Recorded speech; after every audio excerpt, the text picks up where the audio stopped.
I call to order the hybrid regular meeting of Lakewood City Council on January 22nd, 2024 at 7:18 p.m.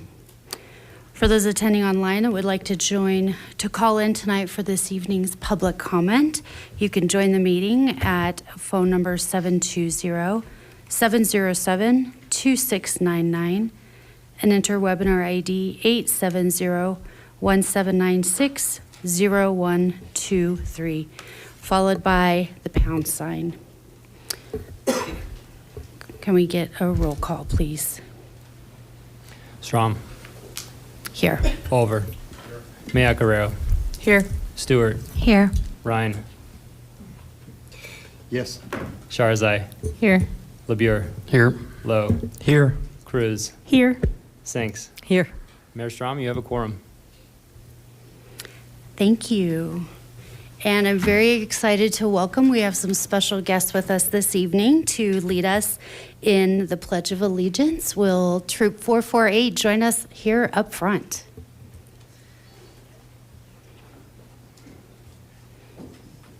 And if you are able to stand, please do so for the Pledge of Allegiance. And after the Pledge of Allegiance, we'll remain standing for a moment of silence and prayer.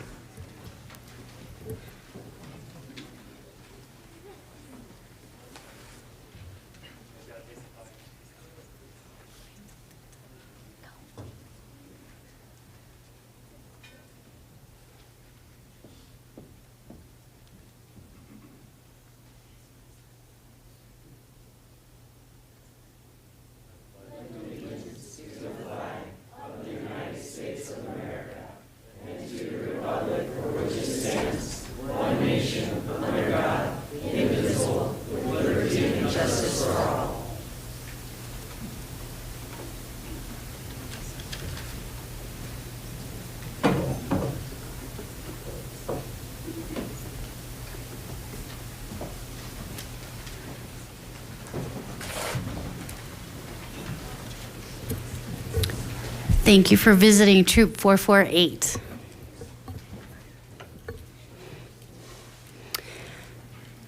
All members of the City Council have the responsibility to comply with terms of Section 7.2B of the Charter and excuse themselves from voting on any matter in which they determine they have a personal, financial, or business interest. The City Council is empowered by Charter 7.2B to agree by unanimous vote, excluding the member at issue, to excuse any member of council from voting on a matter in which they determine such member has a personal, financial, or business interest. And with that, we'll bring in item number 5. And for item number 5, I'd like to introduce Stephanie Stanley, the General Manager of the Highlands Ranch Metro District, for this presentation. Good evening. Thank you all for having me tonight. I am here to show our gratitude. Dirk Ambrose, my Parks and Parkway Manager, is here with me this evening. On June 22nd, we had an historic event. 7 months ago today, a tornado hit Highlands Ranch, creating devastation across our community. We had over $1 million in damage, mostly in trees, fence, and other debris removal, helping both residents and our own property to recover. Without the support of great partners like the City of Lakewood, we could not have responded quickly and helped our residents and taken care of our own property.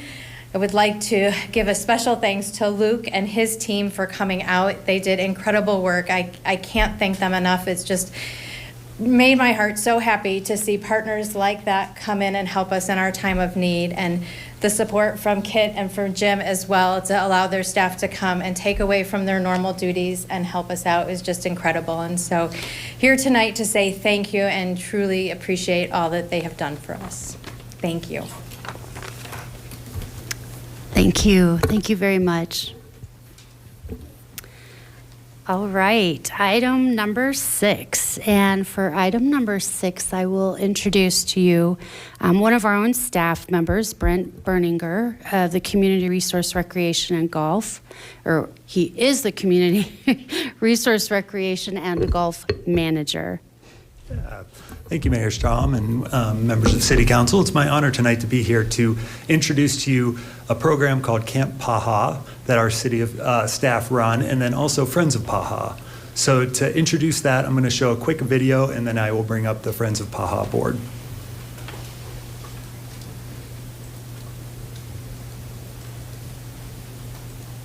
Fun with my good friends here. So I keep coming back here because it's fun. Camp Paha is a summer day camp for kids and young adults with varying abilities. We try to operate like a standard day camp, but we just make some modifications for our campers. For some of those campers that maybe need some more support with behaviors or need some more support with being able to do some of the tasks that they're doing in those activities, we're able to meet them where they're at. It warms my heart that he loves to come here, loves to interact with not only the other kids, but the counselors as well. I wouldn't want him anywhere else. When Audrey comes to Camp Paha, it helps our whole family because she comes home tired and happy and worn out, and we have really fun family time because then she's happy to be home. She's not tired of being at home all day. She really enjoys just that busy schedule and that routine of Camp Paha, and it makes her happy, which makes us all happy. A lot of our campers have been told no at other places, and so we try to provide an opportunity where we can say yes to everything. We want to make it a place where campers can come up with crazy ideas, and we're gonna make them happen. I'm not trying. He's only been here for 4 weeks, and he just loves being here. It's a huge peace of mind. I don't worry about him. I don't worry about those things, and I can focus on what I need to get done at home and things that we're taking care of. So it's awesome. When we get up in the morning and I tell Abby, we're going to Camp Paha today, and this huge smile comes over her face, and I just know that she knows that she's going to a place where she can just enjoy herself and feel loved and included, and it makes me feel wonderful that Abby is just so happy to be at camp, and it makes me feel relieved that she has a place to go where I don't have to tend to her needs for those 8 hours of the day. It's been the best summer we've ever had. We love you, Paha.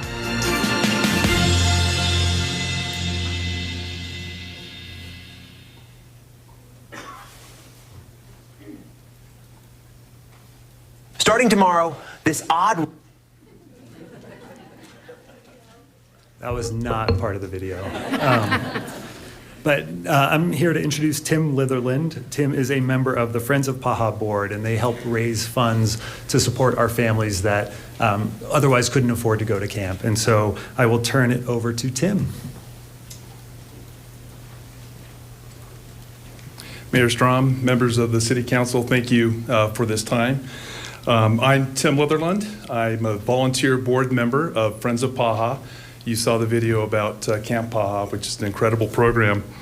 Let me also, just real quick wave of hands, we have some fellow volunteer board members here. We are all volunteer board. Thank you. So Friends of Paha, so again, you've seen what the camp is all about. What Friends of Paha does, we have two main things that are our focus. One is to raise awareness in the community for Camp Paha, and the other is fundraising. And I'll go into a little bit of detail of how we do that when I finish, but the two parts of our fundraising, one is for camperships. So there, you see the parents here. There are some families that cannot afford to send their children to this camp. So by doing what we do, we give camperships to these families, and it allows them to send their children and young adults to this camp. Otherwise, many of them would be home alone for the duration of the summers. The camp gives them opportunities for fellowship, friendship, life skills, and it just connects them better within their peers. The other part is camp operations. So we've got a slide, we'll talk about that too. So fundraising is a major part of what we do. The funds go back to the city, and we do have there we go. So as far as the camperships, and again, these are given to families that apply for a campership. We don't really turn anyone away. We've done a lot of fundraising. So $23,000 last year was given to families back to the city to fund these families who can't otherwise afford to send their children. The other part goes to camp operations. So this is money to the city of Lakewood. It was $13,255. So all combined, a little over $36,000 back to the city to support this camp. And again, we're a nonprofit organization. We're all volunteer, and I've been doing it. I'm on my second stint on the board, as some of us others are as well. But it's something that we know is very important to the community. How do we do this? How do we raise our funds? So we've got one more slide. We have 3 major events that we do. One is called Pines for Paha, and again, these are all connections that we have within the community and some of the businesses where they'll allow us to come in and do these fundraisers. We just held in October what we called the Ghostly Gala for Giving. It's our big gala, our annual gala. We have a silent auction with that as well. And it will be held in the fall, once again in 2004. And then the Holiday Giving Campaign. Those are the things that we do. Well, there's one other grant. We do write grants. So within those 4 pieces, we've, as volunteers, have raised that to give back. So we do meet the board itself every month, and we set up the year and just come up with ideas. We've done all types of things to raise that money. So anyway, thank you for allowing me this time and to bring some recognition to Friends of Paha. And anyway, thank you.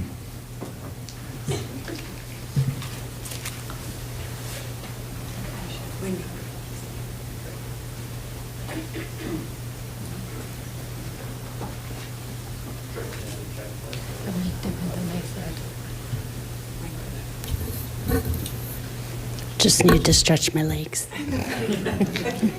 Okay. Thank you so much for coming in this evening. It's great to see programs that we have.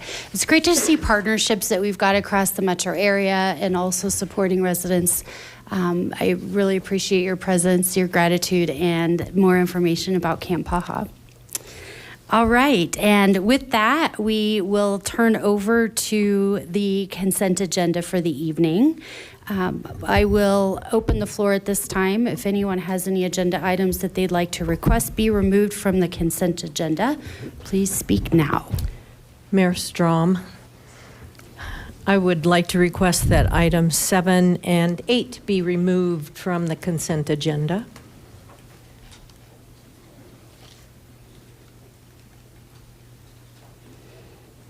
Okay. Any others? Yes. Yes, I would like item 12 removed.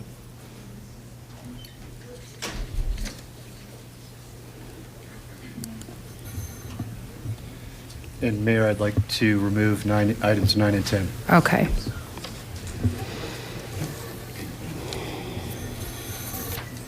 Thank you.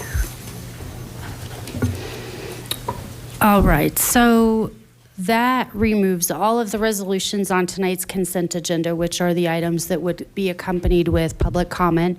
So we won't be doing a public comment within the framework of the consent agenda. The only one remaining item is just first reading, does not have a public hearing tonight. So what we'll do is as we pull these resolutions, they will still have public comment, but we'll be doing them independently and not as the group bundle for consent agenda. So with that being said, then I would go ahead and ask for a motion on the consent agenda. Madam Mayor, do you mind if I read what's left of the consent agenda into the record? Yes, please. I believe it's just item 11. Correct. Okay, thank you. The consent agenda includes only item 11, ordinance O-2024-3, appointing Kristen Brown as the liquor license authority hearing officer for the city of Lakewood on first reading. May I have a motion? Mayor Strom, I move to order the ordinance introduced on first reading to be published in the Denver Post with public hearings set for the date included in the ordinance, all of which are included in the consent agenda items introduced into the record by the city clerk. Second.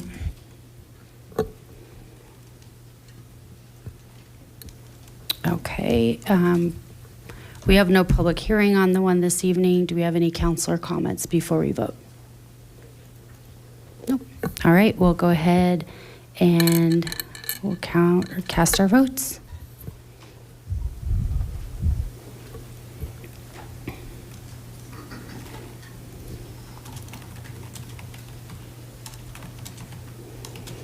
All right, and with that, the consent agenda passes with 10 yeas.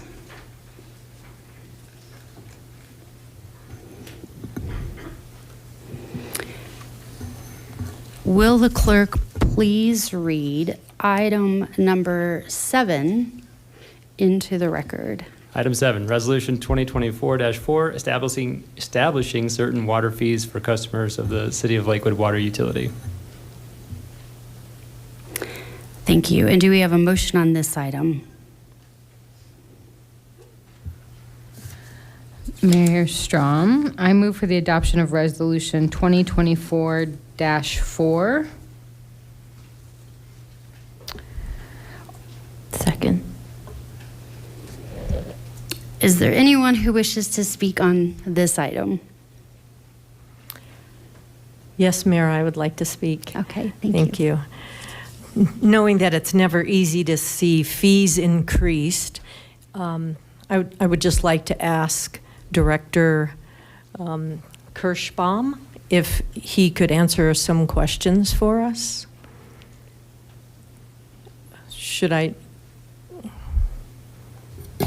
I would ask that Ray Hill, our city engineer, and our Director of Public Works, Max Kirschbaum, come to the desk. Thank you.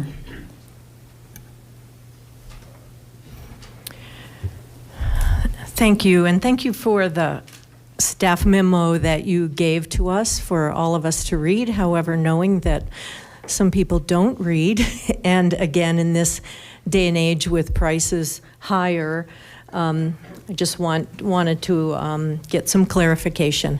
So I see that the cost of purchasing water has increased 5.2%, and I wonder, in addition to that, if some of the increase will go towards any improvements. Are there some improvements that are scheduled for 2024, which this rate increase would cover, and any other items such as wage increases or whatever that this increase would cover? Thanks.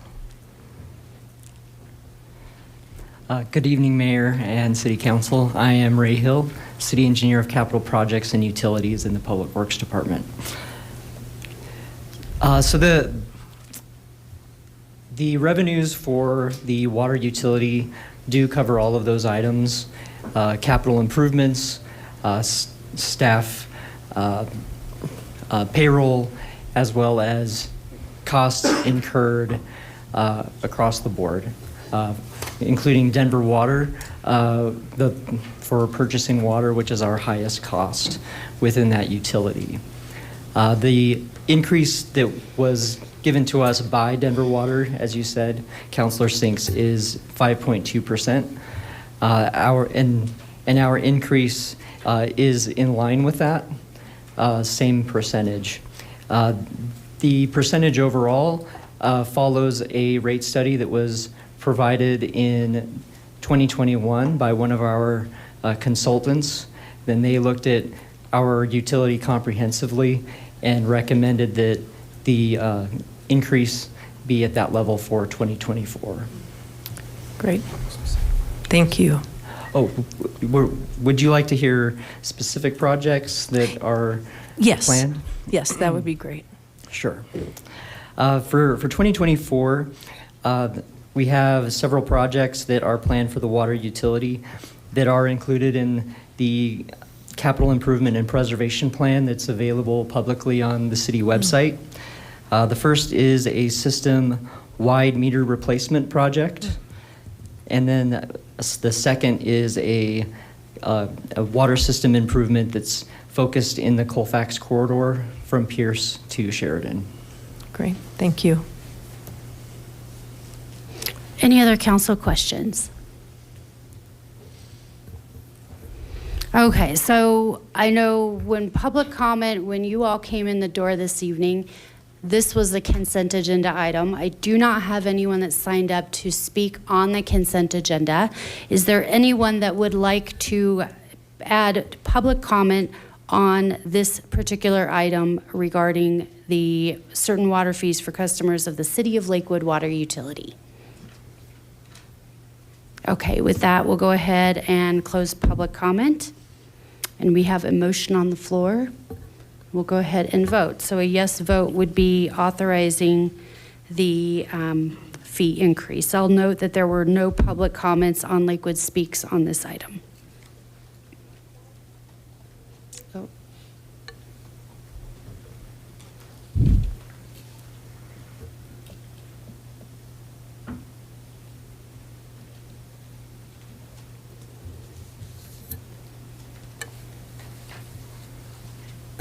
Okay, and with that, resolution passes, 9 yeses, and the nay being Councilor LeBure.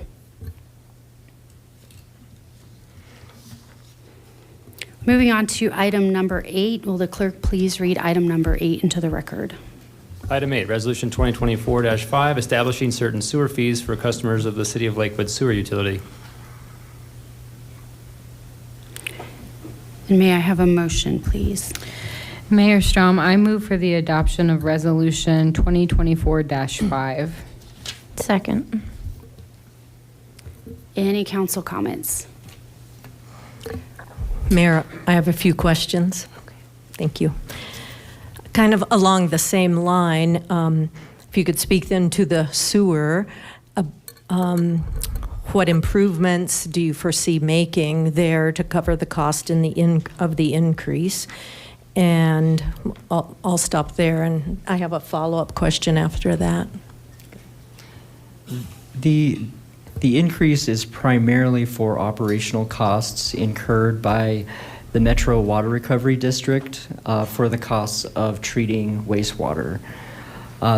Though some of the increase, as I stated, are similar to the water utility in that some of them do cover increasing costs for construction for new projects, as well as design costs for consultants and staff payroll as well.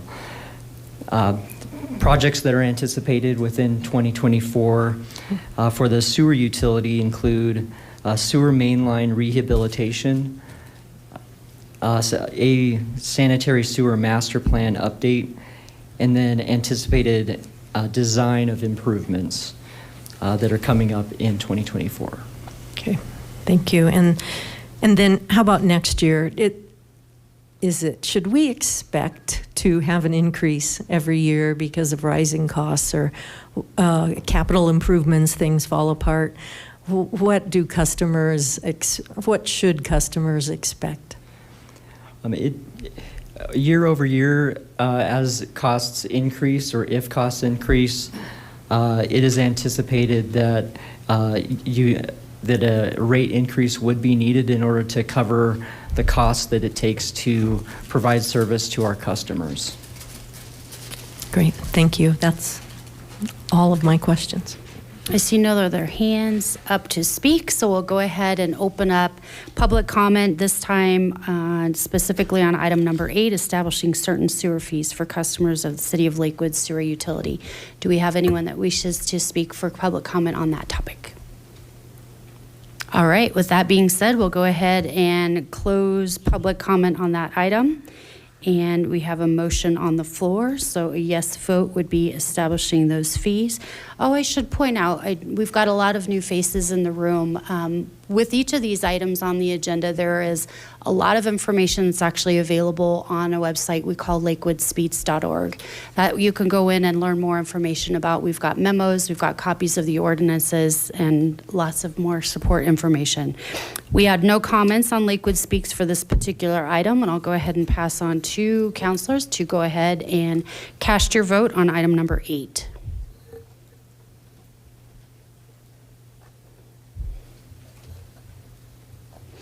All right, and item number 8 passes, 9 yeas, 1 nay, the nay being Councilor LeBure.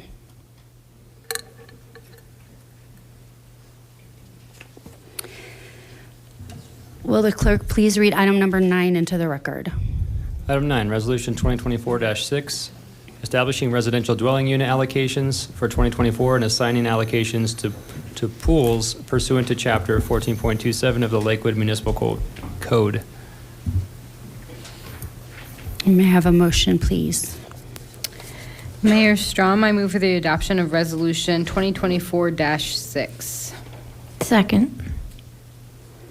And Councilor Ryan, why don't I hand the floor over to you, as you're the one that pulled it from the consent agenda. Anyone else that wishes to speak, go ahead and request to speak per your button.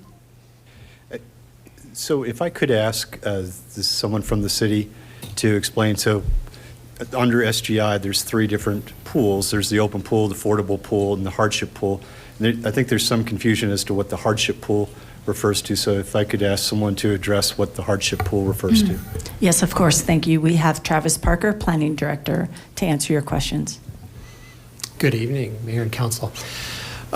You are correct. Article 14.27 creates actually 4 pools, including a surplus pool at the end of the year. The 3 pools that council can assign allocations to at the beginning of the year include the open pool, which allows use by any residential unit in the city, the affordable pool, which only allows use by affordable units, and then the hardship pool, which in the ordinance is undefined and really is only usable by projects that are specifically assigned by council. The way that pool has been used in Lakewood is to reserve allocations for residential projects with vested rights. So when a project is zoned for residential use or for any other use, it is vested for a period of time. During that period of time, the city can't come in and change the rules to take away those approvals. And so there are some residential projects in the city that are still within their period of vested rights, and that means it's not legal for the city to prevent them from building the residential units that were approved. And so the way that the hardship pool was used to accommodate those projects was when we receive notice, when staff receives notice that one of those projects is going to build units in the coming year, we over the past 4 years have let council know that, and council has set aside allocations in the hardship pool for those projects. This year, we don't have any notice of any projects with vested rights intending to build in 2024. And if I understand, and this really is to address a comment that someone else asked, in 2023, we had 714 allocations and only 127 were open. There was no affordable, there's no hardship, and you don't expect any significant changes for this coming year? We don't. In fact, we have significantly fewer requests for open pool allocations in 2024 than we did in 2023, and we again have no requests for affordable allocations nor hardship allocations. And this may not have a practical difference, but just in terms of sending a message that a number of folks in the community are looking for more affordable home ownership and other ownership opportunities.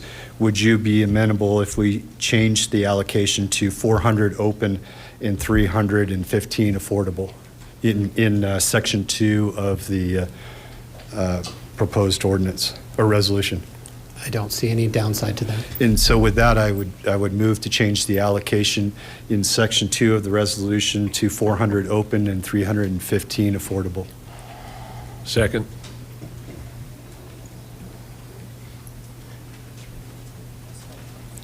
So we have a motion on the floor. Now we have a second motion. It's supposed to be an amendment. So the first motion on the floor is the primary motion.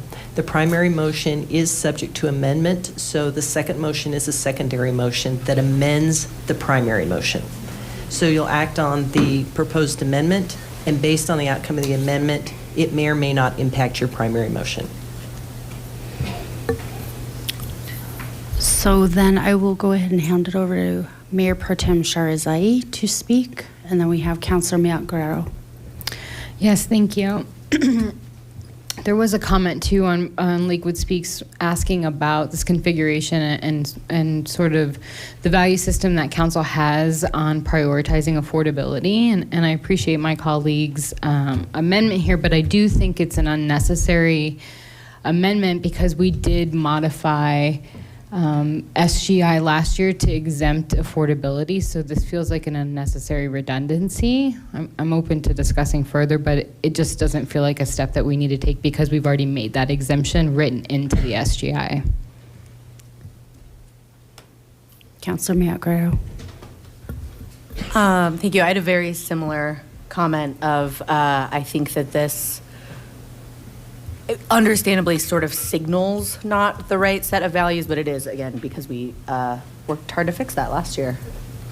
So I don't feel necessarily opposed to the amendment, but I wonder if, could we maybe get clarity that that's true, that this would not, that this amendment would not actually,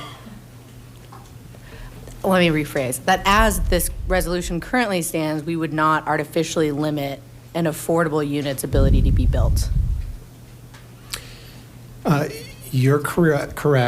Projects with 20% or more affordable units do not require affordable allocations. They can pull from future years. That said, we don't have any projects right now that are looking to use to move forward under SGI with affordable units. So either way, under the rules that you all created last year or using these, we're not anticipating any.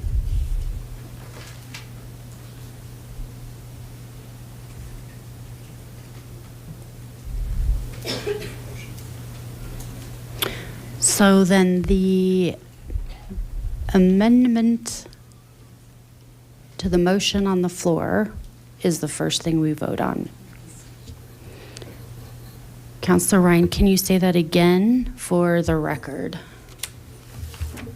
A yes vote would be? A yes vote would be to change section 2, instead of 600 allocations to the open pool, it would be 400 allocations, and instead of 115 allocations to affordable low-income housing, it would be 315.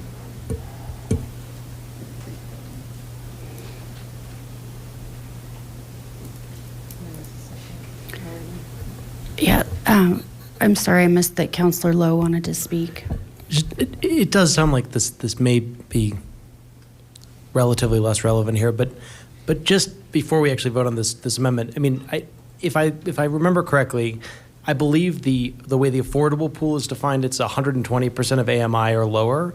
Is that also when council voted last year to exempt affordable units from the SGI?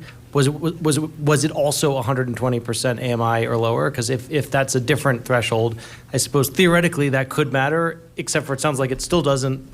Mr. Parker still doesn't expect it to matter because we still don't have any affordable units in the queue. But setting that point aside, would approving this amendment actually matter in terms of the affordability threshold? So here are the ways that it could matter. For the exemption that you created, we created a 120% AMI limit for ownership and an 80% AMI limit for rental. So there is a different AMI threshold for rental under the exemption that you created. Also, I mean, in theory, a project coming in that doesn't reach that 20% affordable units threshold, but only has 5 or 10% affordable units, wouldn't be subject to the exemption, but could use these. So there are different scenarios that are theoretically possible. But it sounds like you're extraordinarily confident based on your understanding of the pipeline that this is, in the next 12 months, you don't expect to some new application to emerge that would actually benefit from these allocations. Affordable projects and multifamily projects in general aren't achievable under the standards of this section of the code, so we haven't had an affordable allocation in 4 years. Okay, thank you. Mayor Pro Tem Sharzai. Yes, thank you. I just want to clarify what you said. If we increase the affordable and let's say they go through that process to receive that allocation, we've then increased the AMI to 120% for rental because it's part of the SGI affordable pool, where the exemption was if you're affordable rental, it's 80% AMI. So it actually feels like we're creating some hardship here. We're increasing that. No, an increase is easier. So Okay. it's easier to build a project at 120 than it is at 80. So Right, it's a but higher are threshold for the we, exemption. I guess the value then of council up here is like, who are we trying to impact? Are we trying to impact the 120% AMI, or are we trying to impact the 80% AMI with the exemption? So the exemption only applies to affordable units at 80 or below. These as you pointed out, these affordable pool allocations could apply to affordable units at 120. So you could apply for an allocation even if you weren't eligible for the exemption.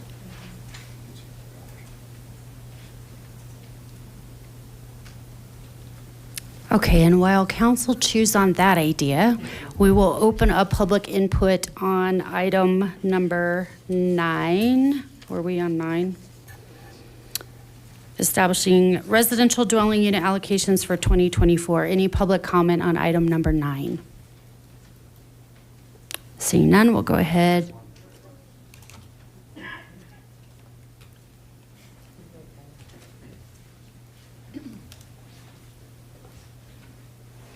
Since I don't have you signed up on your way out, will you stop by and sign up with the clerk? Thank you.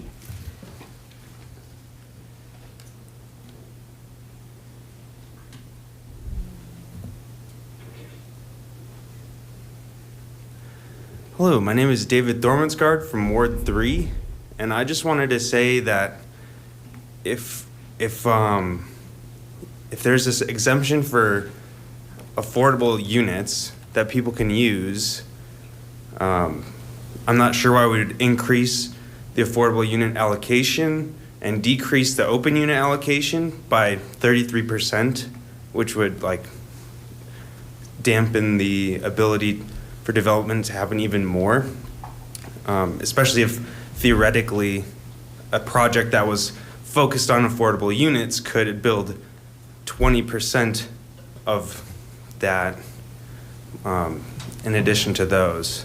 And so it just seems like a decrease, and I was wondering if that was necessary or if that was wise or what we wanted to do. So I just wanted to put that out there. Thank you.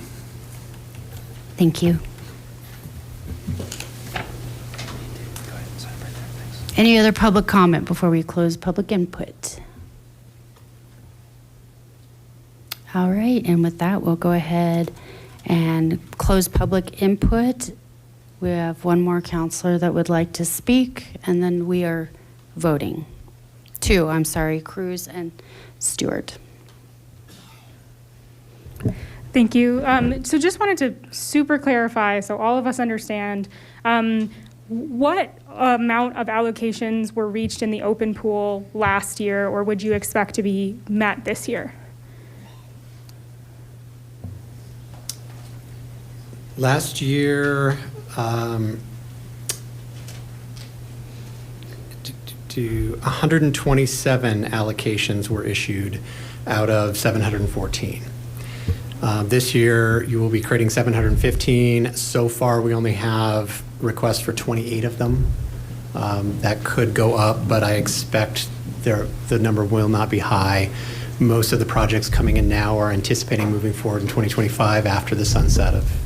Okay, so just to super clarify again, whatever the number, all of the numbers on the table we're discussing were not even close to being met in real practical circumstances. Thank you.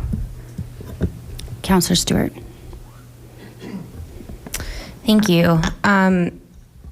Yeah, I'm chewing on this as the person who drafted the exemptions for affordable housing last year and did quite a bit of stakeholding with our community and folks up here on council. I know that one thing that Councilor Sharazai and I actually particularly chewed on was that threshold for, creating the exemption and making sure that we were,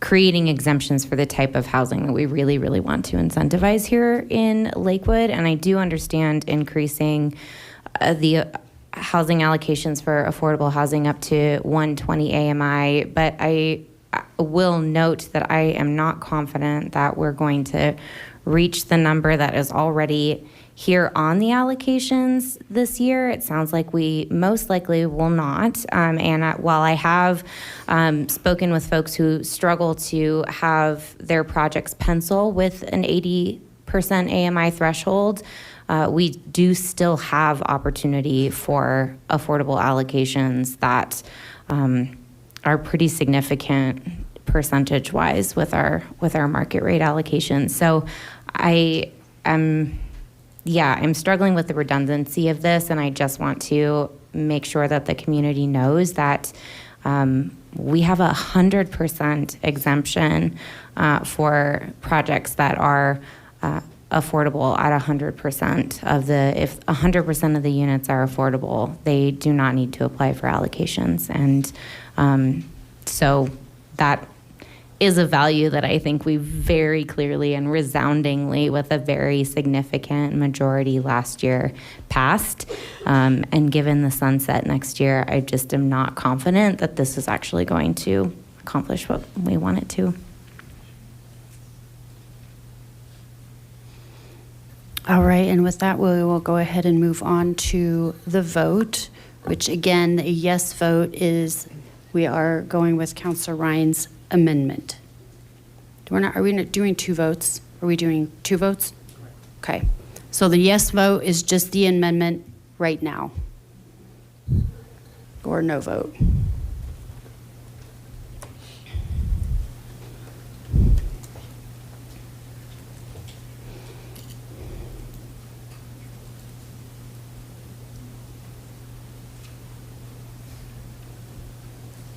Okay, and that passes with 6 yeas, 4 nays, nays being Strom, Stewart, Lowe, and Sinks.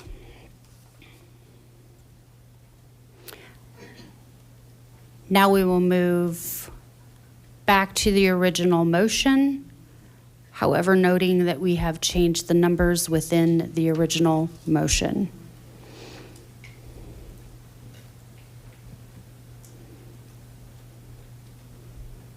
And we'll go ahead and open up voting.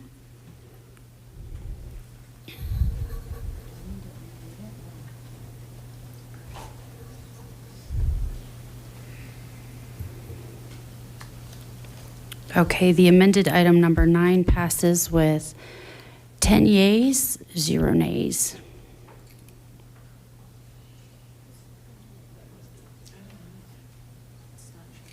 Is it? Oh. All right, I'm sorry, you guys. Can everybody vote, please, again?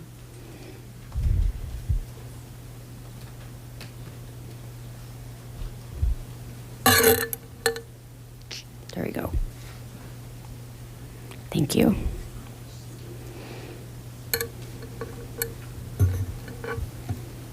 Okay.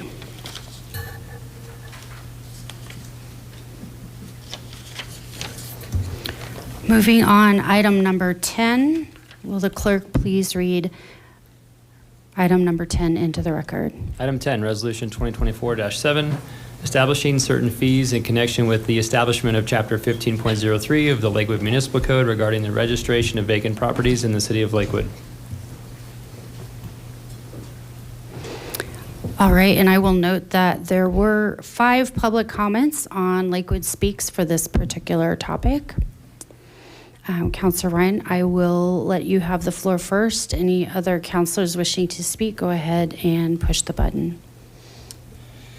Thank you, Mayor. So it's my understanding that city staff is going to come back to us at a later date with some amendments to the underlying ordinance, which will include potentially coming up with some fees for residential properties. And at this time, the city is not prepared for and has no intention of implementing the underlying ordinance with respect to residential properties. And so, and that's a correct understanding, is that Mr. Travis? That is correct, sir.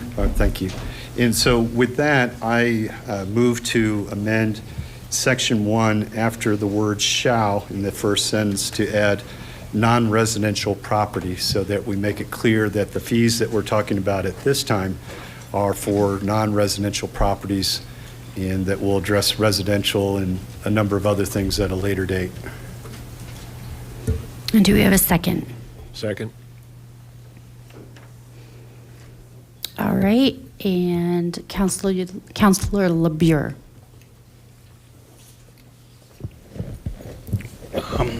Thank you, Mayor.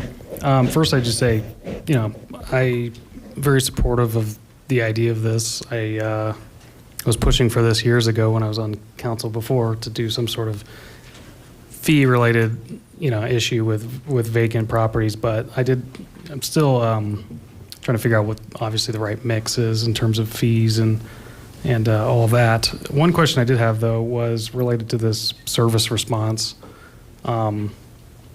What does that mean? Is it, I see something happening to a property and I call the police department, maybe there's somebody's breaking in or arson's happening and at a vacant property, and then they're getting a fine related to that. I'm just curious if somebody can unpack that a little bit. So this is above and beyond any fines that they get assigned through the legal system for violations of law. This is specifically designed to make the city whole for costs incurred by, continuous service responses to vacant properties, which tends to be a problem.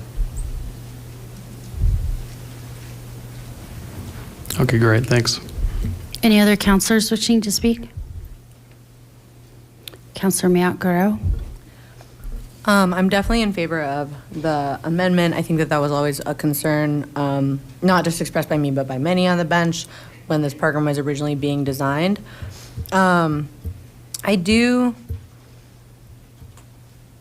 just from, refamiliaring myself a bit within the memo of the packet, but did not go back and re-listen to all of our discussions and everything that we hashed out.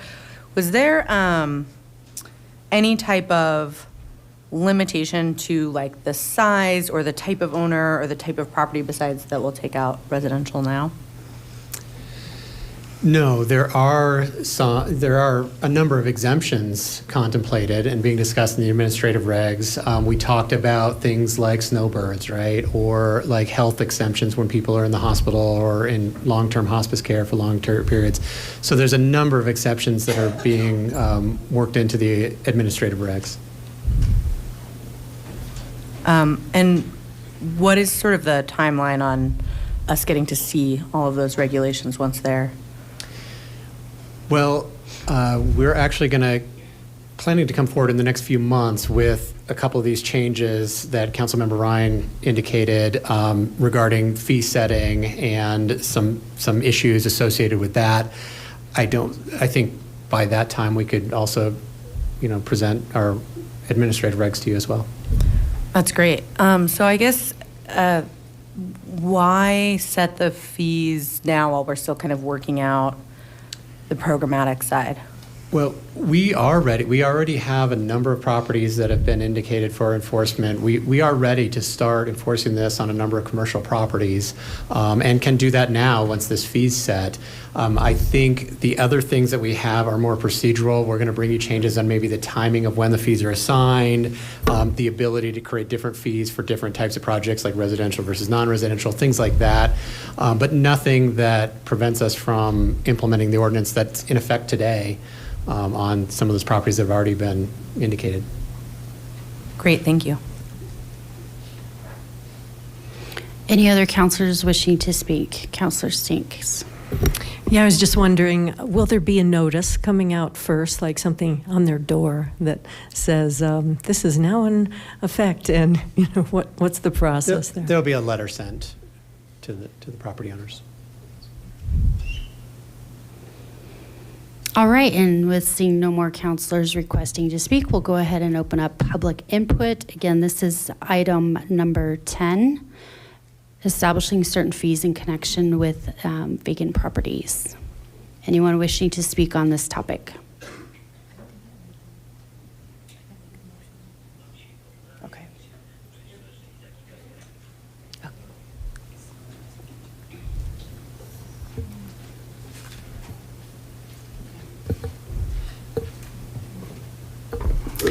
Good evening.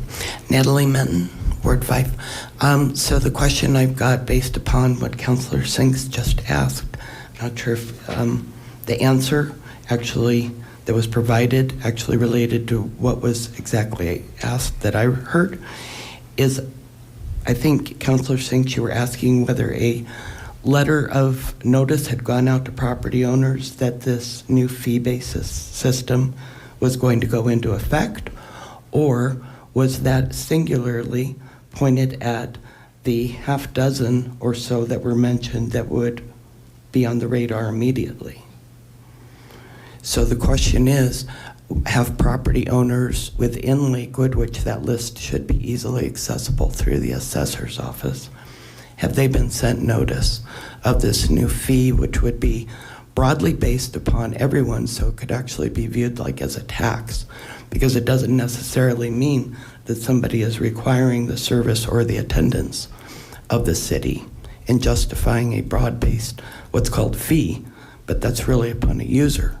So those are the questions I've got.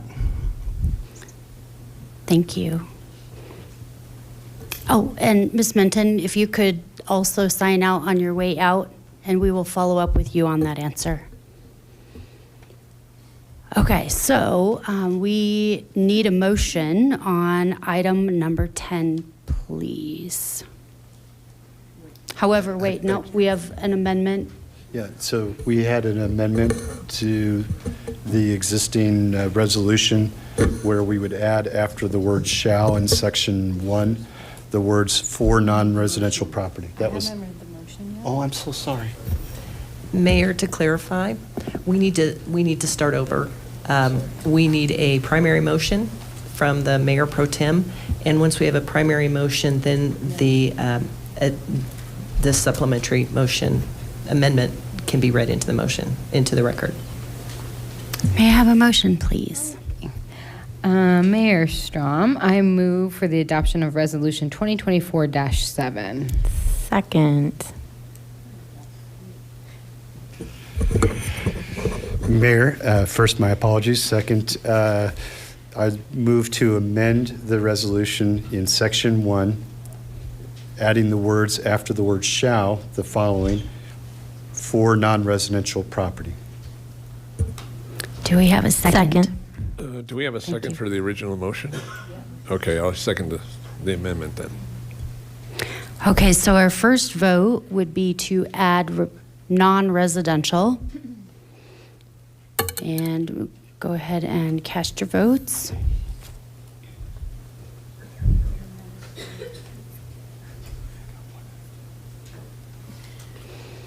And that passes 10 yeas, 0 nays.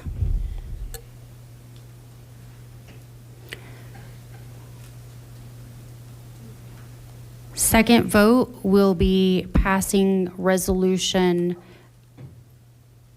as, well, I'm sorry, it's not as stated, but as amended. So a yes would be passing the resolution.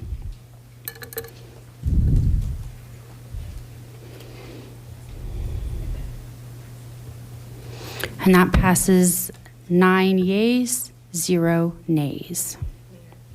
I'm sorry, 9 yeas, 1 nay, the nay being, oh, is it? Isn't it great to have a team? There we go. 9 yeas, 1 nay, the nay being Counselor Over.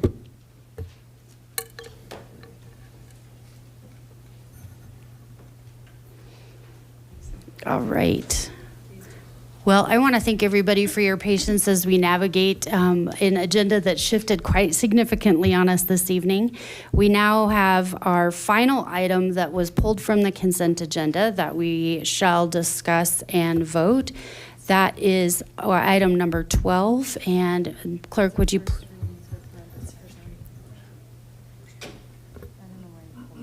okay. No discussion?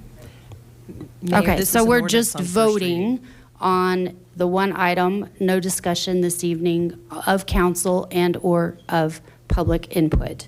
This is simply to publish. Mr. Robb.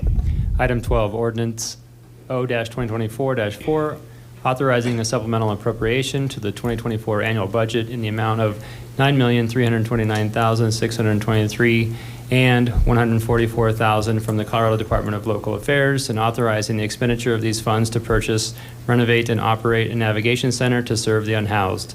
First reading. Mayor, we already voted on that because we voted the consent agenda, and that was the last one on the consent agenda. We haven't voted on 11.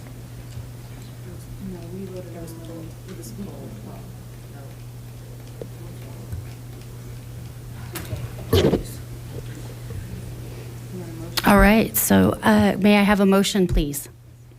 Mayor Strom, I move to order ordinance O-2024-4, introduced on first reading to be published in the Denver Post with public hearing set for the date included in the ordinance. Second. All right, please cast your votes.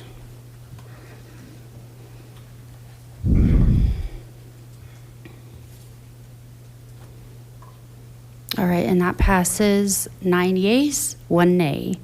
The nay being Counselor Over.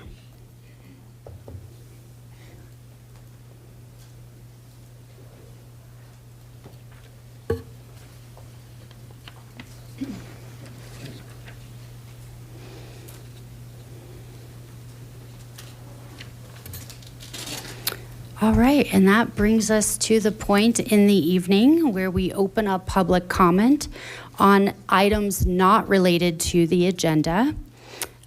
We will begin with in-person public comment and then transition over to online. And again, we've got lots of new faces here, so I want to explain how this works. You've got a time limit of 3 minutes if you're speaking as an individual. Pooling time with 4 people that must be present in the room, you do get up to 10 minutes. When you come forward, if you will please state your name and address or name and ward, we'll get your clock started. And we do have a pretty packed house if you've not noticed this evening. So I would offer, for the sake of time, if someone comes up and says something that you fully support and would like to put your support behind their words and give yourself a few extra minutes for the night, feel free to raise your hand in support of that speaker. This is our time to hear from you. Public input is listen only. If you have questions, specific questions for your counselors, feel free to reach out to any of us, and I would encourage you to do so, and we can get you more information after this evening. Did want to make note, we do have a couple of concerns that have come up that I'd like to make note of in the event that it impacts anyone's desire to speak this evening. One of which being the concern around Lakewood becoming a sanctuary city. That is not a conversation that we are having, that we have had. We do not have control of school buildings, so conversations around housing anyone in school buildings is likewise not something that's occurring. So if you're here this evening to speak on any of those issues, I want to put a little bit of, just a comment ahead of time to, again, if you'd like to save your time, these are conversations that are not occurring. I do ask, we've got a lot of folks again in the room this evening. I ask for decorum as you're coming forward. If we do, that includes, please no heckling. Please no audio support or dismay for someone's comments. We want to make sure that everybody has the same right to be heard. If that starts to escalate and we are getting disruption, I will recess the meeting and for a few minutes, and then we will come back and get started. If you've got any handouts for council, please drop them off with the clerk, and he will get them distributed to council following the meeting. I will read, I've got a sheet, actually a number of sheets here, that will be reading names and going through systematically. If you have not signed in, you will have the opportunity still to speak if that's something that you want to do afterwards. Again, you would sign up with the clerk, and we'll give you the opportunity to do that once we get through the list of everyone that has signed up. So I think that is it. With that, we'll go ahead and get started. And again, once you come up, please state your name and your ward or your address. And individuals, we will start the clock to limit comment to 3 minutes. And first up, we've got Mr. James Mace. There you are.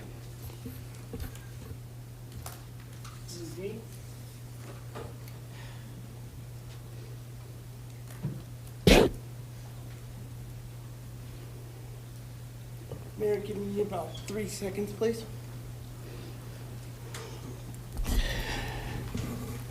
Good evening, Mayor. Good evening, Council. James Mace, Ward 1. I'm here tonight because I've noticed a few things with the new council. First off, some things need to be addressed. ADA needs to be a little bit more handled with council.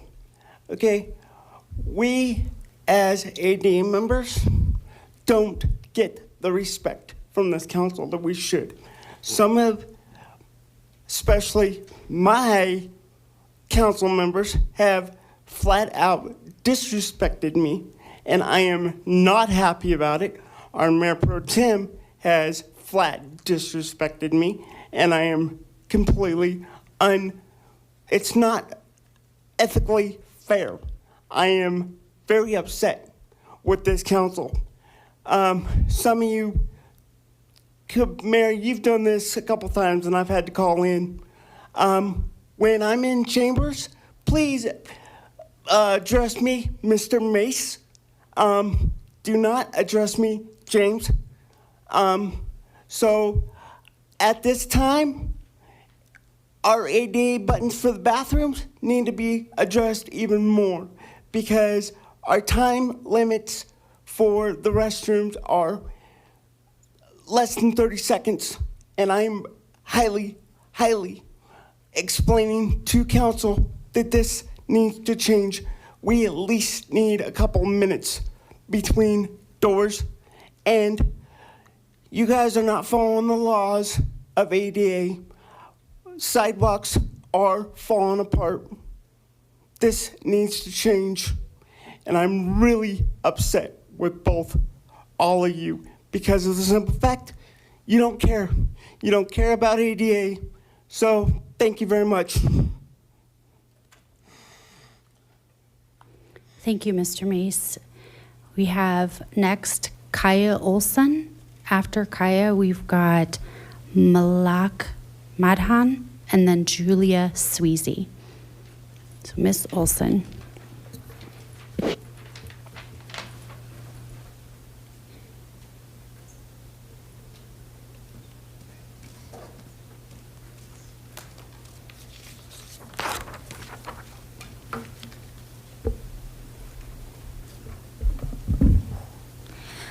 Good afternoon, members of the council and Mayor Strom.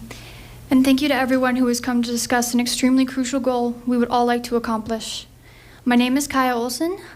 Sorry, I didn't say that before. I live in 1300 Golden Circle, Golden, Colorado. And I am a 21-year-old woman who was raised in Colorado all her life and has seemingly no connection to this war because I have no Palestinian or Israeli blood in my veins. In case you don't know what war I refer to, it is the Palestinian-Israeli war that has been going on for the last 108 days. I'm here today because I do have a connection to this war. The unconditional aid given by the United States every year to fund Israel's military deprives people like my family and I money that ensures our very livelihoods. Every day, I see the struggle from others like me who just want to work, afford groceries for the week, and go about their daily lives. I see people who just want to be safe in a war that does not allow that. And since the beginning of this war, I have seen, felt, researched, and listened to firsthand accounts of the suffering of the people on both sides of this war. I have seen 25,000 people either die from the impact of bombs or being crushed under buildings. I have seen 11,000 children that are dead or are searching for family members that are hostages.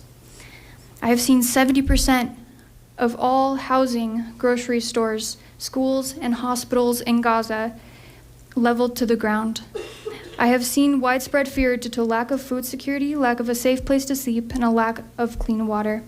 I speak for all of us here when I say that we believe innocent civilians, Israeli and Palestinian, should not be collateral damage in this 108-day and counting war, and yet we have the death tolls we do. This is why I'm here today. The members of this council have the influence to stop this war and redirect the funding to supporting the community through food and healthcare initiatives. What I ask from the council is that you pass a resolution to call for a ceasefire that will not only allow more funding to support the community, but ensure that we can work towards the safety of all involved in the war. To effectively do this, the ceasefire would need to include the end of all financial and military aid to Israel, an unhindered passage of aid into Gaza, and the release of all Israeli and Palestinian hostages. Thank you for your attention and willingness to hear my ask, and I hope that you continue to represent and support our community by calling for a ceasefire. Thank you, Ms. Olson. Malak Madham. And then we have Julia Sweezy, and after that, Ann Kalick. Hi. Hi. I hope you'll forgive my level of passion in this. My family has been directly affected by this. My name is Malak, and I was born and raised in Colorado. I have been a resident of Lakewood 19 of my 23 years alive. I went from Bear Creek Elementary to Bear Creek High School. At the age of 15 to present, I work for the City of Lakewood's Family Services Division at our Lakewood schools.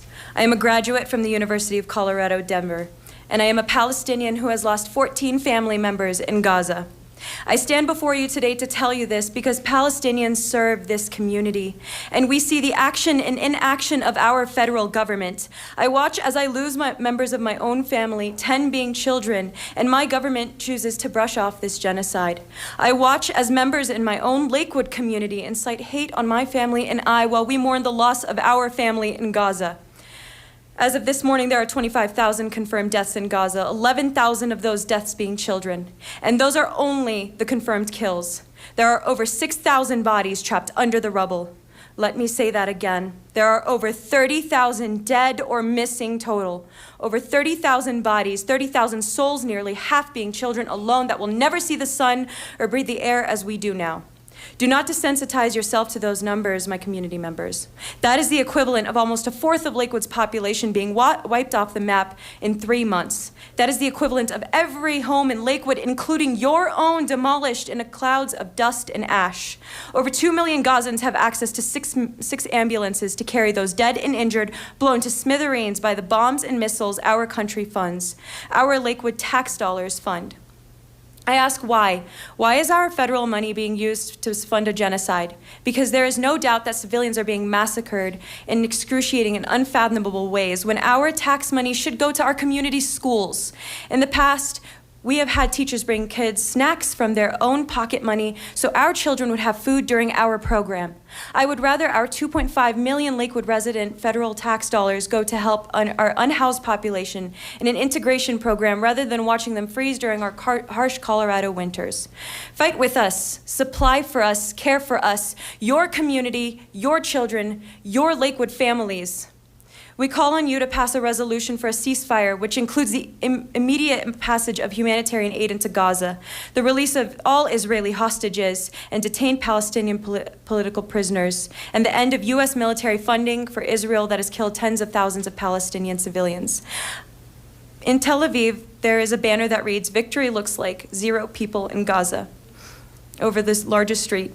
We aid them by making sure that that banner becomes a reality with our tax money. We are just as much guilty of innocent life being taken as we are until we do so. Thank you so much.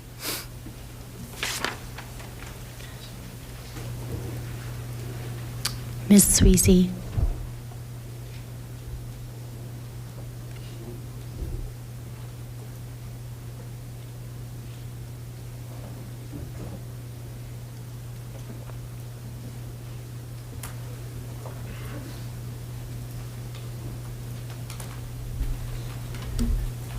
Good evening. My name is Julia Sweezy. I live in Denver, so I don't live here. Members of council, I am here on behalf of my Palestinian brothers, sisters, and siblings to demand that you take action on this urgent issue. You may feel that it is far from home, but you would be wrong.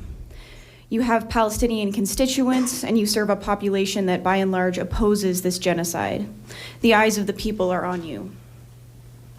To sit idly by while Palestinians are murdered without calling for a ceasefire, for humanitarian aid, and for a release of Palestinian prisoners, and an end to U.S. aid to Israel would not only be an embarrassment, it would make you complicit in the violence.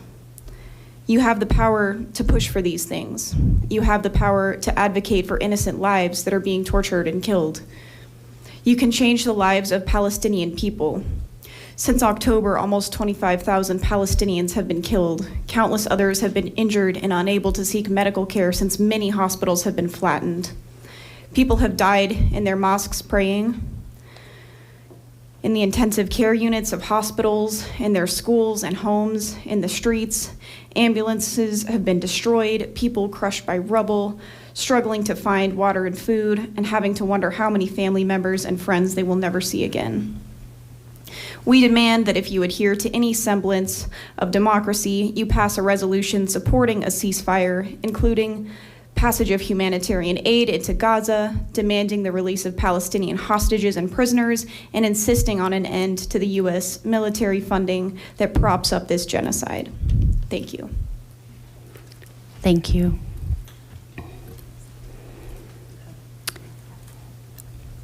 We have Ann Kalick, I think on French Street. Ryla Prem after that, and then Connie Reddick. Is that?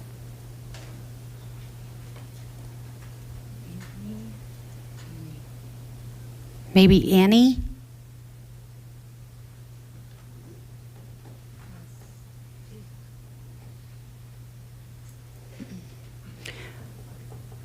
Okay, Ryla Prem.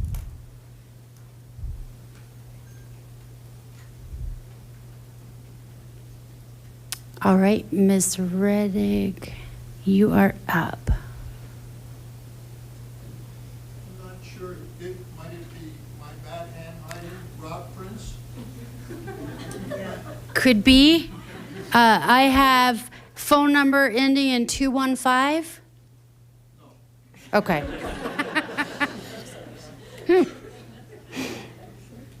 All right, Ms. Reddick, you are up.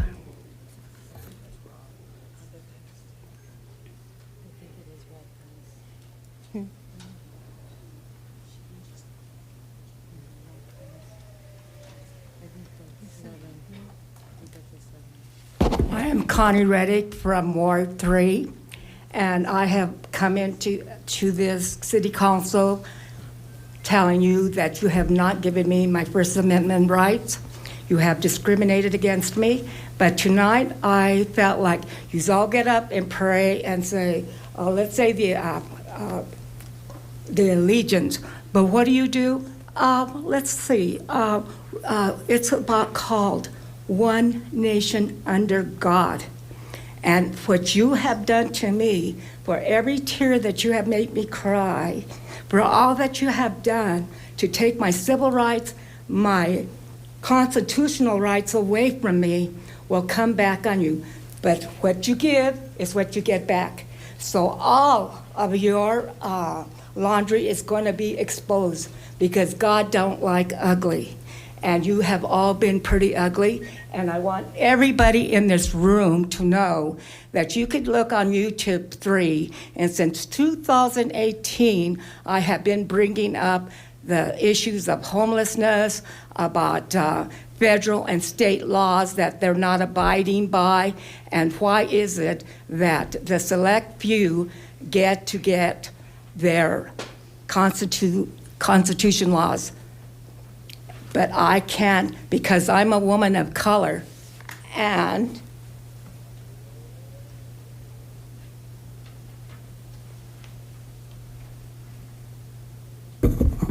I want every single one of you that has a mother, a grandparent, a sister, a baby girl, to know that we have just as much rights as anybody else. But when your civil rights are being taken away from you, that means that they're not doing the job that they're supposed to be doing. We have our district attorney. I asked several of these people what they knew about the constitutional law, housing laws, the warranty of habitability law, and not one of them knew about it. So how could they represent us? They're not representing us, and when I come to them about these laws, I still haven't, and they are the ones that make these decisions, and they have not gotten back to me because, I'm a person of color. I'm a person that is in a chair. I don't have the same brain like everybody else. I'm not allowed the same status as everybody else, but yet I was born here. I'm an elder. I'm an indigenous woman. This is where I was born, but I don't have any rights? What's wrong with this picture? So I would like every single one of you to look at YouTube since 2018 about the issues that I have brought up about them following federal and state laws and the laws that are in our Constitution. I'm very ill, but they have, and speaking right now, yes, I'm very upset because of my disabilities. But I am not allowed to be treated like everybody else. When I bring up homelessness, when I bring up the Ms. fact Reddick, that your we time have is all up. these problems with all this lighting and all this money that's spent, yes, and I myself say, well, we don't Ms. need Reddick, we've wars got a or full money room. being spent. We appreciate and you not being taking here, care but your of our time is people in up. other countries. One nation under God. We were all to be treated the same. Thank you. Okay, well, in the vein of trying to make sure that everybody gets to speak that wanted to speak, I'm going to go back to those names that we could not read, and we'll try, could it be an Ernie Kalick? Okay, and then, yes, okay, perfect. All right, thank you both. And then after you guys, we have Rima Wandim.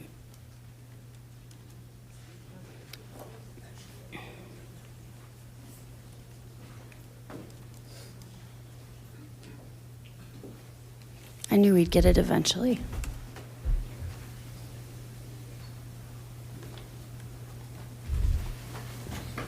So. Oh, Mr. Rob, we're going to restart the clock for you. Thank you. My name is Arnie Carter, and I live on South Flower Street here in Lakewood, 592. And I'm not going to waste a lot of your time. I just want you to say this is a chance. You've heard the devastation in Gaza, what's going on, the genocide. This is a chance. Which side are you on? Are you on the side of the war makers? Are you on the side of death and destruction? Or are you on the side of peace? Just which side are you on? It's your choice. This is how you can make your choice. Which side are you on? Ceasefire now. Thank you.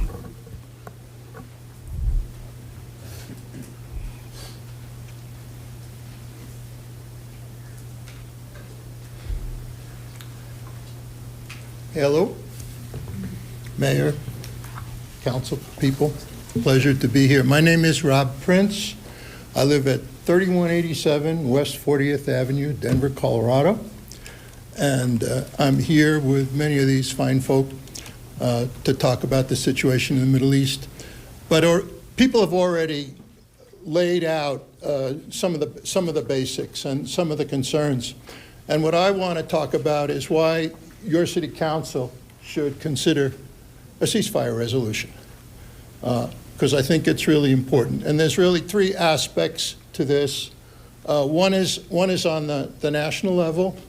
And on the national level, what I can tell you is that today, because of the role that the United States has played in its support of Israel, that it's estimated it's going to take a quarter of a century for the United States to win the kind of respect back that it's lost. So that's the first thing. The second point that I want to make is that a ceasefire resolution, it's in the interests of both the Palestinians and the Israelis, okay, for different reasons. The biggest thing about such a resolution is it stops the possibility of this war expanding to become a regional war. The great danger of that, it could happen. It could go, once that happens, it can go in really ugly ways. Ceasefire resolution by itself, it doesn't stop the conflict, but what it does is it changes the momentum leading to further escalation of war and begins a momentum for peacemaking. So for that alone, needless to say, a ceasefire resolution for the Palestinians would end this horrible bloodshed that others have talked about. And I don't need to go through it anymore other than to say that I do respect the South Africa's initiative before the International Court. And finally, you have to realize that this war has really hurt Israel as well. There's 170,000 people that have been forced to move from around Gaza, from the northern regions of Israel. They're a mess. And the country itself, everyone you talk to, or everyone I've talked to about this, is Israelis, fellow Jews, basically what they say is that the whole country is in trauma. So a ceasefire resolution is really, it doesn't end anything, but at least it changes the direction. There are other city councils that have done this, and I hope that you will consider doing it too. I thank you very much. Thank you.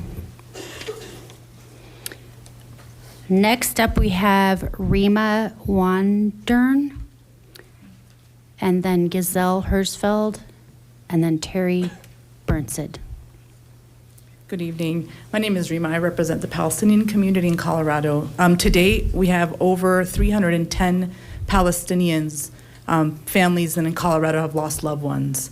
I'm here because today we stand with several U.S. municipalities across America and over 153 countries across the globe that are asking an adoption of a ceasefire resolution to protect innocent lives. Cities, including San Francisco and Oakland, among others, have already adopted it, and we implore you guys to adopt similar resolution. So the ask is to pass a resolution supporting for a ceasefire in Gaza in the terms that have already been discussed. And I ask you to do this because we are requesting that the city of Lakewood uphold Palestinian lives, Israeli lives, and the dignity of human people. As we sit here day after day, we are 108 days into this brutal onslaught against the Palestinian people. And today, over 30,000 people are dead, 20,000 of them are being children. The Gaza Strip has 1.3 million children that are being affected by this war. They do not have schools, they do not have adequate health care, they do not have adequate food. So we are asking you guys to stand up. The word famine is currently used, where children are asked to ration water. And when we ask you to ration water, it's about sips a day, which is inhumane. Food denied. Access to health care denied. Surgeons using different remedies, antiseptics, using vinegar. Lack of anesthesia to perform surgeries. That is exactly what Palestinians are enduring right now. No world, no country in the face of this world should implore these type of devastations, and it's at the best of the American taxpayer money. So we are involved in this war, whether we want to be in it or not, but we ask you guys for a ceasefire resolution that's a bare humanitarian ask and request. Palestinians are living in a hell. The basic right to live is denied by the state of Israel. Children are calling for their dead parents, waking up saying, Yamma Kumi, which translates to mother, wake up. Parents are pulling their children's bodies from the rubble, parts into bags. Palestinians are denied even burying their dead. We are asking for the bare minimum as humans in this world, as a ceasefire, is to stop the bleeding, to allow people to bury their dead, and to allow people to eat. Those are bare requests that I think we all can support, and we ask you guys to be leaders in our community in Colorado. We ask the city of Lakewood to be that pillar, the humanitarian pillar that you are elected to be. You are here to represent all your constituents, and even all the Palestinian constituents and Israelis alike, because we want to live in peace, and that's the next step after ceasefire. So I thank you for this time. Thank you, Ms. Wander. Giselle Hirschfeld, I'm sorry.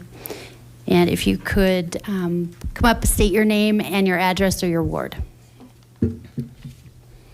Good evening, members of the council. My name is Giselle Hirschfeld. I live at 2143 Lincoln Street in Longmont, Colorado, and I am a lifelong resident of the Colorado Front Range. I come to you today as a descendant of a victim of the Holocaust. My great-grandfather was a Jewish man in Germany who was married to an Aryan woman who made the impossible decision to divorce him when the Holocaust began to save their children, including my grandfather. My grandfather, who was able to pass as Aryan, would sneak food and life-saving materials to his father through the gates of the concentration camp, although it was not enough to save him. When my grandfather moved to Canada after the war, he brought with him all of his trauma, and he passed that trauma on to his children, and his trauma is a generational inheritance that I continue to carry within me. As the descendant of a victim of the Holocaust, it hurts me in the deepest parts of my soul to see my ancestral trauma weaponized to justify the most horrendous genocidal acts being committed by the Israeli state against the Palestinian people. Since October 7th, I have seen the worst images I have ever seen in my life coming out of Gaza. These images have burned themselves into my psyche forever. This genocide is completely unprecedented in the fact that it is being live streamed in real time by its victims. If you have not seen the images coming out of Gaza, it is not because you do not have access to them, it is because you are choosing to ignore them. And as much as it hurts to see these most extreme depths of human depravity and human suffering, I have to bear witness to it and I cannot look away because it is my ancestral trauma that is being used to justify these atrocities. Never again means never again for everyone, not never again specifically for Jewish people or for descendants of Holocaust victims. Never again means that the Palestinian people are my people too, and I will not stand by idly and watch as my friends, neighbors, and beloved members of my community get traumatized again and again every time they lose another family member and another family member and another family member, and then get doubly traumatized by the fact that their suffering and their trauma is being sidelined and ignored by the people who are supposed to be elected to represent them.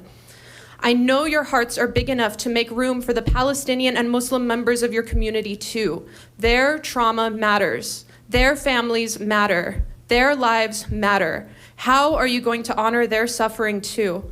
How are you going to use your voice, your influence, and your power as government officials to oppose the devastation being inflicted on the Palestinian people? Your community is hurting. Please pass a resolution supporting a ceasefire in Gaza, which includes the immediate and unhindered passage of humanitarian aid into Gaza, the release of all Israeli hostages and arbitrarily detained Palestinian political prisoners, an end to U.S. military funding for Israel that is being used to target and kill tens of thousands of innocent Palestinian civilians, leading to trauma for people here at home. Thank you. Thank you. Okay, up next, we've got Terry Burnsett, then Mark Belkin, then Shoshana Isle. Again, name and address or name and ward, please. I'm Terry Burnsett. I live at 850 South Oneida Street in Denver. And I'm another here in favor of the council adopting a ceasefire resolution. Even now, amazingly to me, some may still wonder what a genocide half a world away has to do with Lakewood. Well, global forces of production, global resources, and global labor have all made Lakewood what it is, not to mention the theft of this local land from its original stewards. More immediately, people everywhere are hoping against hope that governing bodies on all levels will deliver peace and security based on justice for all, as the pledge led by that intrepid scout troop has it. But on all levels, from the UN Security Council to the administration and Congress to state governments, we have seen failure to ensure that never again means never again for all of us. History's playing tricks on us again. When the Red Army liberated those who had survived Auschwitz, humanity hoped against hope that never again meant never again. Then half a century later, we were told that we were at the end of history. Then, some decades after that, we were told that history began on October 7th. It didn't. Therefore, local bodies like this council here in Lakewood, where so many of us are guests here tonight, and where we are all guests of the original stewards and residents, must step up and urge the council to introduce, consider, and pass a permanent ceasefire resolution for Gaza, the West Bank, and all of historic Palestine. I call on this resolution to include, at a minimum, as you have heard, the immediate and unhindered passage of humanitarian aid into Gaza, the release of all Israeli hostages and arbitrarily detained Palestinian political prisoners, and to end the U.S. military funding for Israel that is being used to target and kill tens of thousands of innocent Palestinian civilians. You, this council, have it in your power to help, come on, sing it with me, free Palestine. Thank you. I know there's a lot of passion here, there's a lot of energy here, but please, let's keep moving and make sure everybody can be heard. Mark Belkin and then Shoshana Isle.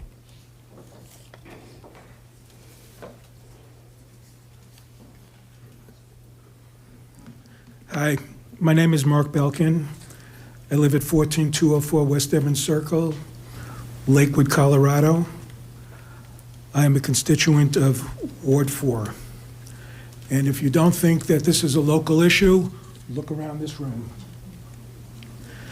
I'm here to ask the City Council to go on record and support a ceasefire resolution to free all the Israeli hostages and Palestinian political prisoners.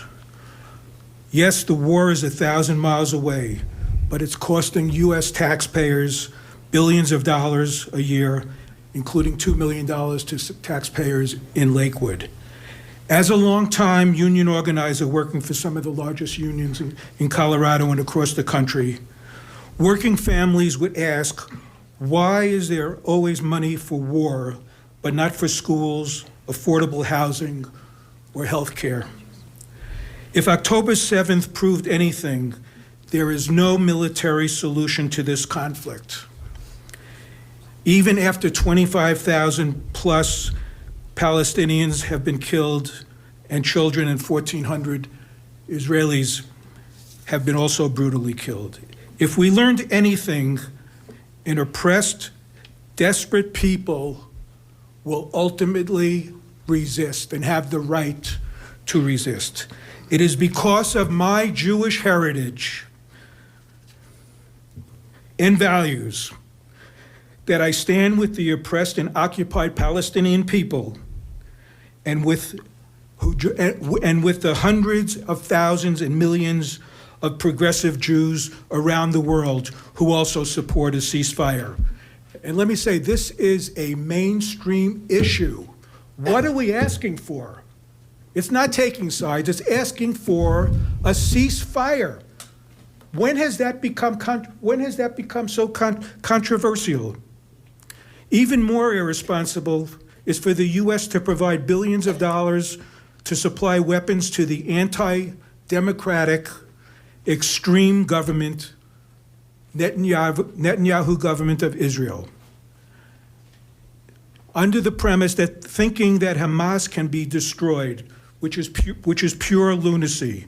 And if the war is directed against Hamas, why then from day one, Israel's military policy, which I'm ashamed to say, was to cut off all food, energy, medicine, and water to all of Gaza. This war has been counterproductive for Israel and the Jewish people. This is why I'm imploring Lakewood City Council to go on record and have the courage to end the bloodshed. Silence is not an option. The time for a ceasefire is now. Thank you. Thank you. Shoshana Ayul.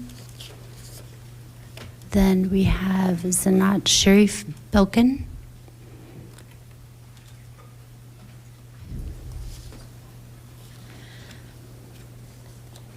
Hello, I'm Dr. Shoshana All. I'm in Ward 1, 10 South Holland Street. I'm a Lakewood resident. I'm a parent. I'm a foster parent. I'm a therapist, a psychologist. I'm Jewish. And I'm here to ask you to support a ceasefire for Gaza. I voted for many of you in this past election, Glenda and Wendy. I appreciate you. And I appreciated your voice. And I hoped you would represent me and people like me on the state, national, and international level because you are our voice. And I'm here because my grandparents were part of the Holocaust. They were German Jews, and they were persecuted, and their parents were murdered in front of them. And I'm sorry if I get a little emotional here, but I see it happening again. I see the stories that I was told about as a child happening again for the people across the world. And my grandparents, they were Jewish and they knew that this was wrong. And they told me what to watch for. And I'm here to tell you that we're seeing it again. That's why so many of us Jews are here. We can see it happening. And even if it's partially our family out there attacking, we don't want to be behind it. With leadership and power comes great responsibility. As powers in the international level, as Americans, it is our job to steward this world. And people are being targeted and attacked. And it's up to all of us, especially you as our leaders, to speak out against the Israeli government as they harm innocent Palestinians. 4,400 children trapped under rubble. That's like every 5-year-old in Lakewood, 5 and under, every child 5 and under trapped under rubble. And I ask you to see it through my eyes as I see my child under there. You asked to represent us, and we need you to represent us here. Please stand with us and pass a resolution supporting a ceasefire in Gaza. As a Jew, I ask, don't let Israel do this in my name. Thank you. Thank you. All right. Sanat Sharif Belkin. Then I think we have Joala Chun and then Sarah Phillips.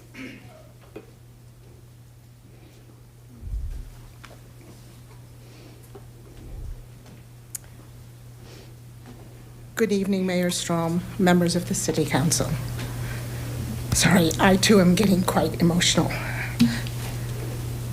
My name is Zinat Sharif Belkin, and I live at 14204 West Evans Circle in Ward 4. I stand before you as a concerned member of our community, deeply troubled by the ongoing occupation and war in Gaza that has taken a toll on generations of innocent lives and left communities in despair. I won't go over what you've already heard because you will hear it again and again and again.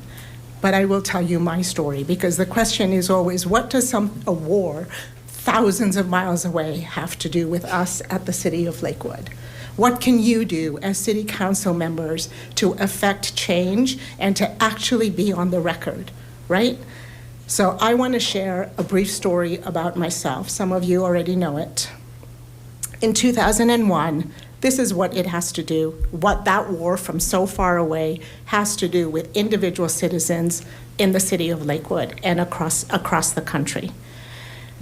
In 2001, I ran for City Council in what turned out to be a vicious campaign fueled by xenophobia, Islamophobia, and racism. I mention this not because this is necessarily an issue of religion, and while not all Palestinians are Muslim, the Palestinian identity is often conflated with the Muslim identity. So yes, this issue is deeply personal and deeply local for me, because not only do I have brothers and sisters in this community from Palestine who are also Muslim, but I also have brothers and sisters who are all members of who we call humanity. If the people of Palestine don't deserve peace, and they don't deserve peace now, I'm at a loss as to what this conversation is really about. Really, that's all we're asking for, is peace. The rest can come later. But right now, we're asking for peace. So, yes, this issue is deeply personal and deeply local for me, because even today, it brings my identity as a Muslim woman of color into the forefront of conversations every single day. At this point, I'm asking you to consider passing a resolution here in Lakewood. You have the power to let not only your constituents know, no matter their religious belief or the color of their skin, that they are listened to, welcomed, valued, and respected here. I urge you to consider this resolution. I'm sure you have received the flyer. I won't reiterate the resolution because I will be going over time, but I will tell you that Senator Betty Boyd has also sent a short email urging this council to pass a resolution. Stay strong and have the courage to do the right thing. Thank you very much. Thank you. Joala Chun?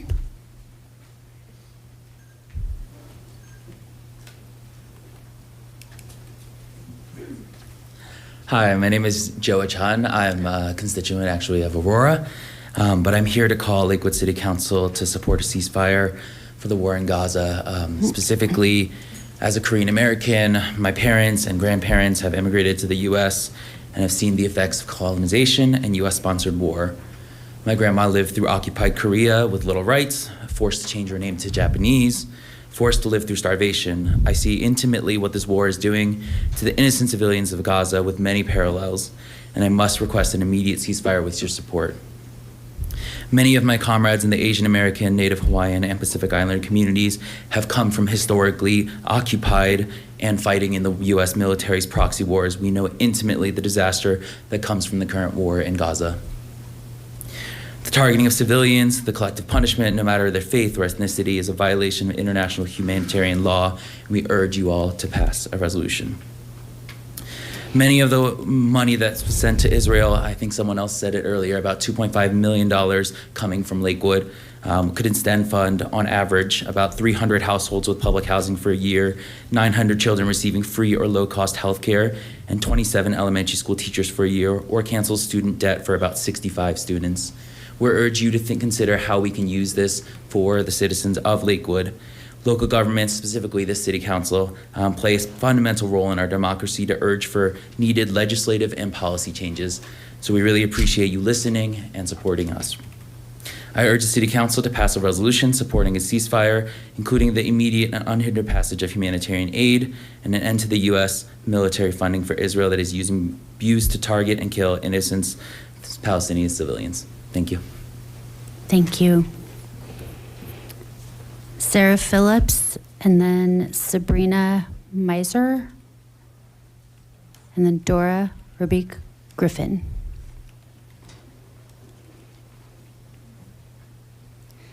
Good evening. My name is Sarah, and I live in Westminster. And I wasn't initially planning on speaking tonight. I have never done this before, so I'm a little nervous. But how could I not speak out after everything you've just heard yourselves here tonight, and everything that I have seen, and the pictures and the stories? How could we not encourage you to use your voice also? And I know that if someone like me, who has so much anxiety about everything, can use my voice to be up here, each one of you can also do that. And I encourage you to pass a resolution for a ceasefire. Thank you. Thank you. Sabrina Meiser.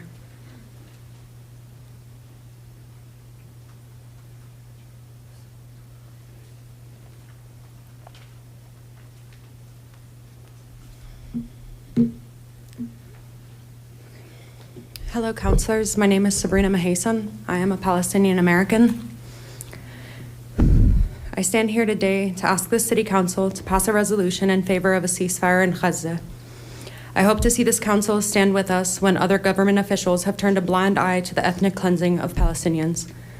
Our own governor said he was uncomfortable using the word genocide, but has no problem continuing to support the reality of it, because he does not understand discomfort. Discomfort is the guilt I feel having access to food and water when innocent civilians in Gaza make up 80% of the global famine. Discomfort is struggling to peacefully shower and sleep in the security of my own home, knowing families are buried underneath theirs. What's happening in Palestine today is not simply uncomfortable, it's agonizing. Agony is having no way to save your family members' lives. It's a doctor amputating his own child's leg without anesthesia, and a mother picking pieces of her daughter's body from the rubble. It's a child having to identify her martyred mother by her hair and realizing she is alone. 3 hours wouldn't be enough to discuss the atrocities the Palestinians have been facing for the last 75 plus years, let alone 3 minutes.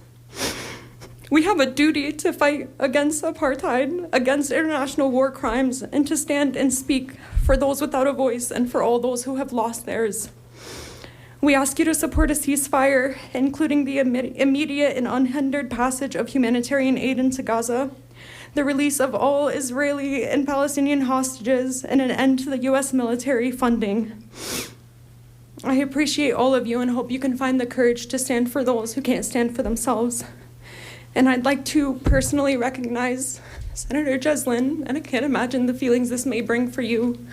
Also being the child of a Middle Eastern immigrant and knowing that our parents fled their countries to find the American dream, only to find the American dream being one that perpetuated our own people as terrorists to justify the ethnic cleansing across all lands. I appreciate you for hearing me today. Thank you. Thank you.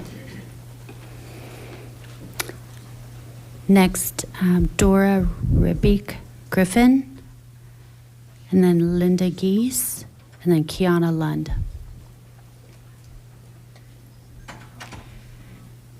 Good evening, council members. My name is Dora Ali Rabia Griffin.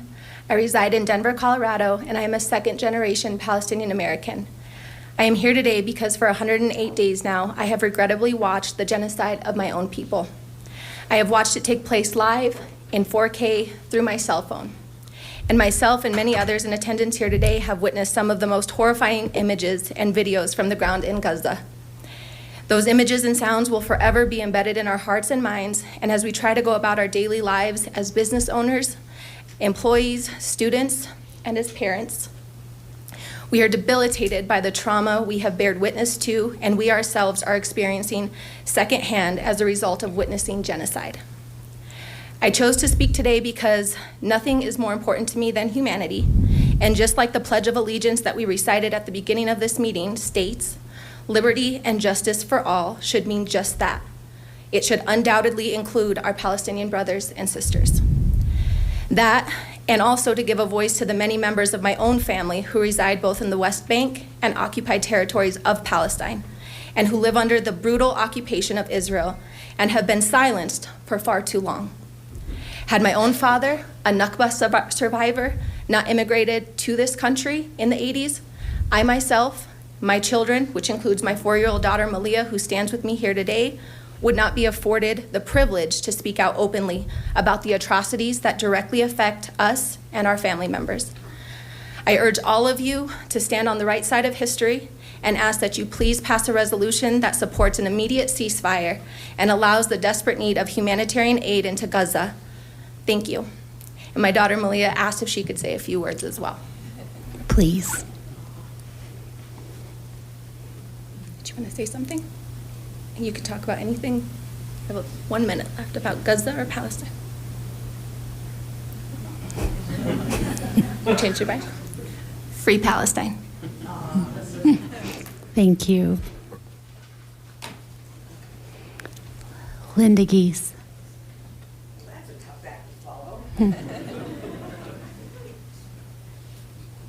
Linda Geese, Ward 5. We've been hearing about homes, and I'd like to talk about my home. The beginning of it is aging in place.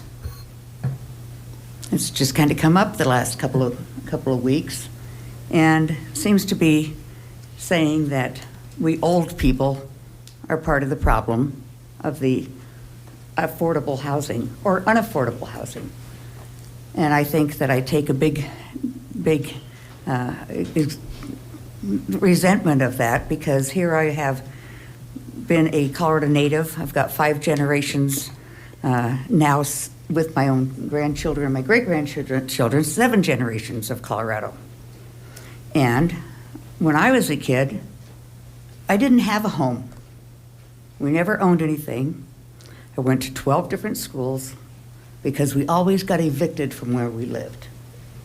When I grew up, I was 16 years old when I got married. I didn't even finish 10th grade, but I busted my ass to make a good commitment to myself and my kids that they would never have to change schools, and they'd never have to go to a different school every 6 months or 7 months as I did. This is where my stability has always been, taking care of the ones that were beneath me, and that was my kids, my grandkids now, and my great-grandkids. Aging in place. Isn't that kind of a silly way to say, listen, you're a wealthy person now, according to what Kathy and I don't know that you ever said that, Wendy, but as we talked, that I'm a wealthy individual because I own my house. And I'm part of the problem of it not being affordable for somebody else. I should probably go live in a senior residence. And then they can come into my neighborhood and have children and make it affordable. My neighborhood is not affordable. I don't care if I moved out next year or last week. It's not affordable for somebody. But it was affordable when I bought my house 25 years ago. I'm not going to move out of my house so that somebody else can come in, but I don't think that that is the problem. Lakewood is landlocked. Lakewood is landlocked. The affordable problem here that we have is that we've got a gazillion apartments that are not affordable. Bring the prices down on those. Now we've got a great big building down on 13th and Wadsworth that's not even being completed. How many millions of dollars does Lakewood have involved in that project? That should be turned into perhaps the affordable housing. Let's not take our schools and make them into places for where the immigrants can live, or where the homeless can live. Let's make something nice and do it like this, and take that building and make it something that they can move into. But I'm going to stay where I'm living until the day I die, and then my kids get my house. Thank you. Thank you. I'm sure your kids will appreciate that. All right, Kayana Lund, Sherry Kaler, and then Kim Lysobi. Hello, Council. I wanted to talk a little bit about history, because I feel like context creates a lot of clarity. So the battle for the freedom of Palestine did not start on October 7th. It started 105 years ago, with 30 years of British occupation and 75 years of Zionist occupation. In 1918, Palestinians made up 92% of the population, and Jewish folks made up 31%. In 1948, when the Zionist entity was announced on the historic land of Palestine, the Palestinian people were denied from the right to self-determination, and the Zionist settlers engaged in an ethnic cleansing campaign against the Palestinian people, aiming at expelling them from their lands. As a result, Zionists seized control of 77% of the land of Palestine. They destroyed over 500 Palestinian villages and towns and committed dozens of massacres against the Palestinians, which all culminated in the establishment of this Zionist entity in 1948. The continuation of the aggression in 1967 occupied the rest of Palestine, including the West Bank, the Gaza Strip, and Jerusalem, in addition to other Arab territories around Palestine. The Palestinian people over these long decades have suffered all forms of oppression. Their fundamental rights have been stripped away by these apartheid policies. In 2007, the Gaza Strip suffered blockades over 17 years, which turned it into the largest open-air prison in the world. The Palestinian people in Gaza who also suffered from 5 destructive aggressions, all which Israel was the offending party. In 2018, Gazans initiated the Great March of Return to peacefully protest the Israeli blockade. However, the Israeli occupation responded to these protests with brutal force, with over 360 Palestinians were killed and 19,000 others were injured at a peaceful protest. I'm calling upon my city council at Lakewood. By the way, my name is Kiana. I'm from Denver. I'm calling upon you to call for a ceasefire. We need to see an end to the violence. These people have been through generations and generations of trauma, and we are finding that this is being stored in people's DNA throughout their entire, especially living on colonized land. We need to bring the land back to the people. We can't keep doing this mass murder anymore. It's got to change. Thank you. Thank you. Sherry Kaler?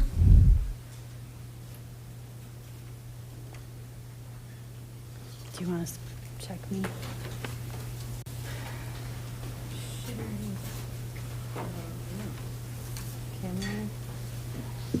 On Cody Street?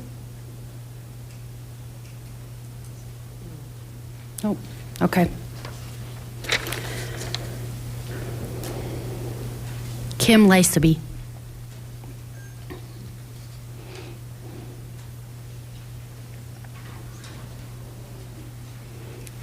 Then we have Noah Perlmutter. Hello, thank Hi. you for listening to everyone. Appreciate it. My name's Kim Lyseby. I live in Denver. I'm here just because I'm a human being that recognizes such an atrocity, such a incredible denial of humanity. I want to start off by saying that when I talk to my friends about what's going on in Palestine, so many of them don't know anything about the history there. They don't know that it didn't start on October 7th. These people have been persecuted for literally decades. Israel has bombed desalination plants so that there's not fresh water. They meter out the water. Palestine gets 3% of the water in the region. They're not allowed to even capture rainwater. They're not allowed to dig wells to get water. Israel also has bombed and destroyed farms, so the Palestinians are reliant on Israel to meter out the food. One of the officials said, we're putting Palestine on a diet. This is the mindset. This is ethnic cleansing. It really isn't even about Hamas. That's what our media is going to tell you. You're really going to have to go, and this is part of what I was getting to, is that my friends don't know about the history there, and they really don't know what's going on over there right now, because bottom line is money. We don't get the truth of what's going on over there. We have marches, and the reason that so many young people show up, people from the universities, is because they don't get their news from ABC, NBC, CNN. All of that has been thwarted. It does not tell the truth. They get their news from live, seeing what's going on in Gaza on the ground. And that's why they're so passionate at showing up. And hopefully someday there'll be some justice in Palestine. I contacted in the last couple of weeks a couple organizations that I want to donate some money to get medicine and humanitarian aid in. I talked to the director of United Palestinian Alliance.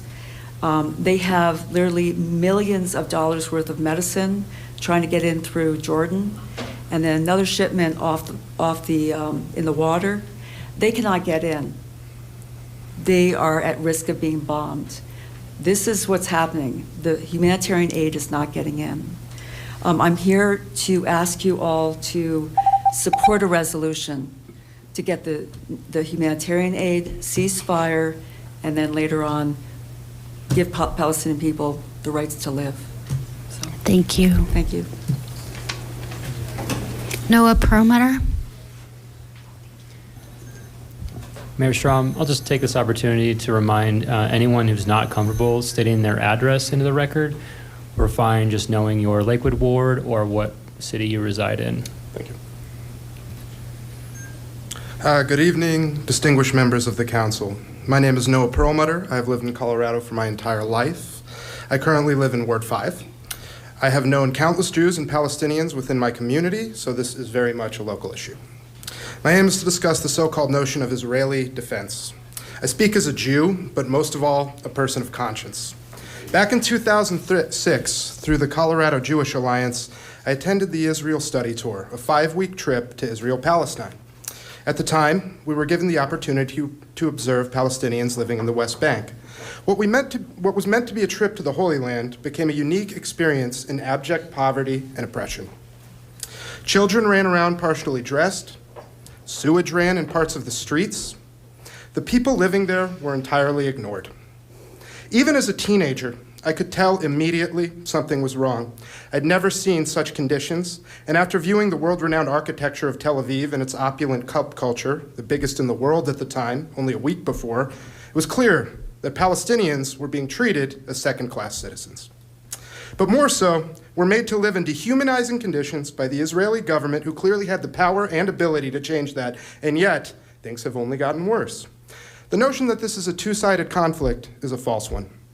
The U.S. has armed Israel for 75 years with powerful weapons, artillery, and military strategy in the supposed name of defense. They have state-of-the-art military capabilities in the air, on the ground, and digitally, and yet still, over 1,400 Israelis have been killed. And we mourn each and every one of their lives as a tragedy. But if that's a tragedy, what do you call the over 25,000 Palestinians that have been killed? To call a nearly 25 times disparity in a death rate defense is not just absurd, it's a calculated point of disinformation. Israel isn't weak. Israel doesn't need defending. Israel has a standing army ready to wipe out civilians in its name. Now, how could any rational person call that defense? Surely, defense would have ended weeks ago, if not months. This is a siege with the end goal of extermination. There is no question or argument about that simple fact. It's reflected in the obvious actions of the Israeli government. I'll end on this point. Until 1948, Jews and Palestinians lived in relative harmony in the nation of Palestine. England, and now in particular the US, have only exacerbated the problem through direct interference and under the guise of support. It's time to set that record right. You are elected with the power to do exactly that. And we call upon you today to exercise that power in the name of humanism, liberation, and prosperity. To protect all people, the only logical solution is a ceasefire now. Thank you. Thank you. And I've seen lots of activity on the door back there. So for anybody that's come and isn't sure how to sign up for public comment, please see the city clerk up here in the front at the desk. Next, we have Regina Hopkins.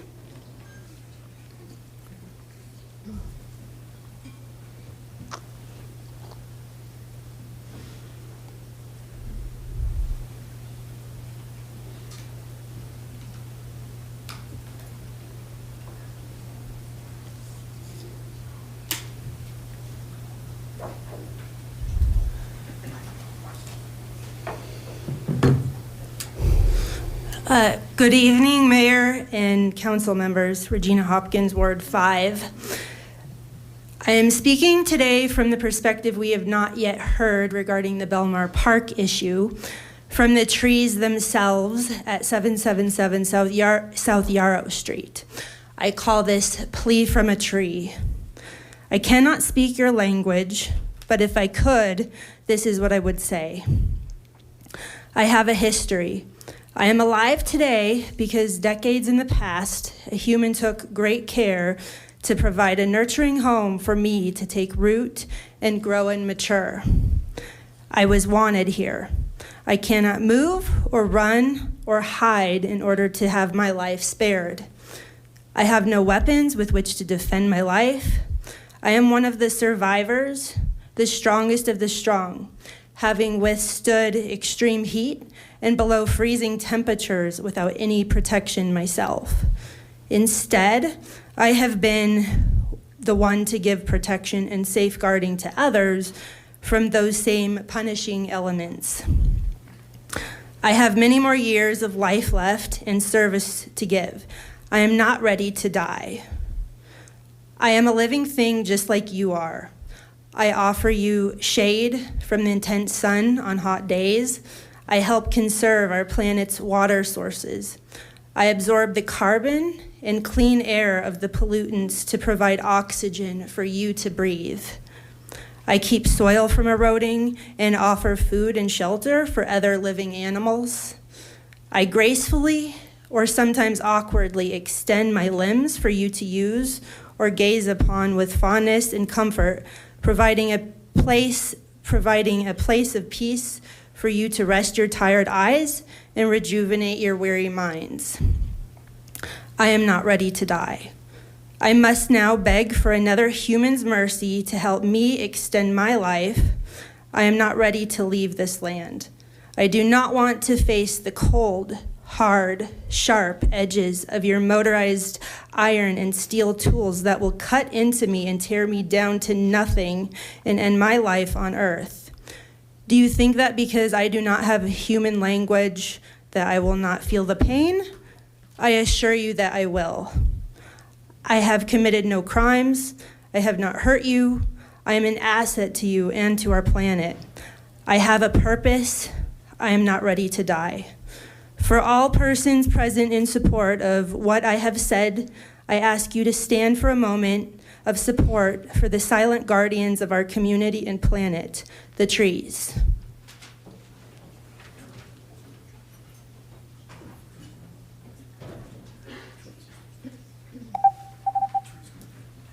Thank you.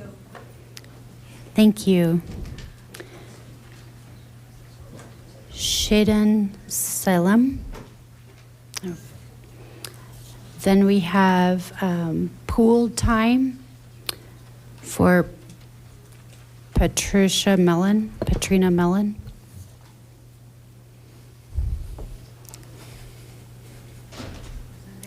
Good evening, Mayor Storm and council members. Thank you for being here late in the evening, listening to all of us. Your job is very hard, and I appreciate all the work that you do. My name is Shaden Salem, spelled S-A-L-E-M. And I live on Derry Street. My heart is pounding as I'm preparing to talk about how all of us in this room are responsible for what around 1,000 scholars around the world have called a textbook case of genocide that's happening in Palestine. With our own tax dollars, we are bombing a people that do not have an army. This is not a war. It's already been mentioned how much Lakewood pays and how much the US pays, but I don't think it's been mentioned that the US is considering sending an additional $14 billion. The Human Rights Watch has said that Israel's war on Gaza has included acts of collective punishment that amount to war crimes. The bombing campaign has been said to be the most destructive in the past 100 years, worse than the Ukraine, Syria, or even World War II. Gaza's daily deaths exceed all other major conflicts in the 21st century. And we've talked about how Israel isn't allowing food and aid to get in. Somebody mentioned that 80% of the world that is experiencing famine right now is in Gaza. Well, a new statistic just came out today, and it says that out of the 600,000 that are starving, 95% are in Gaza. and that the World Food Program said that they've never seen anything like this in terms of scale, severity, or speed. So I call on the council to end sending money and weapons to Israel, and that most American voters support a ceasefire according to the Data for Progress, along with international organizations such as Amnesty and the UN, World Health Organizations, Doctors Without Borders. And so we need to do more, that we need to make up for the damage that we've already done with our money by at least speaking up loud and clear for passing a permanent ceasefire now resolution. Thank you. Thank you.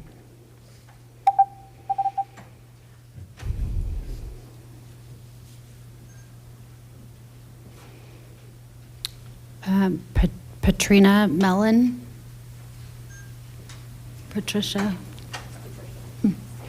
And I have with you, I need to see a show of hands, Megan and Kathy White, and Barbara Millman. I saw Barbara. Okay, thank you. Sorry for the poor handwriting. So, good evening, Mayor Strom and members of the council. My name is Pat Mellon. I am a Colorado attorney. My address is 3900 East Mexico Avenue, Suite 300, Denver, Colorado, 80210. And I specialize in real property dispute resolution in the residential section. I don't deal much in commercial, but I do deal with residents and neighbors quite a bit. I'm here on behalf of my client and only my client, Save Belmar Park, which does not represent all of the residents in Lakewood who have raised concerns. And I just want to be clear about that I only represent that organization. It's a not-for-profit organization seeking to champion preserving the fundamental nature of Belmar Park as close as possible to how it exists today. It's primarily made up of citizens of Lakewood. We also have some experts who have joined because they recognize the risk and they want to help figure out a solution. Belmar Park, for those of you who are not familiar, is an exemplary example of an urban open space. Its northern border is literally a 5-iron from where I'm standing. And it stretches, I believe, for about 127 acres. It has a very proud history related to the Denver Post family. It's a large green space with lake and trails and bridges and other man-made features. There are historic fixtures, photo locations. It's a prestige park. Tonight and for months, you have heard comments that Belmar Park is more than the sum of its elements. It's a place that people in this urban area go to seek calm and quiet and reflection. Earlier last week, I was asked for a response to a comment from a former member of this body that said, because 777 South Yarrow and the project there does not encroach directly on parkland, how does this organization claim to be relevant to this problem? And it really made me stop and think. Question took me back to the earliest roots of my first year law school at DU, and to read about zoning and land use and why it's one of the most important things that this body does. All property is personal. Everyone who's ever owned a home, anyone who's ever lived on any land will tell you that it is precious to them, and how it's treated is precious to them more than a lot of other things that you'll make decisions about. And so to suggest that because the project at 777 South Yarrow is not on parkland doesn't mean it won't affect it. We do zoning at a municipal level because we recognize that what happens on a piece of land has an impact on the other lands around it. And we create schemes and plans and maps that give individuals ideas about what could happen on their land or next to them, so they can make decisions about to buy or not buy that property. But zoning does not stand alone. There are other ordinances, particularly those on the books of this city, that work with that zoning plan. There are building codes, tree preservation ordinances, wildlife protection ordinances, sustainability requirements, historical preservation, health and safety. I ask everyone to visualize with me what Belmar Park is going to look like with a 6-story building and a 0 lot line, which is what that zoning allows for. Morning sun blocked by 6 stories of building, noise, traffic, daily life of music, conversations, building, noise, air pollution, vehicle exhaust, building HVAC and other ventilation issues, litter, foot traffic of all the new residents walking and running, dog walking with feces and urine, and interaction with wildlife, bicycle riding, and think about the effects those changes will have on the atmosphere at Belmar Park. As one of our directors just mentioned, trees can't run away. The wildlife and the birds, I'm not an expert, but I suspect they will. The 777 Yarrow project has given all of us a perfect storm because the zoning is something that we all kind of go, ugh, what were we thinking? A 0 lot line next to that park. I don't think there's many people who would argue that the 2 Iron Gate parcels are great candidates for redevelopment. The buildings there are not in use. They pose a risk. It's probably environmental, it's probably social, it's probably economic. They're not producing taxes. And it's drawing the wrong kind of activity that the city does not want to have to manage. The question is, what form does that redevelopment take? The zoning of this parcel is regrettable, but how we have used the other ordinances raises a lot of questions. There are ordinances that prohibit the disturbance of wildlife. There are ordinances that prevent the cutting of trees. The zoning itself of that property requires a minimum of 15 to 30% open space. The ordinance regarding open space dedication would require more than half of that property to be dedicated as open space. There are compromises being considered, discussed, and entertained that the public doesn't have enough information about why those ordinances aren't having a bigger effect on the design of that building and the use of that property. And I think that is a big source of the concern you hear from the residents, is that they don't know what's being discussed or why it's being discussed, why lot lines are being considered for change, why easements are being considered to be relieved. That seems like a lot of cumulative discretion to happen outside the approval of the Planning and Zoning Commission and outside the approval of this body. So the concerns of Save Belmar Park are this: to preserve trees in general throughout the Iron Gate property, how they interact with the park itself, and especially the 69 trees that have been identified to be cut down. To mitigate any disturbance to the wildlife to the degree it can be achieved, and to preserve a meaningful buffer between that park and the 6-story building that's being discussed. We think there are creative solutions. We would like to be a part of that. We would like to help with the communication to the residents. We would like to dispel some of the assumptions that rightly or wrongly are being made when in the absence of other information. So our ask is this: to the degree that there will be more conversations between the city and the developer and the HOA, Save Belmar Park would like to help and to be there and to take the temperature down on the argument and raise the opportunities to find a creative solution, because it never fails. There's one there if everyone is willing to look for it. Thank you for your time. Thank you, Ms. Mellon.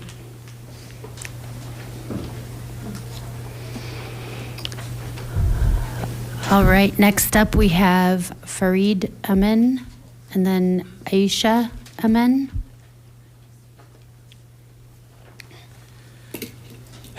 Thank you, distinguished members of the council.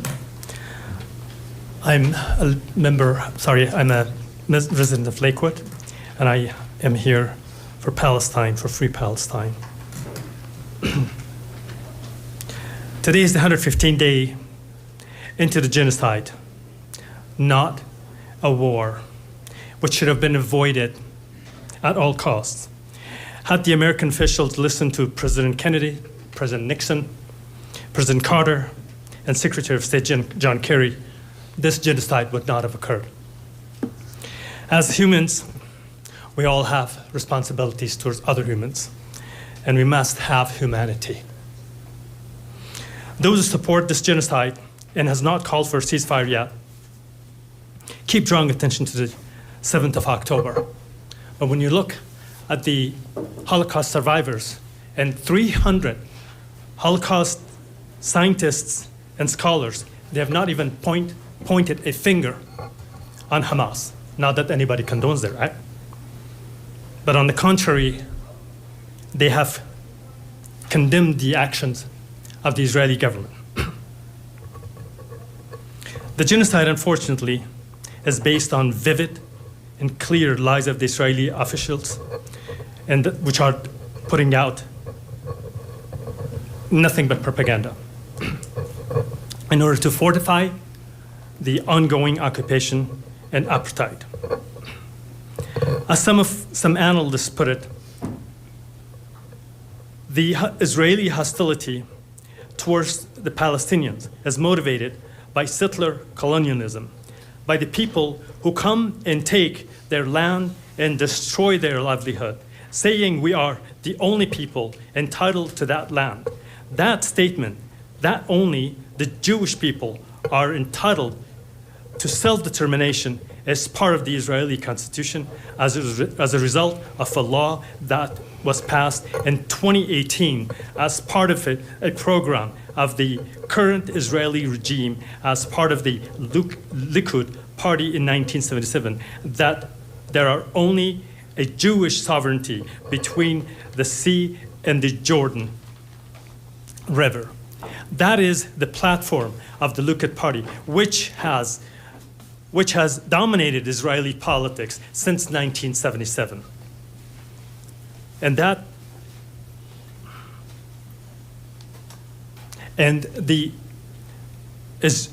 time of Israel, it stated that he was standing next to a large map of the greater Israel that included modern-day Jordan.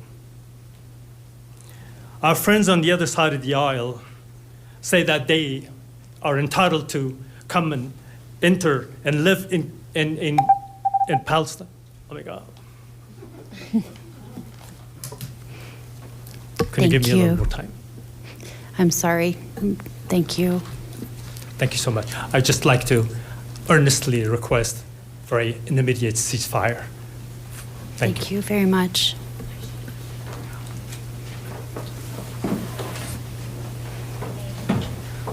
After Aisha, we have Abdullah Elaga. Hello, my name is Aisha Amin, and I'm 12 years old. Thank you for being here today. I'm an Afghan American, which means my family is familiar with occupying powers.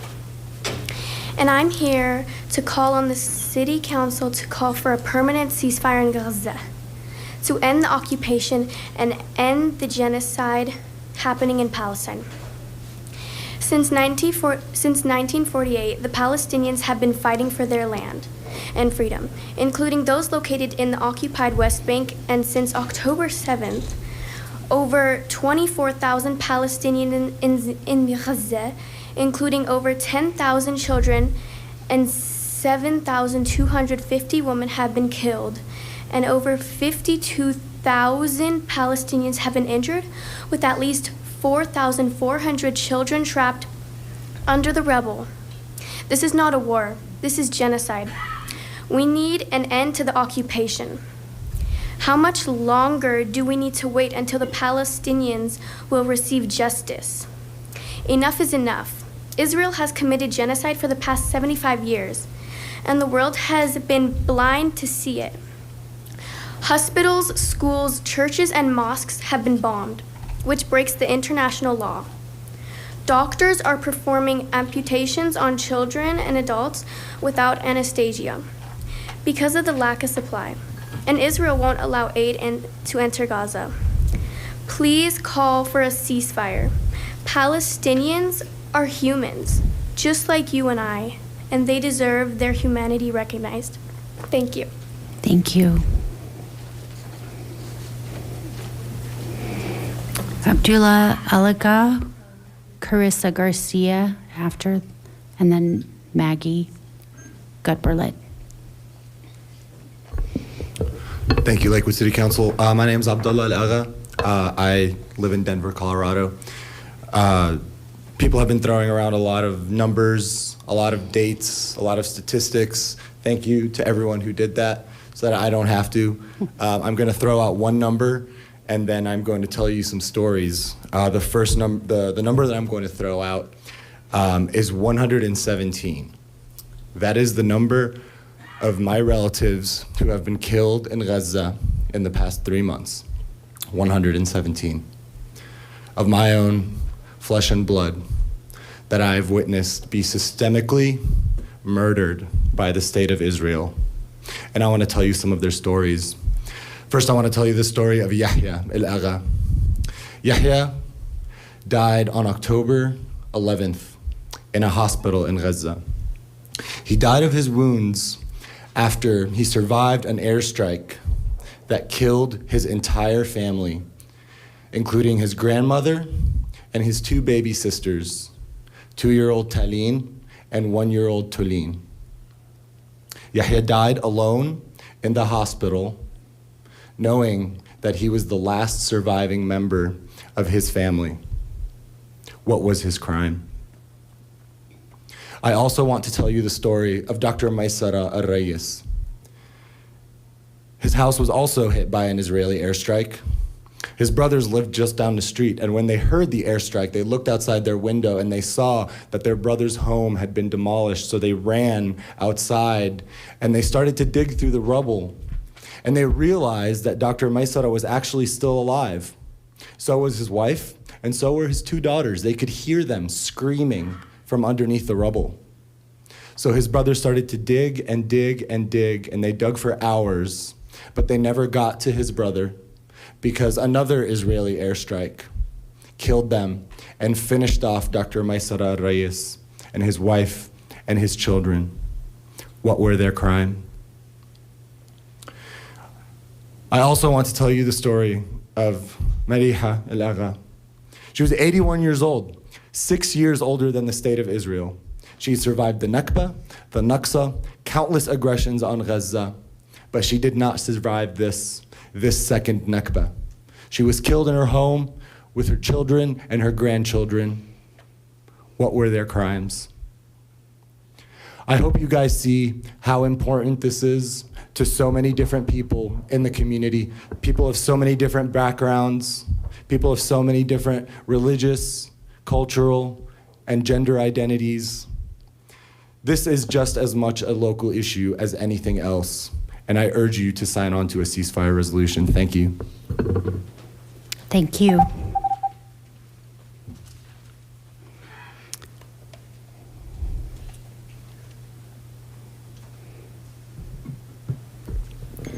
Good evening. My name is Carissa Garcia. I'm an indigenous Chicana person born and raised here in Colorado. I am a survivor, a descendant of survivors of genocide on this land. I served 8 years in the U.S. Army, and I did 2 tours of war. I am not proud of this.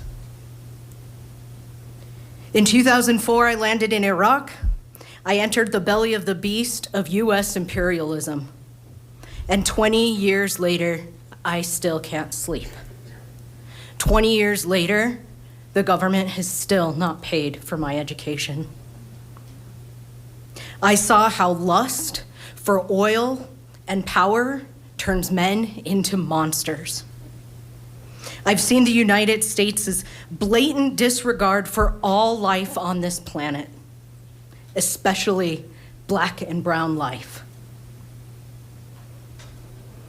Make no mistake, Mayor and the City Council, the terror in Palestine is not a war.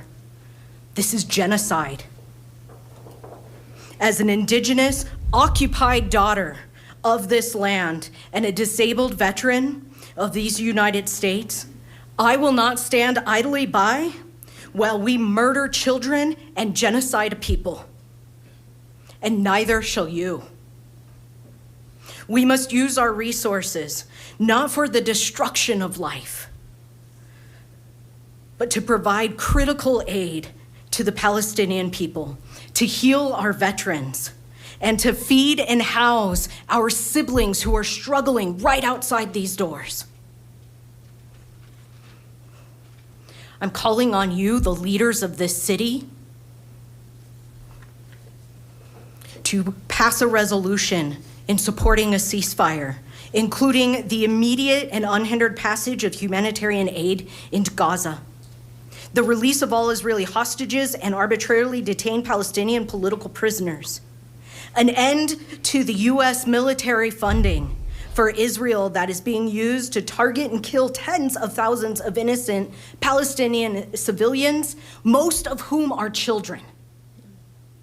We are doing our part, and we are calling on all of you to do your part to stop this genocide and to prevent another endless war in the Middle East. Ceasefire now.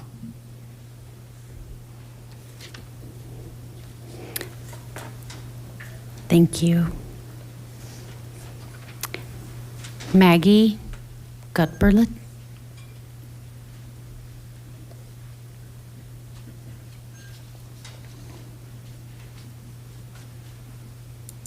Hello, and thank you for your time. My name is Maggie Gupperlet. I live at 1600 Fillmore Street, Denver, Colorado, 80206. First, I want to acknowledge the absolute beauty, determination, and love that we see from the Palestinian people.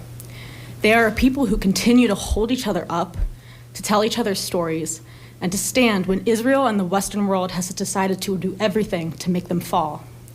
I especially want to say the name of journalist Bisan Auda, a young woman my age who has become a prolific voice for the Palestinian people and whose biggest fear is not death, but to be forgotten. We will not forget her or her people. I am a teacher for Denver Public Schools. When my 8th grade students are asked what they want to do with their lives, they give pretty straight answers. When I grow up, I want to be a doctor, a teacher, an engineer, and yes, some want to be TikTok stars.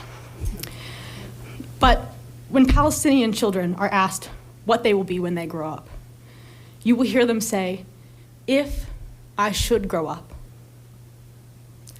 That alone to me is a clear sign that not only is the ceasefire necessary, but that a worldwide effort to push for peace in the region must follow. Netanyahu has continued to emphasize that he will stop at nothing.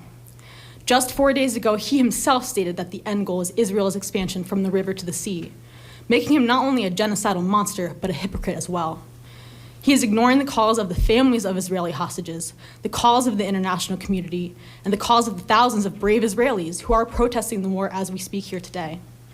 The only thing that may stop him is a forceful, consistent pressure from the United States. I, like the majority of people in this room, ask that the councilors and mayor pass a resolution and put pressure on the state and federal representatives above them. Thank you. Thank you. Next, we have Naomi Jaquez. Jaquez. And then Marilyn Hernandez Stop, which I see here is another pooling of time, so I have a couple questions with that.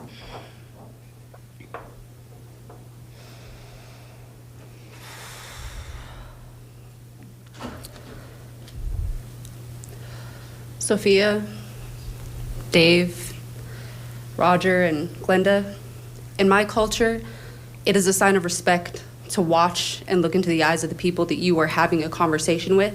And I have watched you guys countless times look away, be on your phone, and not pay attention to these beautiful people who are sitting here trying to express the heartache and tragedies that they are going through right now.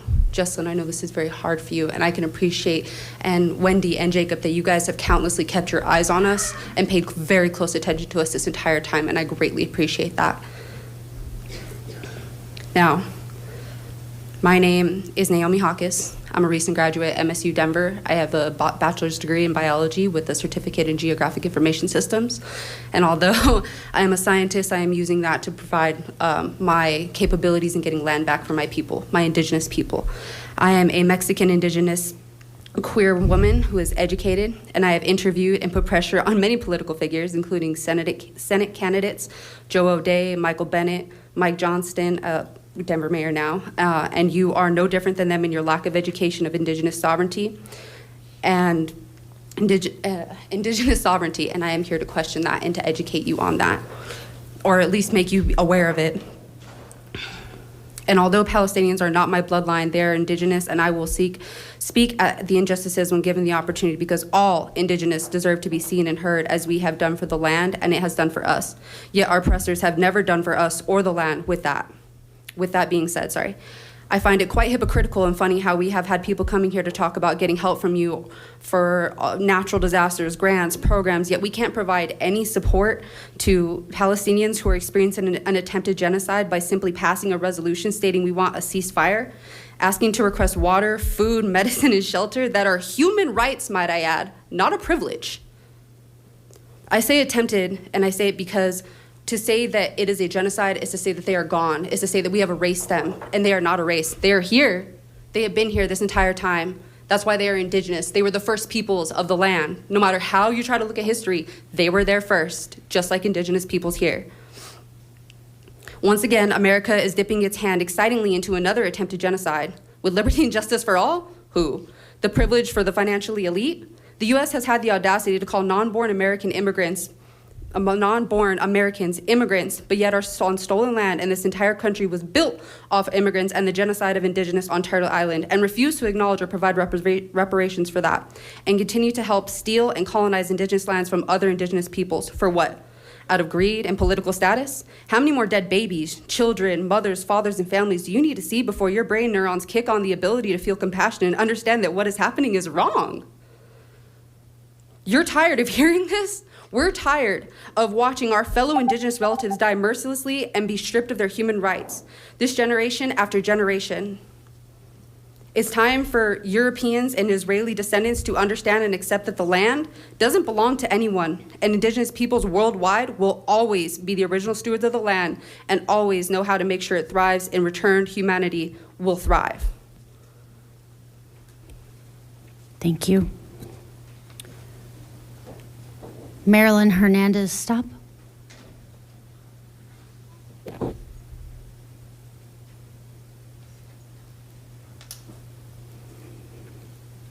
Okay, I won't get this right, so my apologies. Gila Kaplan.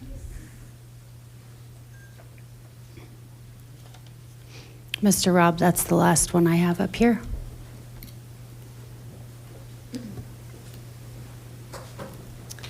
Hi. I really appreciate what you guys do, because I'm a little drop in the sea, and you guys are drops just a little bigger than me, and there is a tide going in one direction, but a lot of drops of water can go in the other direction. And I am a different voice here tonight because I'm an Israeli. And I left Israel in 2014 because, I got there when I was 5. My parents were our Zionists. But my life there has been one of experiencing a war every couple of years, where really what these wars are, they are mowing the lawn, as the Israeli officials call it, mowing the lawn, cutting down people. And me, as a person living in Israel, growing up there, all I experience is violence that is happening somewhere, but as an Israeli, I am not able to see what is really going on in the life of Palestinians. The Israeli life is built to make me blind, to not be able to see. There's a wall, the information is very biased. Israelis live in a bubble. They live in a dream. And they have no idea what it means to be a Palestinian. For them, Palestinians are not humans. Israelis are raised to dehumanize Palestinian people. So I left because I did not want to be part of that. And now, I didn't imagine that I would see a Nakba worse than the Nakba that I've read about that happened in 1940. And I read about it not because they taught it to me in school. No. They won't teach you that. I read it because I look elsewhere, because I'm curious. So what is happening now is deeply, deeply shameful for me. I go to sleep and I wake up every day since October 7th, just filled with these images and this information and stories that I know of what is happening right now in Gaza. And it is a war of Israel against Gaza. It is not against anyone else, and it is a genocide. So what I am asking you bigger drops than me to please call for a ceasefire, to end the siege on Gaza, to to stop funding weapons and giving money to Israel. No more. That country has to change. Thank you. Thank you. Mayor Strom, next we have Elliot Fledden, then Chelsea Masters.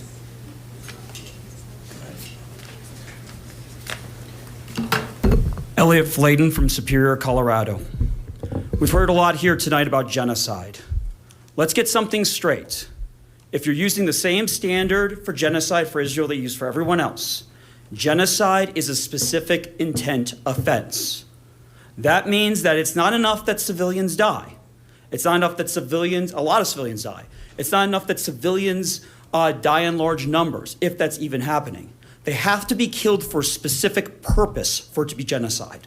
That be killed for the purpose, under international law, under American statutes, of wiping out a civilian population in whole or in part. And simply put, if you examine the facts on the ground as they're occurring honestly and not listening to propaganda or ill-informed people, that cannot be occurring and is not occurring. And I say this for multiple reasons. First of all, it is undisputed, many people here have used it in their argument, that Israel has complete military power over the area.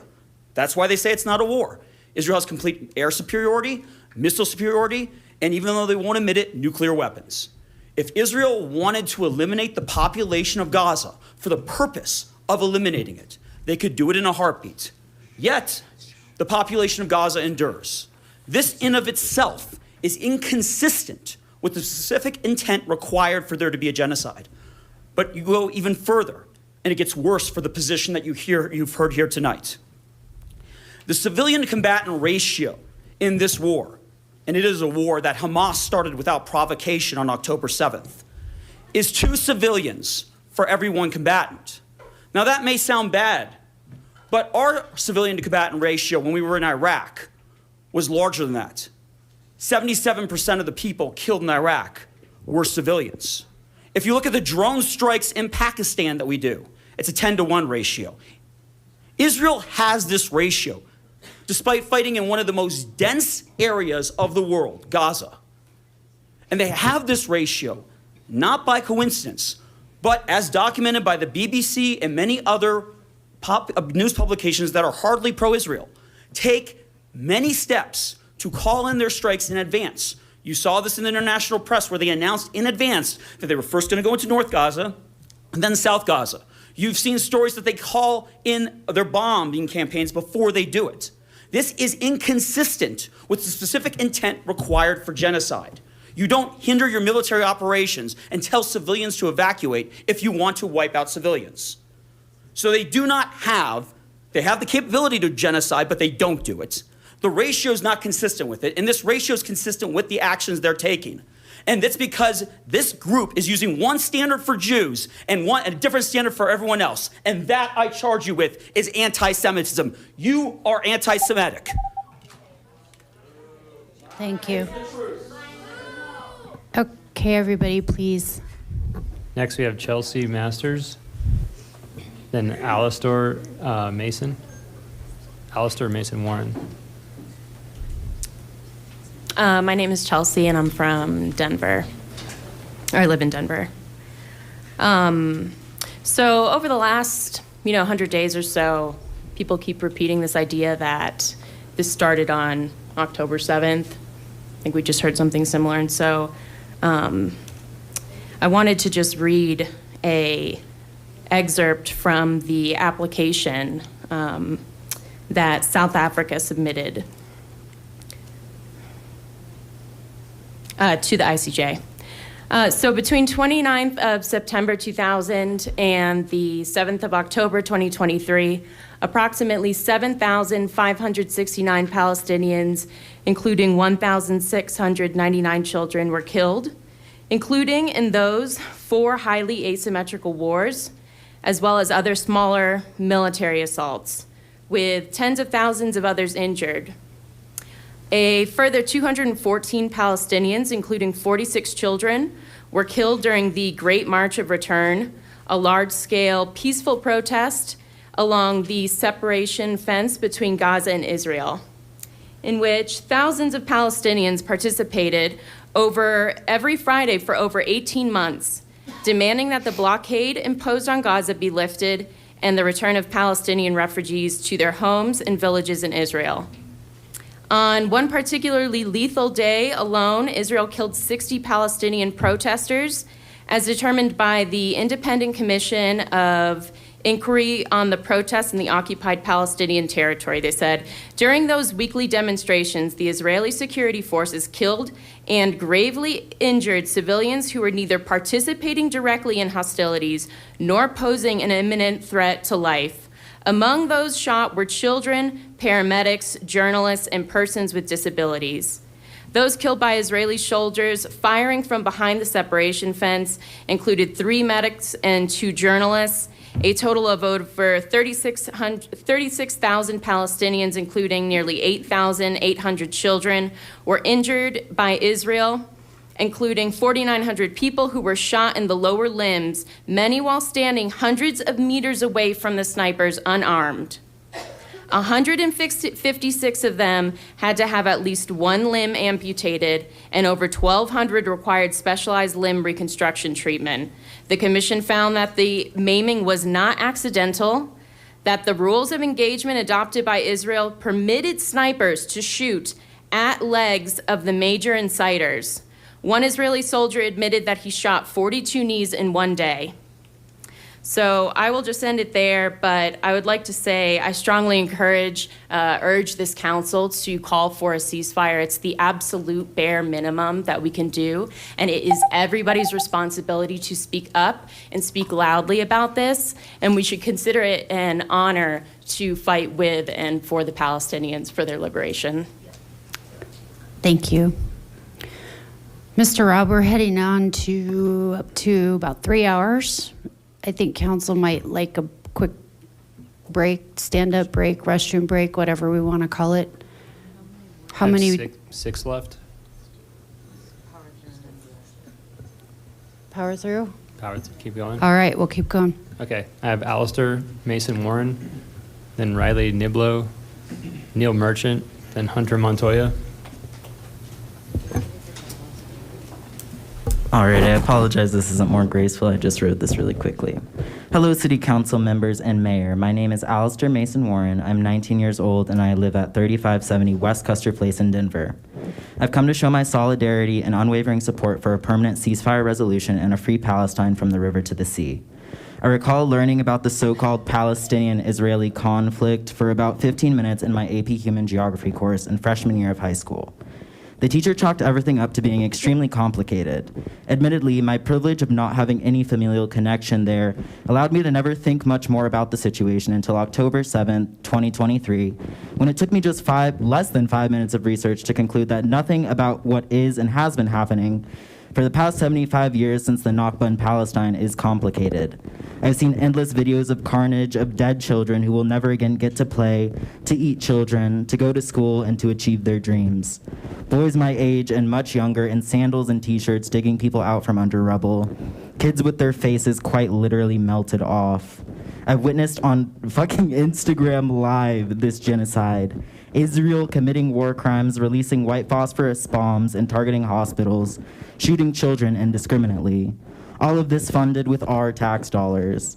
How is it fair that my homeless neighbors struggle to survive and that my broke ass who makes $18.29 an hour has to plot on how I can budget enough money to have cash to share with these Denver residents when I'm already struggling to pay my own medical bills and rent?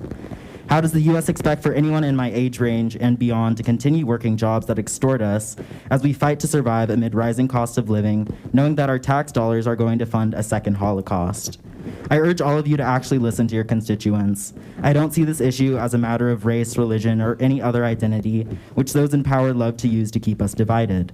This is a matter of maintaining our humanity and deciding collectively as Americans if we're going to continue our history of imperialism, colonization, brutal occupation, and a culture of white supremacy. I truly believe if you have a heart and are capable of empathy, you will not think twice about passing a ceasefire resolution. But even if you don't, me and hundreds of thousands of people globally will, with our souls and with our blood, avenge Palestine and will continue to fight for a decolonized world, from Palestine to Mexico to Turtle Island to Hawaii and beyond. Thank you for listening. Thank you. Riley Niblo, then Neil Merchant.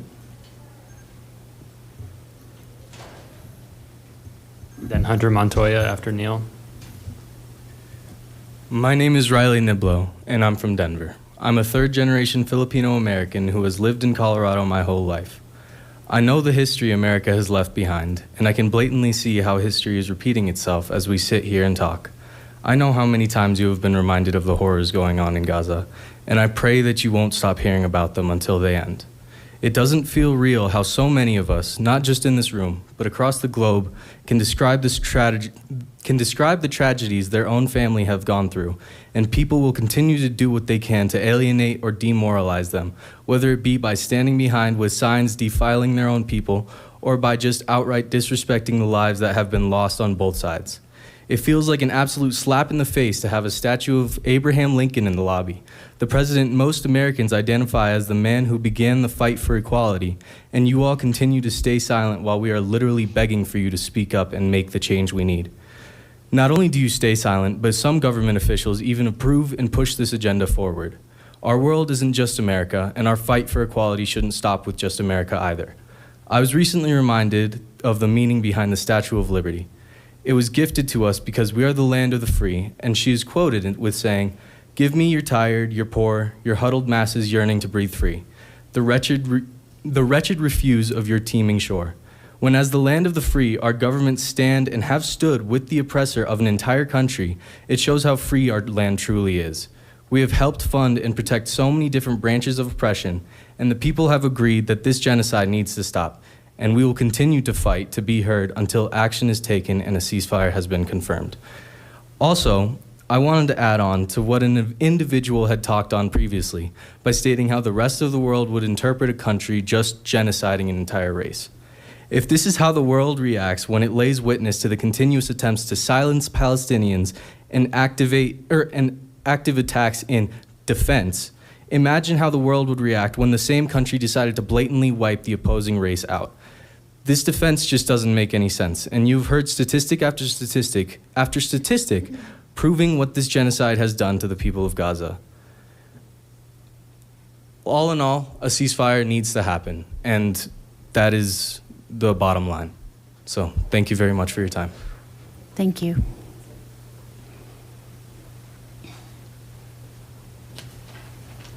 Riley Niblo, then Neil Merchant. Sorry, that was Riley. Neil Merchant, then Hunter Montoya.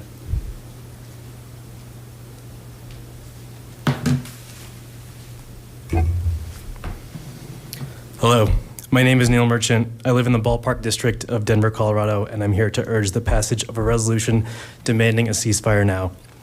I ask the council and everyone here listening in person and online, what is the worst pain you can imagine? Surgery without anesthesia is among my worst nightmares. I can think of no greater evil than knowingly and willingly imposing such a fate on children by the tens of thousands. Over 10,000 children killed, 23,000 civilians and counting, not including those missing and presumed dead under the rubble. Over 60,000 injured. Having the option every day to stand against it and choosing not to. And for what? What have we gained from this? If eliminating Hamas was the goal, how many members of Hamas have even been eliminated? By Israel's own admission, they have no way to know. The latest estimates from US intelligence put the figure at 20 to 30% of Israel's estimates of number of militants killed. Even from a practical perspective, ignoring the moral arguments entirely, this does nothing to further the interests of American citizens. This does nothing for the security of Israel. Global support for Israel has plummeted since October 7th, dropping by an average of nearly 20%, according to a recent time poll of 43 countries. None of this makes Israelis or Jews more safe. It is nothing more than a barbaric, reprehensible, cruel flex of power. Israel and the United States are telling the world, we do what we want and no one can stop us. No country has a right to commit genocide, refuse medical care, engage in mass displacement, bomb indiscriminately, or refuse water and food. This includes Israel. To those who say, but Hamas, or Israel has a right to defend itself, these are not exceptions to the international laws governing war. To those who say, there was a ceasefire on October 6th, I implore you to educate yourself on the 75 years of brutal occupation, settler colonialism, war crimes, and human rights abuses by Israel against Palestinians. To those who say there is no genocide occurring, genocide scholars disagree with you. To say Israel could wipe Gaza off the map if it wanted to is an absurd statement. Of course it couldn't. It would lose global support overnight and be forced to cease its offensive. And to justify the slaughter of civilians by saying, well, we did it in Iraq, is a laughable and morally bankrupt position. To those who would hold up signs saying peace requires more than one willing participant and then run out of the room after getting their words in, I agree. There can never be true peace amid apartheid and foreign occupation. But for now, we must take things one step at a time. And the first step is ending the ongoing slaughter. This is why I implore the Council to adopt a resolution demanding a humanitarian ceasefire in Gaza. Every day we allow the slaughter in Gaza to continue is a stain on our collective humanity. It's never too late to do the right thing. Thank you. Thank you. Hunter Montoya, then Anita Springsteen and Sarah Shawish.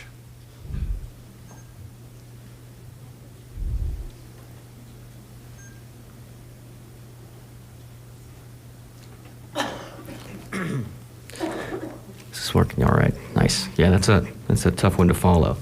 Hell yeah, man. I'm Dr. Hunter Montoya. I live in Ward 5. And I'm a white American man and a therapist. And I'm here not because I have a family lineage that's been traumatized by this violence or because I believe this genocide directly impacts the well-being of my family and my peers, but because I believe that it very much should affect my family and my friends and the well-being of my peers. What we're speaking to is a common humanity and a right to life anywhere on the globe. I believe that there's something very unwell and profoundly disturbing about a culture in which a case must be made in pleading terms for our fellow humans and fellow community members here to merely affirm that Indigenous peoples have a right to water, to shelter, and to life.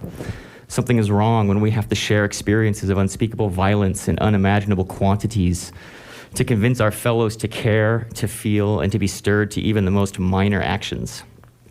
We can look to our brothers, sisters, and siblings across the globe, including those whom we demean in the global south, to see what it means to care about humanity in ways that we have learned not to. In this way, I want to acknowledge that it might require a kind of courage that is not fostered in our imperialist, capitalist, white supremacist, patriarchal culture. It takes courage to open your heart. It takes courage to invest your energy into humanity when your friends, your family, and your peers do not understand and do not care. In this culture, it takes the kind of wisdom we see in indigenous communities to trust the truth of our senses, of our hearts, and of our humanity in the face of those who justify their violence with racist hypotheticals and intellectualization.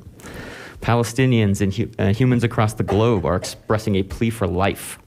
And in an age-old imperialist white supremacist settler colonial tradition, those justifying their murder ask you to reject the evidence of your senses and of your hearts, and to trust their words, and to fear those who are being murdered. To fear and to judge Arabs, Palestinians, and Muslims despite their repeated calls for nothing but love and for life. All in the exact tradition that justifies the murder and exploitation of Black, Indigenous, and people of the global South. Someone just spoke to the Zionist BS we heard in here a few minutes ago, so I will skip that. Suffice it to say, it is not, it's upside down, and it is not to defend Israel's action when we see our own Western hypocrisy as we bomb and murder others across the globe, but instead is an opportunity to condemn our own participation in imperialist violence, and to challenge the Western normalization of such racist dehumanization. And so while it takes courage to feel and to stand up to your peers and to trust your humanity in the face of cultural gaslighting, it takes nowhere near as much courage to express solidarity as a white person in the United States as it does to simply exist as a person of color, or to find hope and to build community in the face of decades of colonial violence. Last sentence. Palestinians, again, know more courage and humanity than the West has ever known. The very least we can do is call for a ceasefire and for land back. Free Palestine. Thank you.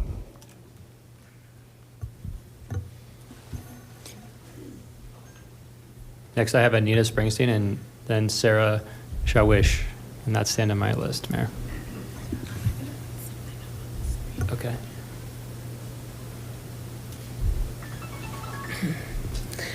Anita Springsteen, former city councilor. What's that? She's showing a document. Oh, I'll show that at the end, Jay. Oh, gotcha. Yeah.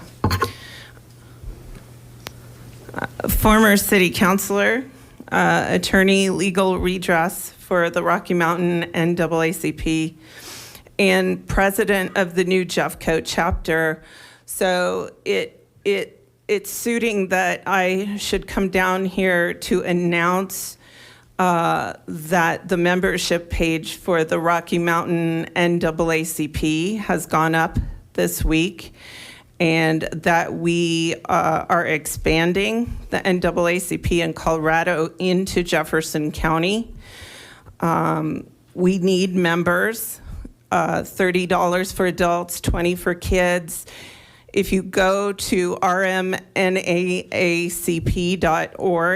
and sign into the Jeffco page, that's where you can sign in for your membership. And it's fitting tonight because this is how we are attempting to bring a whiff of civil rights here into Jefferson County, of human rights. Tonight, you're watching people pour out their hearts. And I can't help but think of the authoritarian behaviors here in this very room, on this very dais, that resemble those stomping civil rights across the ocean in other parts of the world, taking people's freedoms and First Amendment rights, putting children in jeopardy right here in Lakewood. Some of you up on the dais know who you are, who have done that. The police presence outside Lakewood High School on January 10th looked like a scene out of Columbine. Lots of police with their sidearms, intimidating parents who were picking up children, intimidating parents over parking. What kind of behavior is that in Lakewood? Multiple Latinas dying in the Jeffco jail in December for lack of medical care. A 17-year-old girl shot over 30 times by police in March. A woman who was elderly who was found dead in a gulch in February. And you all ignoring citizens. I have a solution for the Belmar Park people. If you could put that up, Jay. I have a solution, which is a land swap. There's a section of the park with no trees on the southeast side of the park. Why not swap that with the developer? I have outlined it there. Swap that piece of land on West Kentucky Avenue with the land that's right next to the lake, and that will solve your problem. Thank you. Thank you.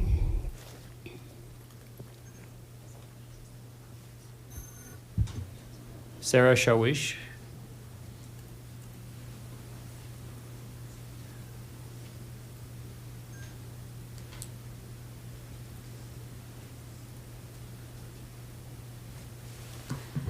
Hello, hi, my name is Sada Shawish.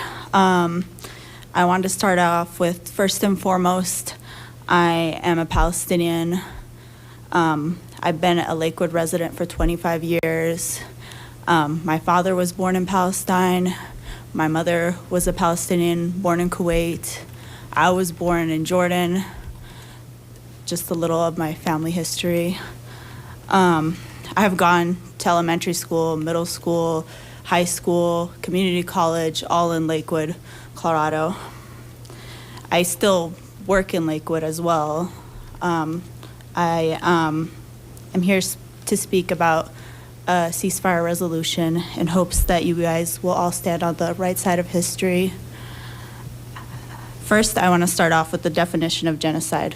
The Webster definition, the deliberate killing of a large number of people from a particular nation or ethnic group with the aim of destroying that nation or group. I will list some things that have been happening in Gaza and let you decide whether this would be considered a genocide. Dr. Hammam Alouh was killed in an Israeli airstrike. In his last interview, he said, "If I go, who will treat my patients? You think I went to medical school for 14 years of my life so I can only think about my life? I am asking you, ma'am, do you think I went to medical school to only think about my life?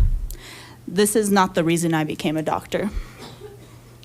While we watch as the country clap for healthcare workers during times of COVID, why are we ignoring the deaths of Palestinian doctors, nurses, medics, and other healthcare workers in Gaza? There were 39 premature Palestinian babies in Al-Shifa hospital that were taken off the incubators due to lack of electricity and the oxygen machine being destroyed. There was no outrage in the world. Nothing from mainstream media.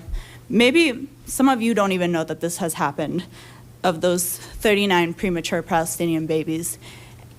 Maybe because they're Palestinian and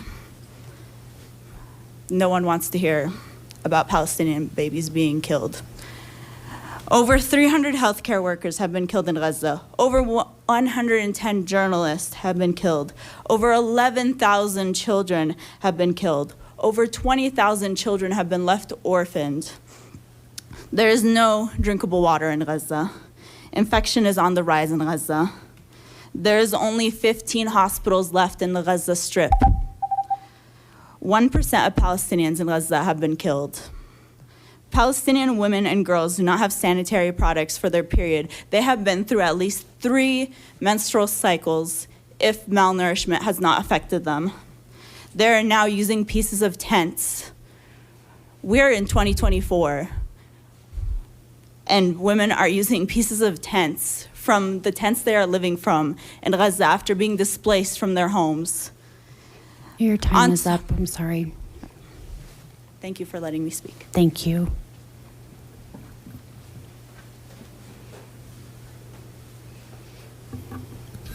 All right. Any more from Chambers? No, Mayor. Nope. Okay. Sure. And then if you'll sign up with him on the way out.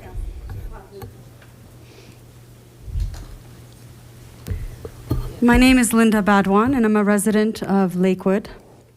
I was born in the old city of Jerusalem and had to grow up suffering through the relentless occupation of the Israeli occupation forces and the Israeli government policies. Treated inhumanely at every corner, at every step of the way, and had to witness things as a child that no child should have to witness at the age of 9 or any age, for that matter. I was kept from going to school for over a year and kept from entering Jerusalem to be able to worship freely in our third holiest site as a Muslim. Freely and safely. Nobody should be kept from doing that. One of the reasons I wanted to come down and finish our talk today is because I want to thank each and every person that did come up here and speak and educate, not just yourselves, but all of us on the matter even further. And I say this lovingly and respectfully to each and every one of you. We are not going to stop. We are not going to stop talking about this. We are not going to stop telling you the stories. We are not going to stop coming here and asking you, each and every single one of you, to seriously consider the need to call for a ceasefire and to have the courage to use the word ceasefire without being afraid. This does tie back to our local issues. Just yesterday, I bumped into a homeless man that literally said the words to me, "Nice to see you again." Those words broke my heart in front of my 11-year-old. We should not have these issues on the street. We should be able to fund the programs that we need to fund here, and by continuing to send the billions that we are just sitting back and allowing to be sent to Israel is keeping our own community here in Lakewood from thriving. We don't want to just survive, we want to thrive. And that goes for everybody involved in any city that came and spoke here tonight. I want to thank you for taking the time to listen, and I personally look forward to working with each and every one of you to pass a ceasefire resolution. Thank you.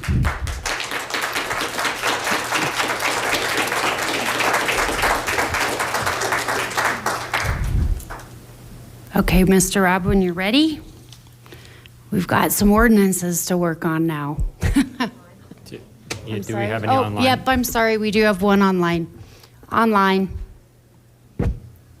Mr. Dewey. Hi, I'll keep it short. Thank you all for staying this long and hearing from everyone.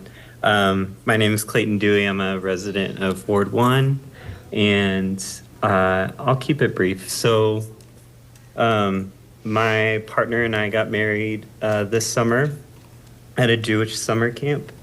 My partner's Jewish, and it's been beautiful, joining their life, and we have extended family in Israel. And so, of course, we're like very devastated over what happened on October 7th. And we're also very, very devastated with the way that this kind of cover of anti-Semitism has been used to justify what the Netanyahu regime is doing to the Palestinians. You heard that defense once tonight, and it's just really unfair and just contributes to this complicity and looking the other way at horrific crimes. We need a ceasefire. We need an end to the occupation. We need to stop using Jewish trauma to justify these horrific acts. There are so many Jewish people. I know it can be a minority in the U.S., but it's a growing minority of people who do disagree with what Israel is doing right now. And for all people of conscience, we should please don't be afraid of these false accusations of anti-Semitism. If anything, we need to separate Jewish values from what is happening, because what is happening is not in line with Jewish values and what I've learned from my partner and my extended family. So thank you. And I guess last thing, I know this might feel politically controversial for you all to take on. I personally commit to standing up for you if you feel that there is a majority of people supporting a ceasefire. So I hope you have the courage. And the last thing I'll say is, we're coming to you at City Council because Representative Brittany Pedersen is ignoring this. Both of our senators are ignoring this. So hopefully by Lakewood standing up, we can start to build that pressure for those who have more influence to actually do the right thing. Thank you very much. Thank you, Mr. Dewey. Do we have any other callers online that would like to speak?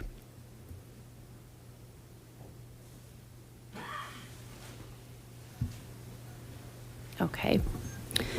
Well, before we turn over to the business of the city that is yet to be done tonight, I want to thank everybody for joining us to share your thoughts, opinions, and asks. I don't want anyone to think that this wasn't heard in any way, shape, or form. We appreciate you sharing this with us. With that, Mr. Robb, item number 14, please. Item 14, Ordinance O-2024-1, amending Title I of the Lakewood Municipal Code to comply with recent state legislation affecting municipal prosecution of acts constituting crimes of domestic violence, on second reading and public hearing.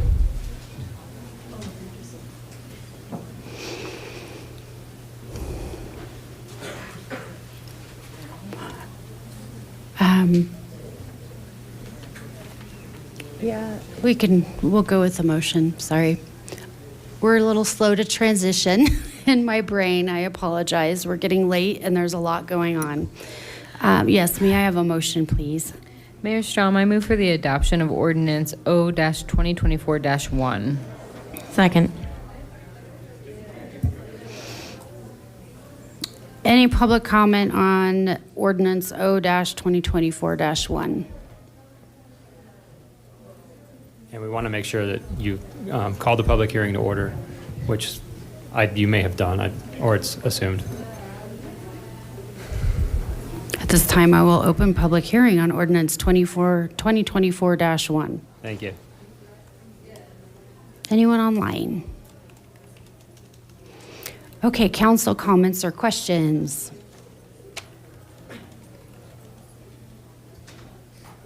Okay, then it sounds to me like we are ready for a vote.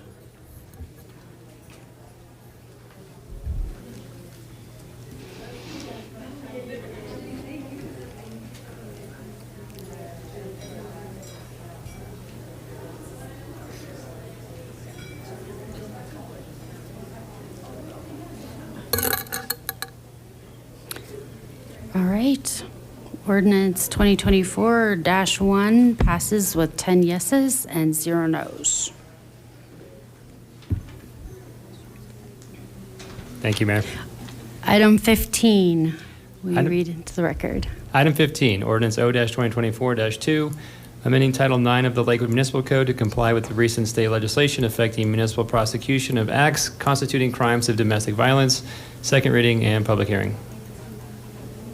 Okay, thank you. At this time, I will open public hearing for ordinance O-2024-2. Do we have anyone in chambers that would like to speak on this ordinance? I see none. Do we have any online? All right, we'll close the public hearing, and I would like to ask for a motion. Mayor Strom, I move for the adoption of ordinance O-2024-2. Second. Council questions or comments? Seeing none, we'll go to a vote. Oh, all right.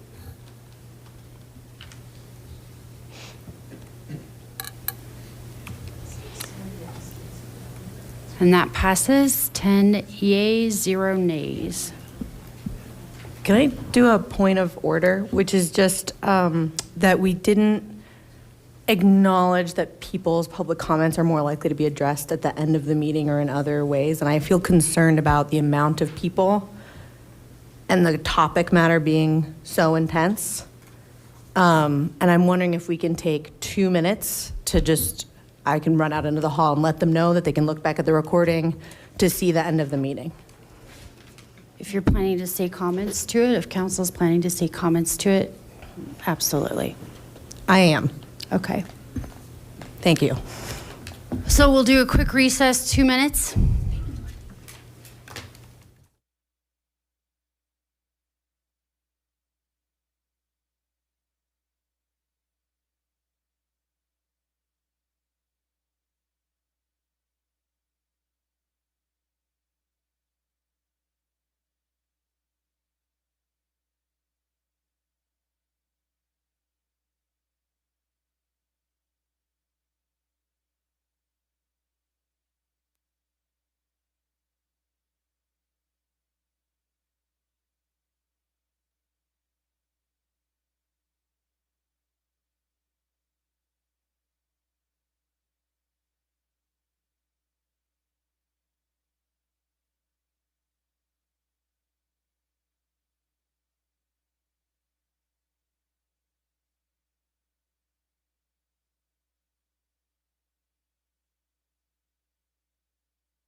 Okay, greetings for the second chapter of Lakewood City Council regular business meeting on January 22nd, 2024. We come back for our recess and we are on to general business. Requests for legislative modifications. So we have two in here from counselors, and for those not familiar with this, these are ideas and requests that City Council has that they're bringing forward, and before we divvy them off or send them on to wherever is appropriate for the next step of work, we as council body will discuss, because decisions do need to be made as the group. So for the first one we have this evening, Councilor Stewart, I'll hand the floor to you. Great, thank you. These two requests for action are a couple of items that I previewed at our last regular meeting. So this is in response to some of the gaps that we've seen perhaps throughout this process around the 777 Yarrow property, and looking at some ways that we can do better for our community. So what I am requesting tonight is really to utilize the expertise of our Planning Commission to study a couple of options and then bring us back some recommendations that we can consider as a council. So the first is that I would really love for the Planning Commission to study and provide recommendations for a standardized, proactive community engagement process as part of larger site plan pre-planning processes. Again, I would like to hear from the Planning Commission what types of projects they think this might be appropriate for. I don't want to speak to that. Again, I want to hand these items to them, utilize their expertise, and hear what they have to say and what their recommendations would be. So that would be the first one. I think it's clear that we need to do better with community stakeholdering in larger projects and being more thoughtful. So would love to hear what they would have to say about that and what they would recommend as part of our rolling that into a more standardized pre-planning process. Good grief. And the second is that I would love for the Planning Commission to study and provide recommendations for potential park adjacent overlay guidelines, things like bulk plain setbacks, et cetera, that we have discussed on council. And again, I want to be really clear to the community that these types of things cannot be applied retroactively, but I want to do everything that I can and make sure that we're being really, really thoughtful moving forward with some of the things that we have learned. So that being said, would you like me to make a formal motion? Well, my question is first, do we want to do these separately? We're talking about two different projects, two different votes, or were you wanting to propose them as a package? I'm happy to do them separately if people have different thoughts about them separately. Or I can do, all right, I'll do them together. Okay. Great, fantastic. Okay.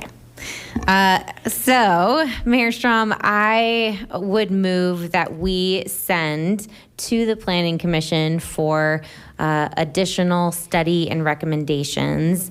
To provide recommendations for proactive community engagement process as part of the large site plan pre-planning process, and B, for the Planning Commission to study and provide recommendations for potential park adjacent overlay guidelines. Second.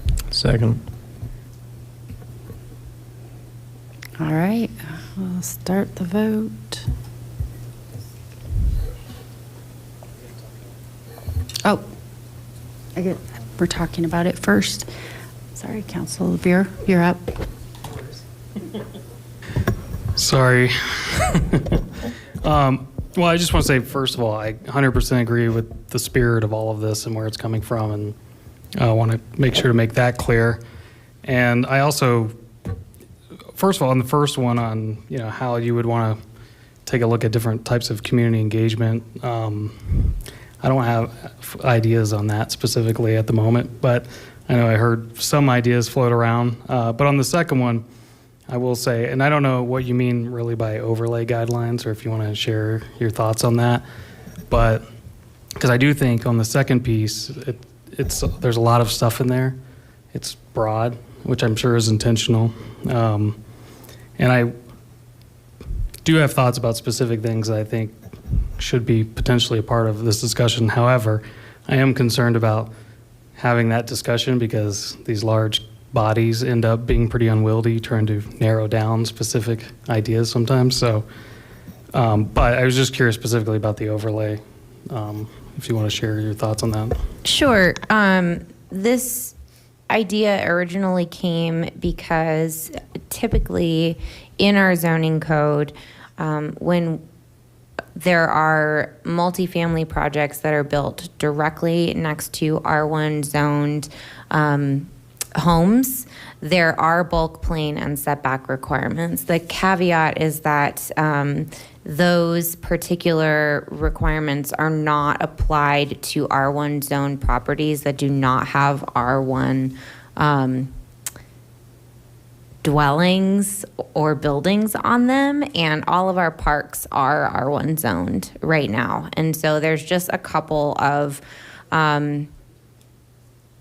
nuances in the way that our code is applied slightly differently. And again, I want to be really careful because there's also been concern in our community about moving too far in the other direction just as a backlash to one single project. And so I just want to be really wise and thoughtful, which is why I don't want to send the Planning Commission. This is exactly what I think should happen, because again, I think we have an excellent Planning Commission with a wide range of professional expertise currently, and I very much want to take advantage of that and really see what would be some wise moves to potentially, do we just need to, pull out 2 words in the zoning ordinance? Would that fix it? Or do we need to do some more? So when I say overlays, I mean making sure that zoning next to our parks and specifically our open spaces are being a little bit more thoughtful for some of the sensitive environments that they're right around. And so, does that answer your question? I think a part of it.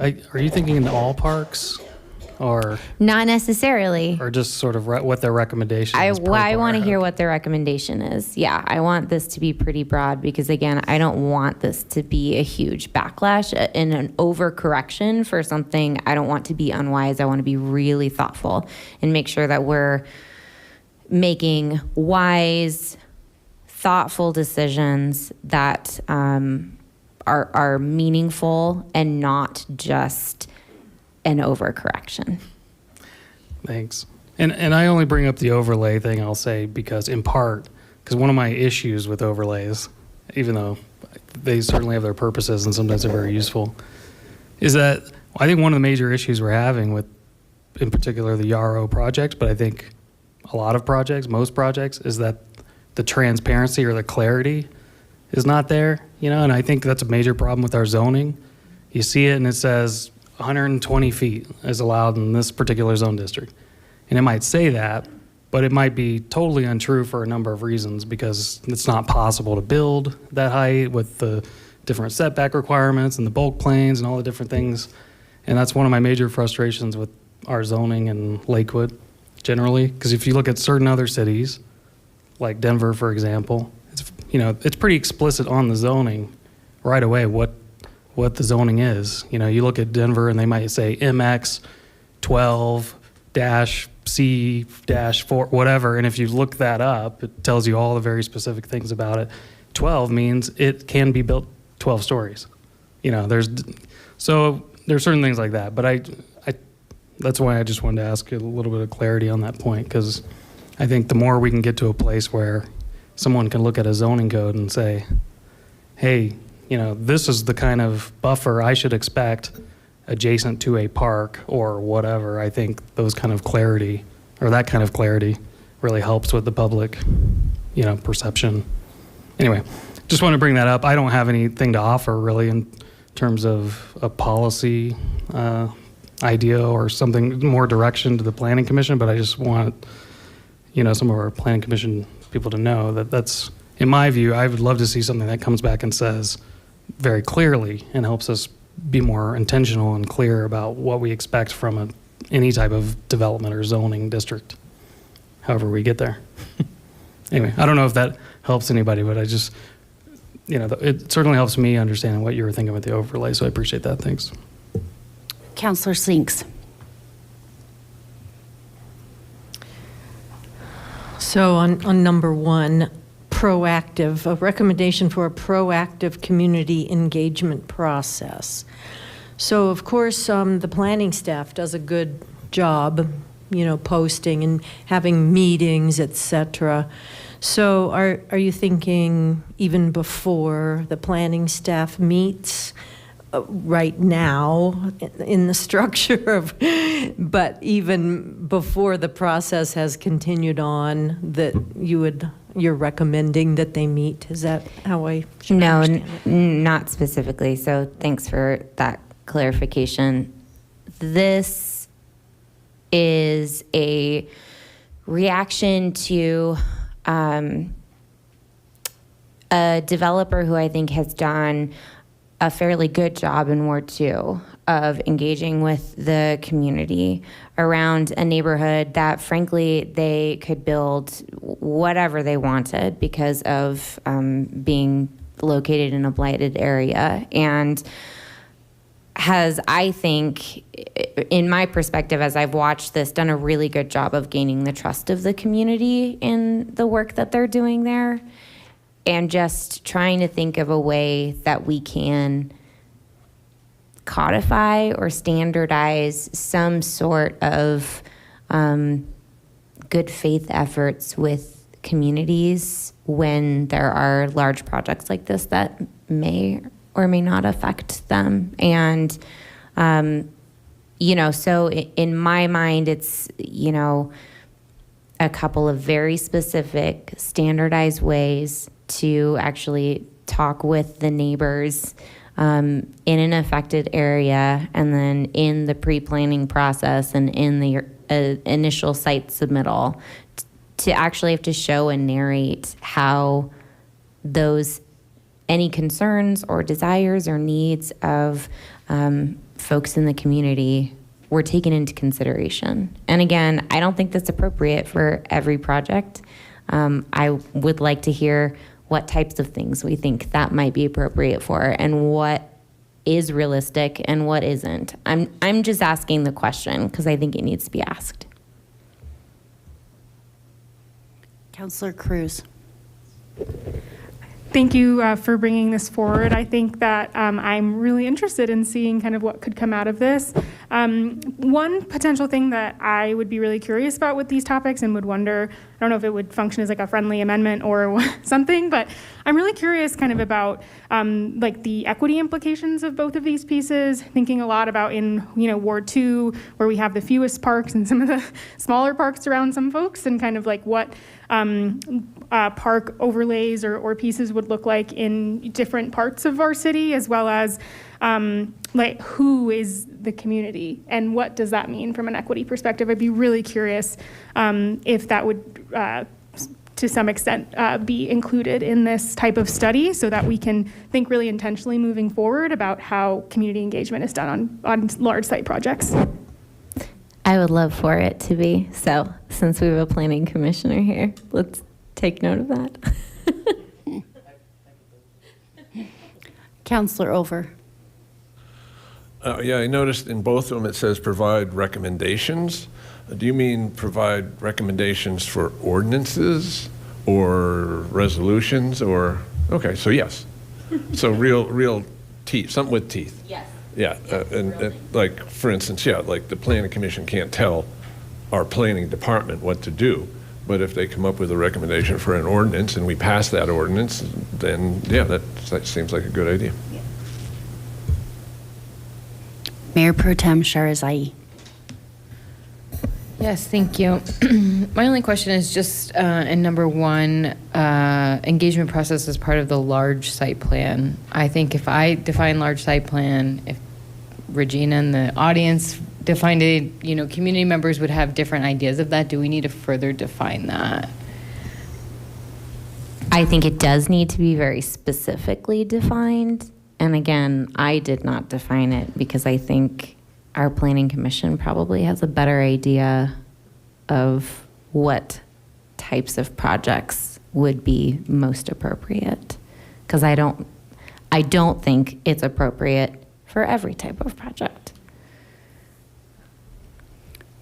Councilor Ryan. This may go to that question.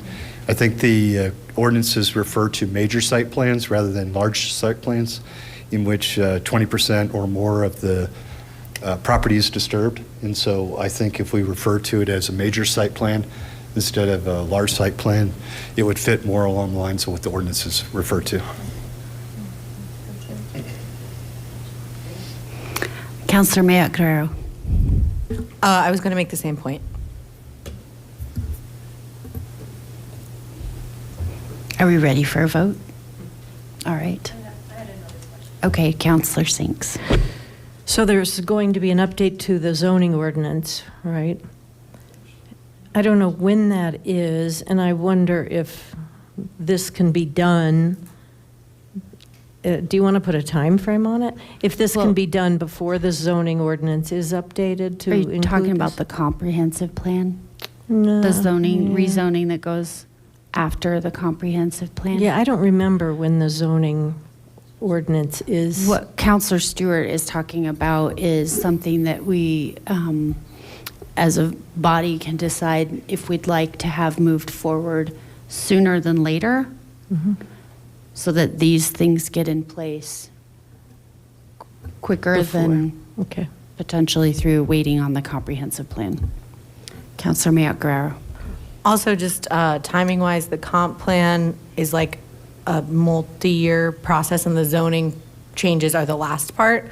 So I think it would be probably really great timing in terms of like if these questions can be being asked as we go into that outreach. I think probably having that information.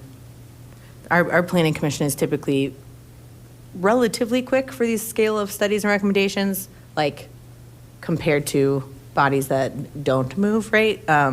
So I don't know that we need to have a specific like time deadline because I don't know exactly what they'll frame the like actual project as, but we have years between now and the zoning updates from the comp plan. So just because I think that's what you're talking about.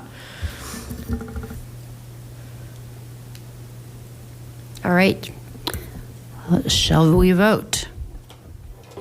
Please cast your vote.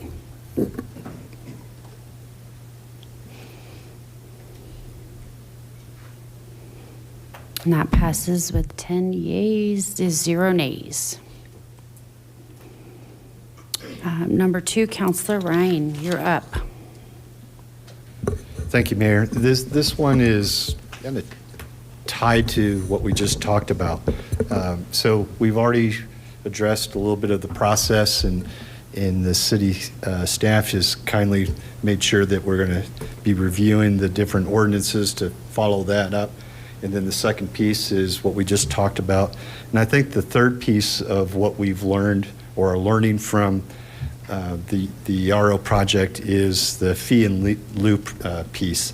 And we received a memo in December that said that staff should be ready with recommendations sometime at the end of the first quarter. I've been recently told that there may have been a hiccup, and so a study session in April maybe might roll into May. As I understand it, there's one study session in May, which is the 13th. My motion is that we move to schedule a study session at the earliest possible date on the fee in lieu, but no later than in May. My hope is that this will, by putting this on the calendar now, we won't run into obstacles of, well, we don't have room on the calendar, so we're going to wait another month or 2 months and so forth. So this is an important issue. Developers are proceeding along with their plans, and we understand some of the concepts of, well, anyway, getting the fee in lieu ordinance updated, I think, is in everyone's interest. I think the city staff has expressed frustration with it. We've heard public comment about the frustration of it, and I think we've each expressed our own concerns about the existing one. So let's get it changed as soon as we can.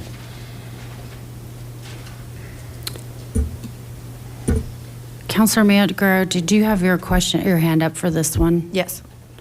You're number one, then Councilor LeBure.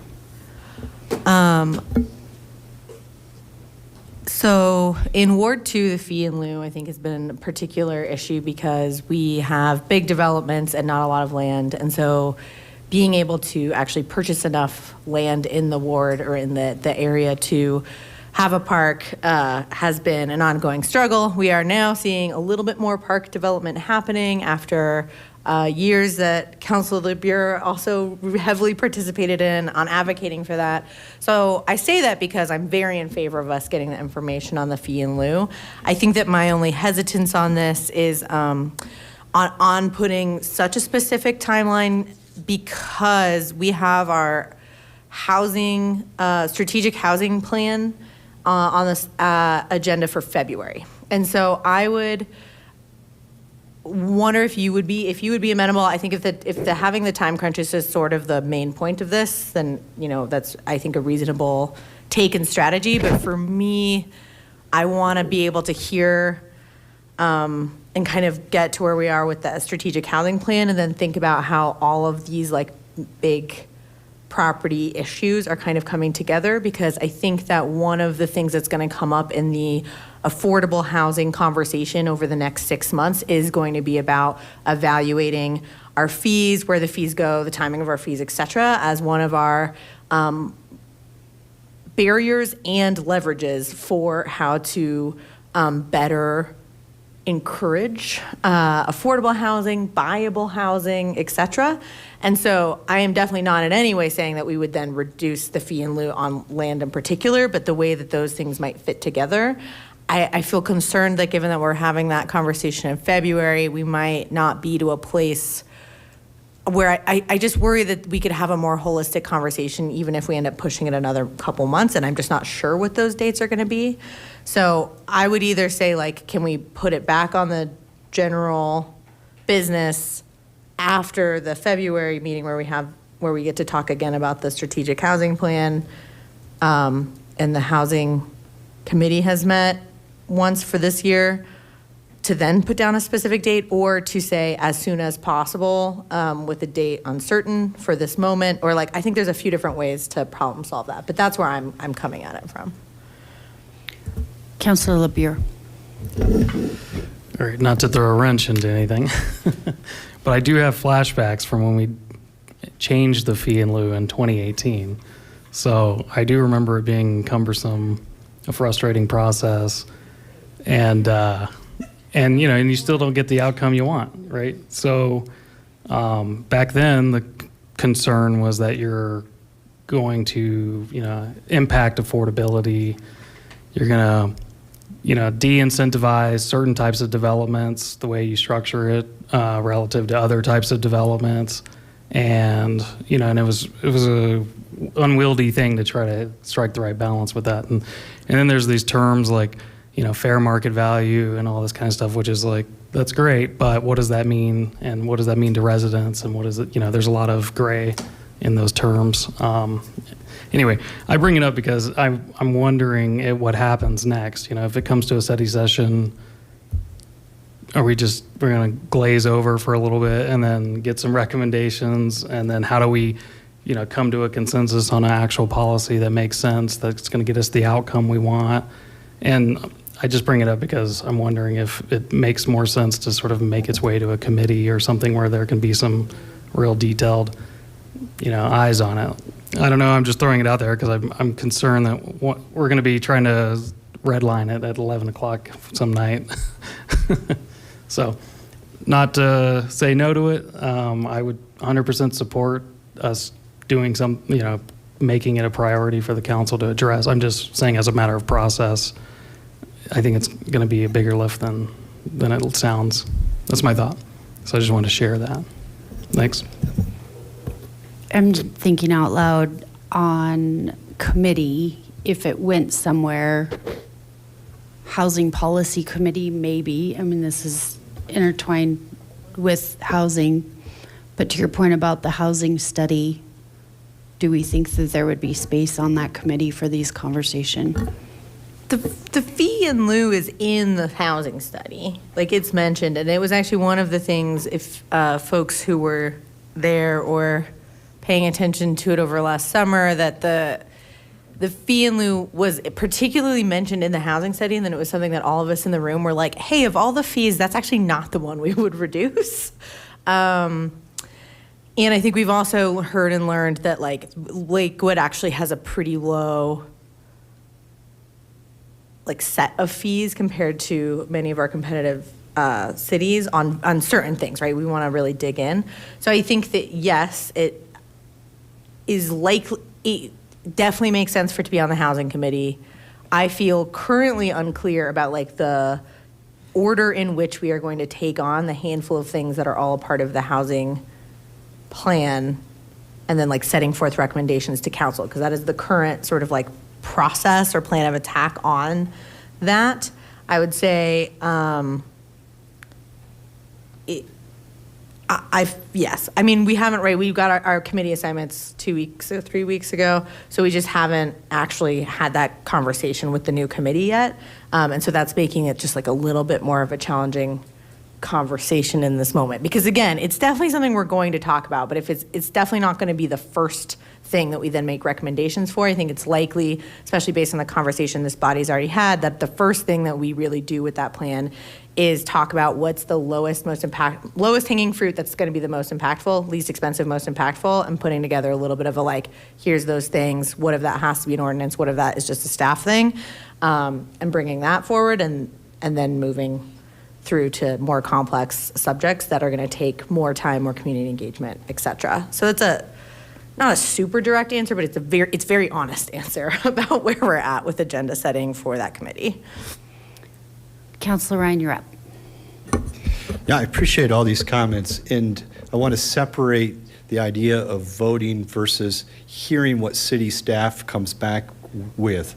So what I understand is, so if we start with the underlying ordinance to begin with, there was a guidance, if you will, that the city council was supposed to review the fee in lieu in December of last year.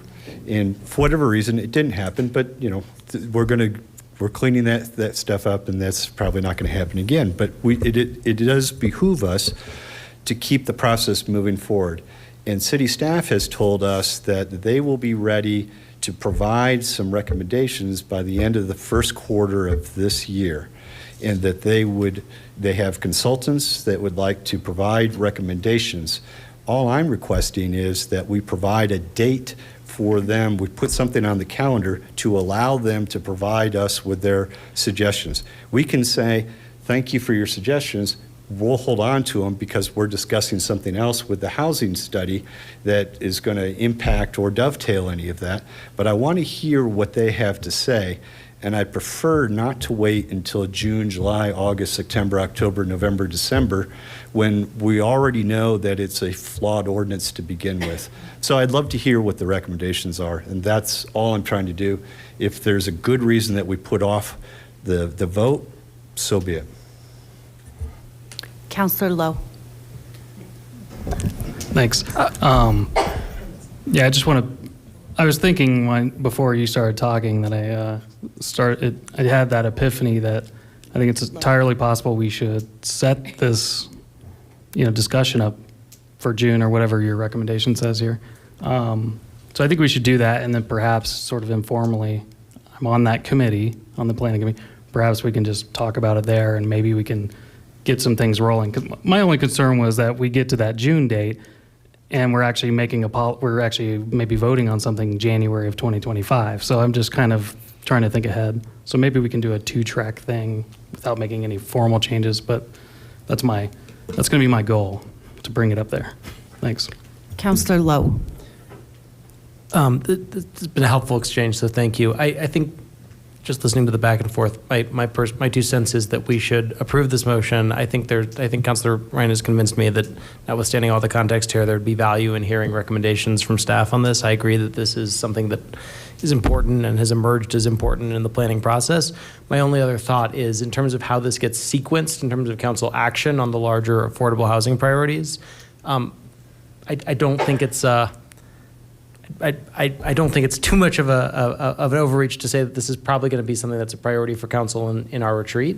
And so perhaps as part of a larger discussion of the retreat around how we sort of sequence an affordable housing strategy, we can also talk then about where fee and lieu fits into that, just in terms of sort of the sequence of actioning and recognizing some of the other councilors' thoughts on this, which I agree with, that this is part of a larger affordable housing strategy. So I think we should talk about the sequencing of council action at the retreat, but in terms of just getting staff recommendations, I think it makes sense to go ahead and, but I don't know whether it makes sense, whether April or May or June, but signal that it's a priority to get a study session on the books to get staff's recommendations on this. So thank you, Councilor Ryan. Councilor Cruz. Yeah, I also appreciate the discussion on this. My one potential concern about putting this on the agenda for study with, some recommendations before the housing committee moves forward is that those recommendations might not fully encompass the full picture of how fee and lieu can be discussed within this broader conversation. However, I know that, part of the conversation, one of the pieces that's been elevated here is just the number within the current structure of fee and lieu. So I'm not saying necessarily that I'm totally opposed to, bringing this up sooner. I just do think that there is some risk is not the right word, but we could lose some information not knowing where all of this fits in to the broader picture based on what we come up with in February. And I'm not sure that timeline for staff from that February meeting to whenever in April would be enough to thread it in. Maybe it is, but that's just my one hesitation on this. Councilor Mayotte Guerrero. Yeah, I think where I'm landing on this is that typically how we put things on the calendar that aren't like official ordinance changes is sort of more like via consensus where like, yes, we want this to be a thing that we all get to see in a timely way. And then we sort of trust that staff is going to do that. And by trust, I mean, they're going to, that's what happens. And so I think that for me, I'm probably actually a no vote on this just because of the specificity of the dates that will prevent our nimbleness in a way that I know that the combination of staff sort of do a mosaic of things to make our agendas make linear sense in some fashion. And I think if we get in the habit of being this level of directive with things that we don't have super clear like path forward, I'm not sure that we'll be as effective as we can be. But in general, if we're looking for like, are we feeling like this is an important thing that staff doesn't lose the thread on and like helps us stay informed on and committed to, and that we get the information in front of this body in a timely way? Like I do want that. I know that probably sounds like very overly bureaucratic, but scheduling things in the right order has like prevented us from being able to pass the things we needed to. And so I just have a lot of hesitance on that. Like I think that process is sometimes used as a way to hide behind things, but I think in this case we just won't end up with the right information in the right moment to actually like make change happen. And even post-retreat, just to the point, even post-retreat, I'm like way more comfortable with being like, okay, now we know the big things we need to get on the agenda for the next however many months. And so then we can actually then make sure that we're getting all the right information. But right now I don't have a clear picture of what everyone else is bringing there and how it's all gonna fit into the year. Mayor Pro Tem Sharazai. Thank you. I'll just build on what Councilor Mayotte Guerrero said. I would offer a friendly amendment to just be a little bit more flexible. For the last few meetings, we've come with date certains, and I think it's important to signal to staff that we want to see action, but I also think that it puts us in a place where there's an inability to sort of respond to emergent needs, to sort of whole picture and putting those puzzle pieces together of, housing, different committees and all the work that's happening. And so if I want to vote in favor of this, but I would ask for just a consideration of an amendment and just being a little bit more flexible on that timing. What would that amendment be? Well, I would offer you the second quarter. So it sort of sounds like you are. So the last I heard from city staff was if we did something by early second quarter, that would be, that would give them enough leeway in case there are, as you say, things that come up that are unexpected. And so if we say early second quarter, that's why I moved my date from April to May. So it could be a study session in April or May, whenever the city is ready to provide those recommendations and that fit with the calendar. Great. Yeah, I think if we're willing to be flexible there, that would convince a lot of us. All right. Thank you for that thought. Might I add second quarter at the earliest possible opportunity? That works for me.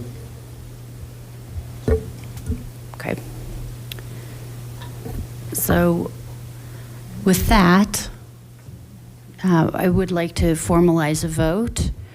So, Councilor Ryan, do you want to say it over again? Second quarter at the earliest possible? So I move to schedule a study session at the earliest convenience on the fee in lieu by no later than the second quarter of this year.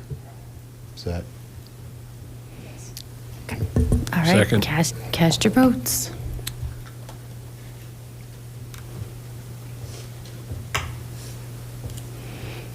All right, that passes 9 yeas, 1 nay, the nay being Councilor Mayotte Guerrero. Oh, I shared a secret. Let's see. There we go. Now for all the world to see.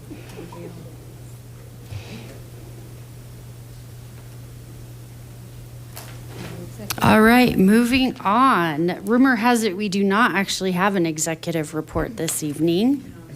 Okay. You see how well I'm doing up here, so. All right, then we'll go ahead and move on to council reports. And why don't we start this evening with, what did we do last time? I think we should start with, no, you don't want to go? We'll go one. I'll make it short and sweet. We have a ward meeting on Saturday the 3rd, and we'll be having the Executive Director, James Ginsburg of Recovery Works, making a presentation, and anybody's invited. Thank you. I am excited for the ward meeting in February and welcoming community members for that. I don't have much to say on that or anything else relating to Ward 1, but I do want to recognize all of the folks that came today and shared in their desire for us to call for a ceasefire. And I'll speak for myself. You know, I have been participating in these conversations, and I see part of my identity in this work, and I really feel for the Palestinian people. And so I would encourage my colleagues to take up this cause. This is the bare minimum of what we can do. I absolutely disavow everything that happened on October 7th, and I feel for the Israeli people as well. But at this point, we're talking about a humanitarian crisis.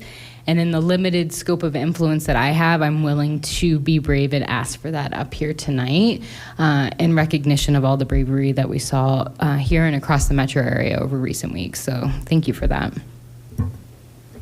Ward 2. Thank you. I had notes. Sorry, I made a lot of different notes. It was a long evening of lots of note taking.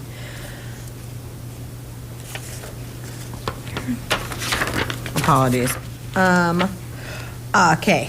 The first thing is that we have office hours, shared office hours that will be in City Hall on January 29th starting at 3 o'clock. There are slots that you can sign up for on the Lakewood site.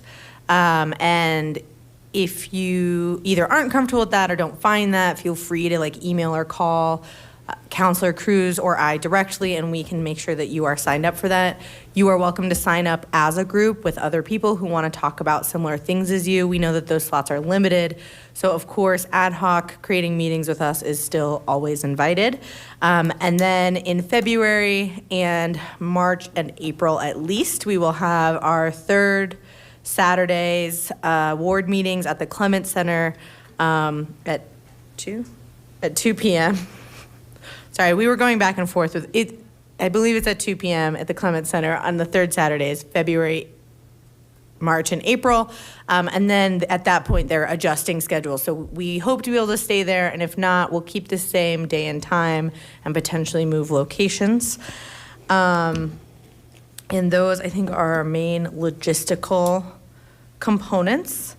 And then I also wanted to just acknowledge the conversation that happened tonight. And I really wanted to talk about just the bravery and the compassion of the people who came to this room to discuss something that is nearly impossible to discuss without feeling really overwhelmed and really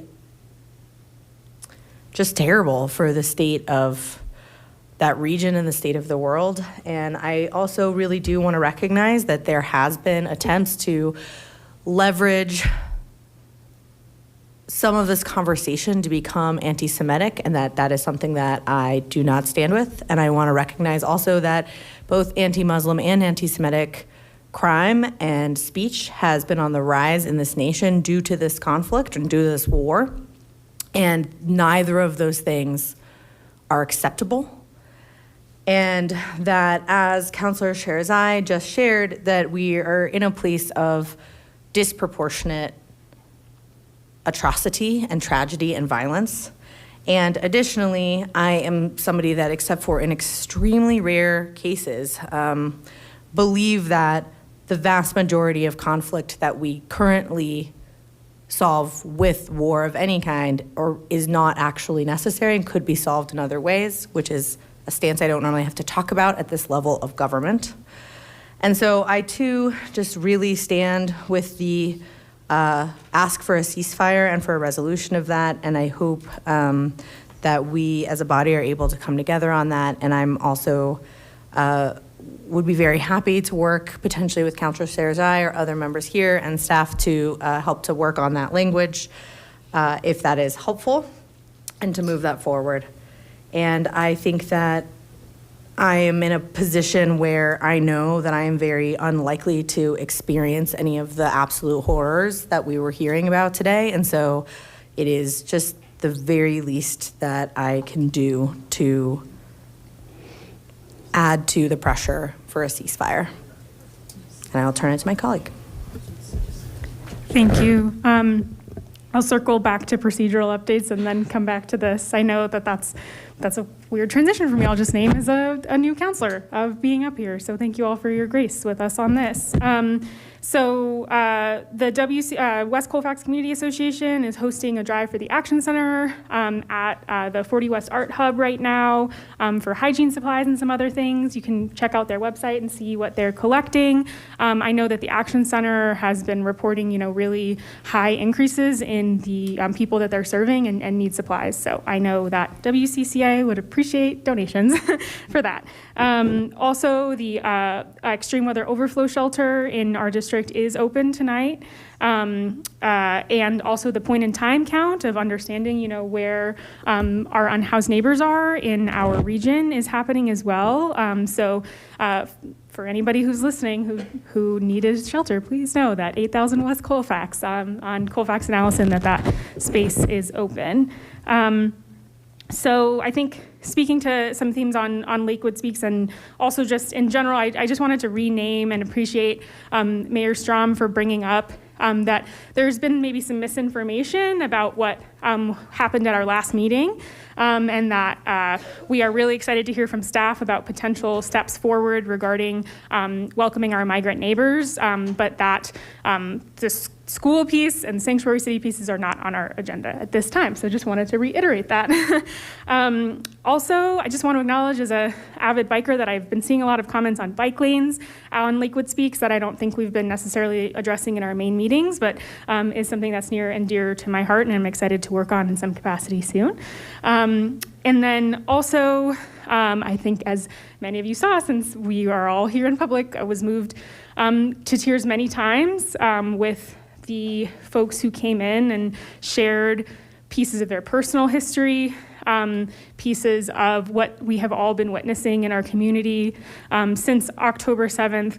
I think that as somebody who has people, in my family and in my friend groups and in my life and in my community, beyond people I know, who, has personal impacts of anti-Semitic events throughout our world, as well as Islamophobia and some of the anti-Muslim things that have been spoken to tonight. It has truly felt incredibly heavy to see on social media in our lives and also just witness in the way that we interact with each other some of the impacts that this conflict, this war, and I will say this genocide is having in our community, and that this is a local matter. And so I really appreciate people taking the time to come tonight. I always am appreciative, whatever people have to say, that you're coming here to be with us on Monday nights. And so to that effect, I personally have been public in my stance for a bilateral ceasefire for many months, and am encouraged by and hope to work with fellow counselors on this matter. And just thank you again to everybody for coming and for really just demonstrating the local impacts of what all of us have been witnessing, but maybe not talking about publicly all the time. Ward 3.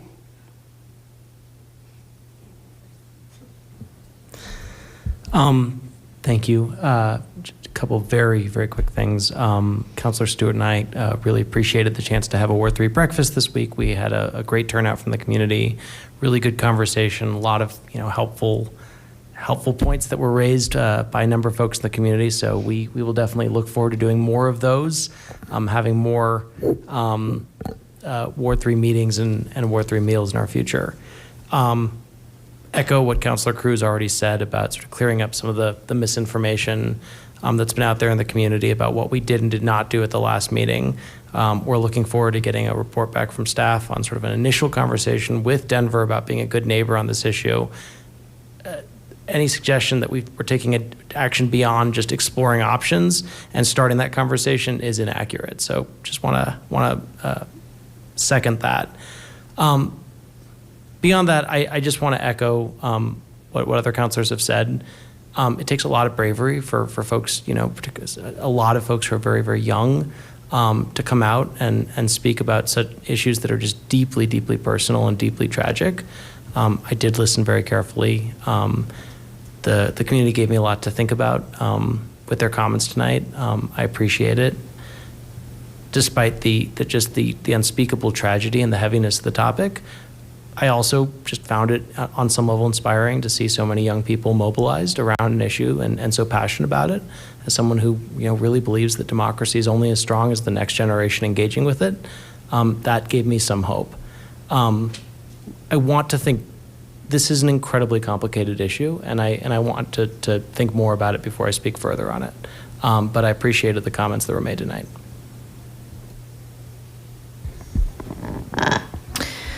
I will just briefly echo what a delight it was to have our very first ward breakfast here in Ward 3 together. I think, I hope everyone who came found it valuable. It was fun to meet in a different place and at a different time and over eggs and coffee and just get to have a great conversation with the community. I don't think that I have anything to say just about how in awe I am of people who show up for other people like folks have in Lakewood the last couple of meetings. It's difficult I would say, impossible to not be moved by that. And as somebody who cares very deeply about leading with my values,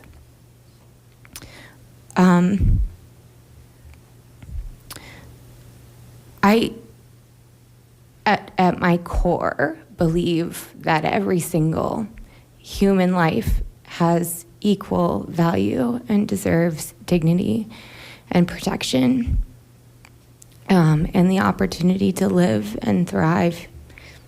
And it doesn't matter who you are. So I am happy to do whatever I can to continue to lead with those values as a member of our city council.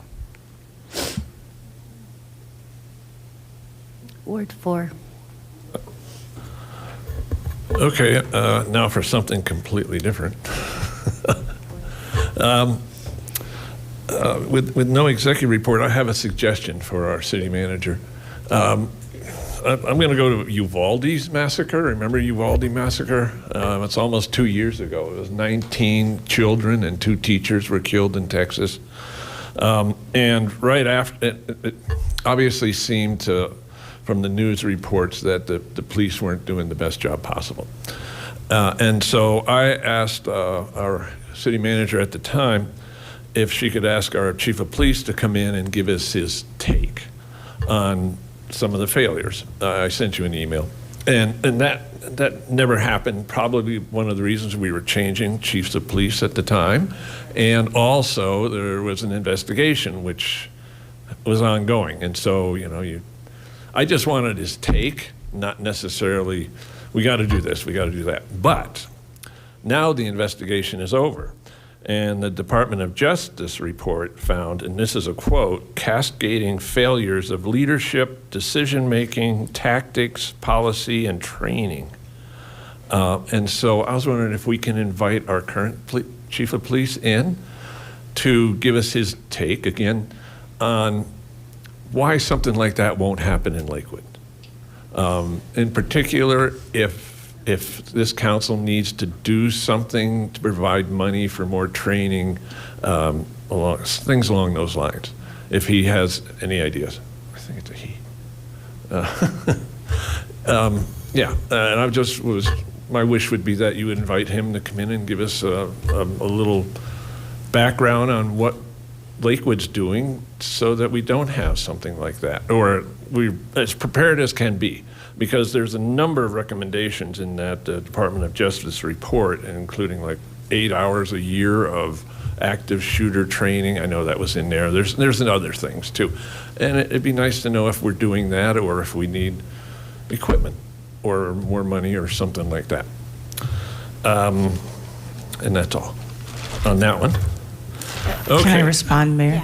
I would just want to hear from all of council or the majority of council if that's something that you want me to do, and to invite the chief in to talk about things that we've learned from probably all of the tragedies that we've seen across the country and also locally.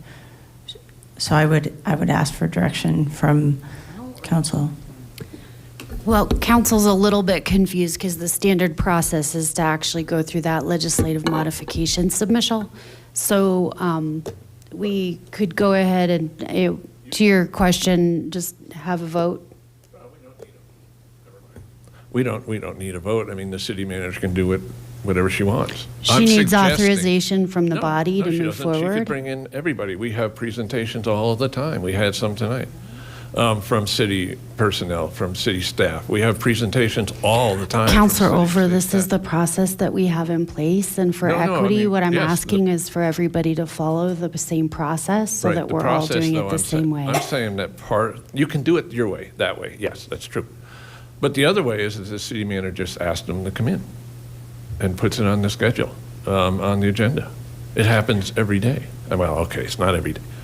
But we have presentations from staff all the time.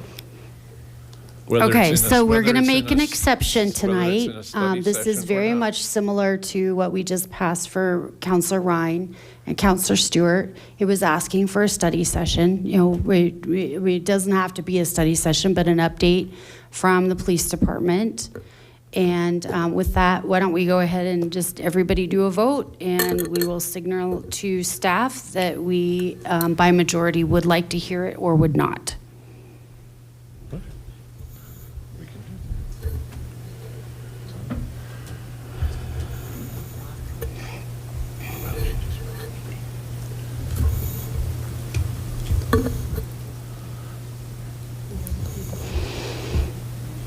Okay, that passes. 6 yeses, 4 noes. The nays being Mayotte Guerrero, Stewart, Ryan, and Sharazai.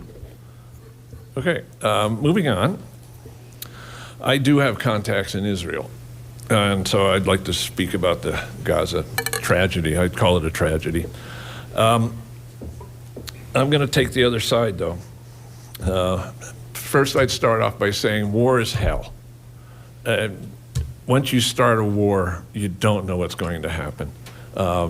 We've had the My Lai massacres in Vietnam. We've had Abu Ghraib in Iraq. Once a war starts, incredibly bad things happen. I think we actually heard some of it tonight. It was like the person who was in the military saw atrocities committed by our people, and we're the good people, you know. So war is hell. Let's say that for sure.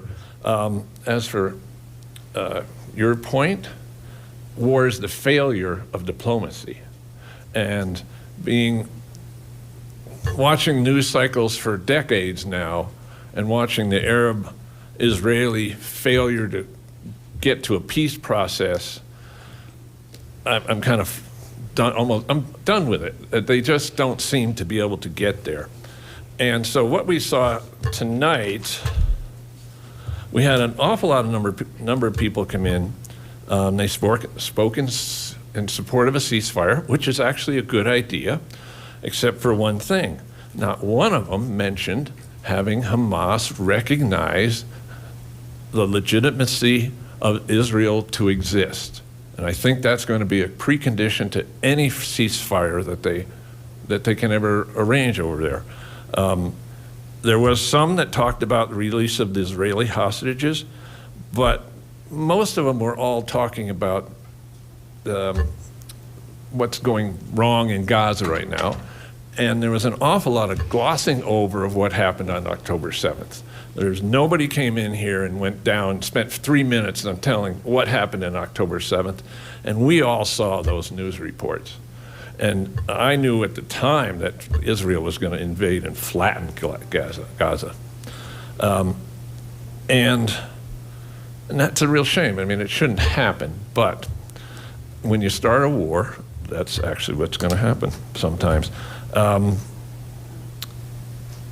Now, in Israel, with the connections there, one of the things is that they consider this their 9/11. So it's their 10/7 as such. But we look at 9/11 as a big American trauma. Israel is looking at October 7th as their big Israeli trauma. And so you want to think about what would America do if we had terrorists or militants or freedom fighters or whatever you want to call them come over the border, kill a bunch of our people, take a bunch of them hostage, and go on a pillage and raping spree. And that's what we all heard about.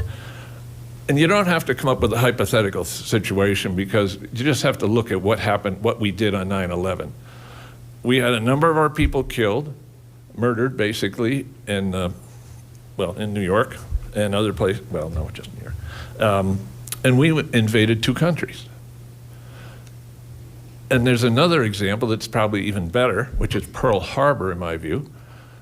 Japan attacked us. We didn't know it was coming. They came over, bombed us, sunk all our ships, and what did we do? Eventually, we nuked them. And that was after we firebombed them. And so that's what I'm talking about. War is hell. Once you start it, you know, and the Americans are no better than anybody else. But so I would like to see a ceasefire, but it would have to contain some other things about like Hamas recognizing Israel, et cetera, et cetera. And I could come up with some other things if we actually want to move forward to this. I don't think this is something that this council should be working on. I think we should be working on Lakewood things.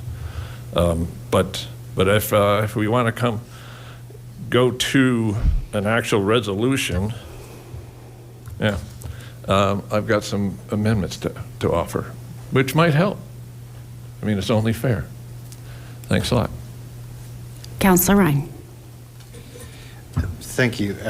Just first two announcements for those who might still be watching. This Thursday, we have a ward meeting at Green Mountain Rec Center starting at 7 o'clock. And then there's the usual coffee. This one is going to be on February 12th at Hello Coffee.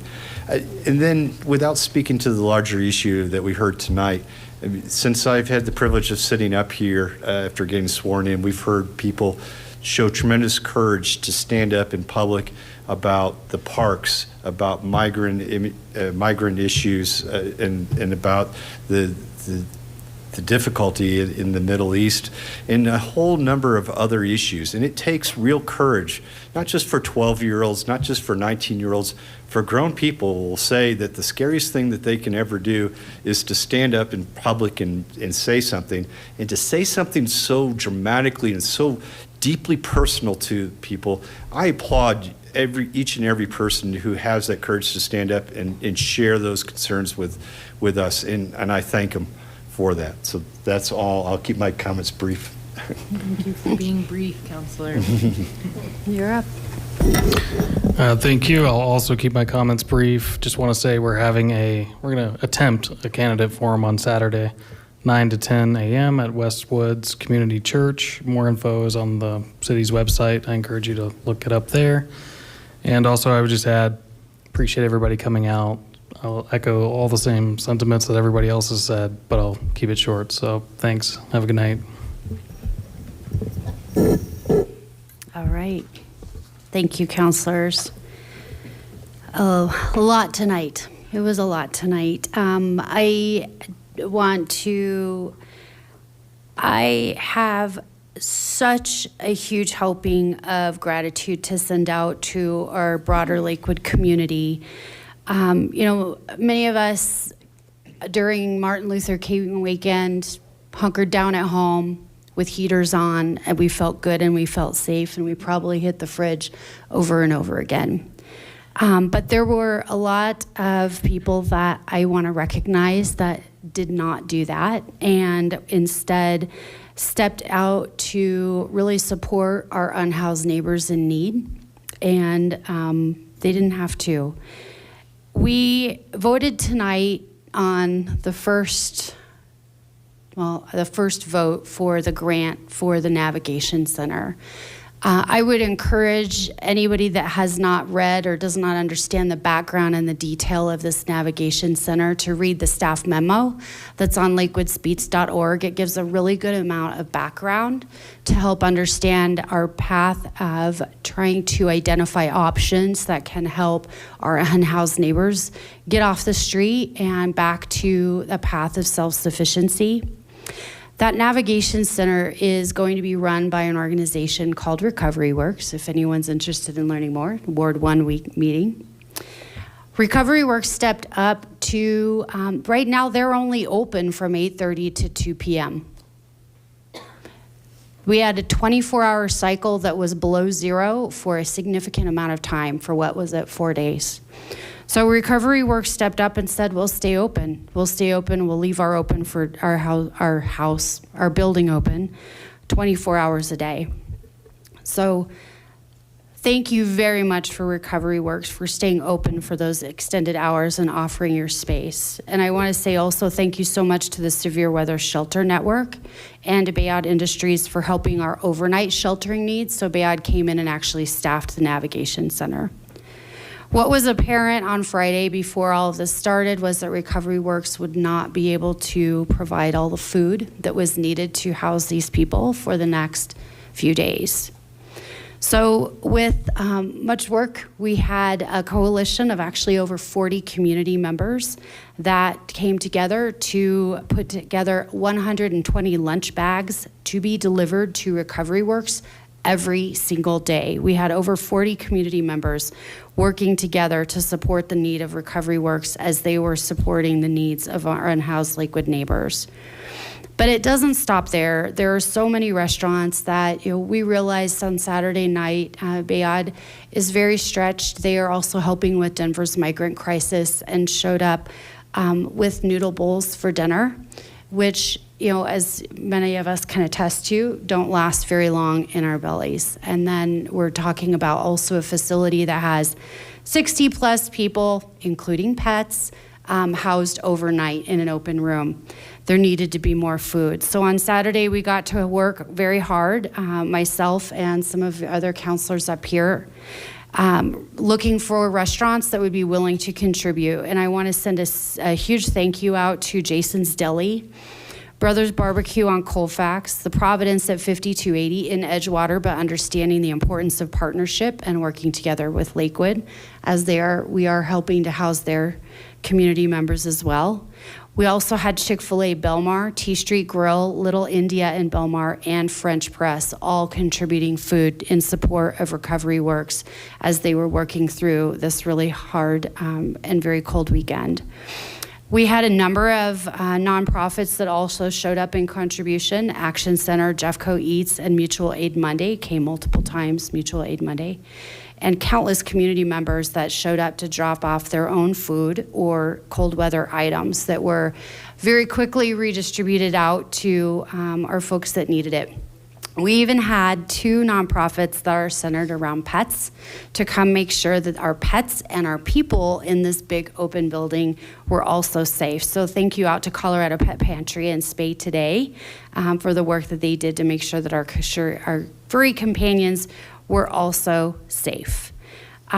So much work, but seeing all this go on and knowing that, I didn't get an update after Tuesday night, like around 5, but as of Tuesday night around 5, we did not lose a single human being on the streets in Lakewood.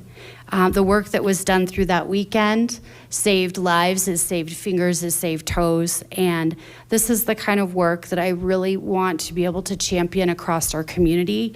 Imagine if we could embrace and harness all of the power in one room to do things like this. So thank you to all of you that showed up and to our restaurants that showed up. I mean, you're giving away things that cost money, and we know that it's hard to get labor right now, so you all stepped up and created food to donate. So thank you so much for that. We'll move on to a different topic, but just so much thanks. And I feel like thank you for the acknowledgement, like just sitting in it for a moment. We don't get a lot of wins up here, and it was just amazing to see the need met and by so many people. I cannot say enough about it. Thank you to everybody in Lakewood that contributed. Separately, I did want to mention, so I spent the weekend with a group of in excess of 30 mayors from across the Denver metro area coming together to talk about what is in store for us in the legislative session, and just wanted to channel out to the community that there are some things that the bills that will be brought forward that I think will be ones that are worthy of very, very deep consideration, not the least of which is RTD accountability reform. RTD is something that we hear a lot about. Our riders would like to feel safer. There's a lot of things that we have heard requests for, so that is something that'll be coming up. Property tax has been painful for many across our community, and there needs to be some consideration on reform there. That is very much under serious work in this year's session. But one that's deep in my own heart space is that there will be a conversation around addressing the construction defects litigation reform. Something that is a conversation that is very important. We hear regularly the frustration over the supply of apartments And we are prolifically low on the amount of supply that is being built right now of 4 purchase units. 4 purchase units that are very important for our young people that are trying to get into the housing market, and for our older adults that are no longer feeling safe and feeling like they can maintain their homes, their stairs, and these lovely big yards that we love here in Lakewood. We don't have a lot of options for folks on either side of that right now to be able to purchase and to be, for our older adults to be able to age in place while staying in the community that they love. So I'm really interested to learn more about that. And I mention it tonight specifically because I in my, just over 2 years tenure up here, have heard from many community members that have begged for help in this space. And so wanted to channel out to everybody that this is a conversation that will be had in our state capitol this year. So that being said, I've said enough. We have 3 minutes till midnight. So everybody, thank you so much for being here. And likewise, thank you to everybody who showed up tonight in bravery to speak about the things that are important to you. And we will be back in 2 weeks. February 5th, I think, maybe. Okay, February 5th. Have a good night. Meeting adjourned.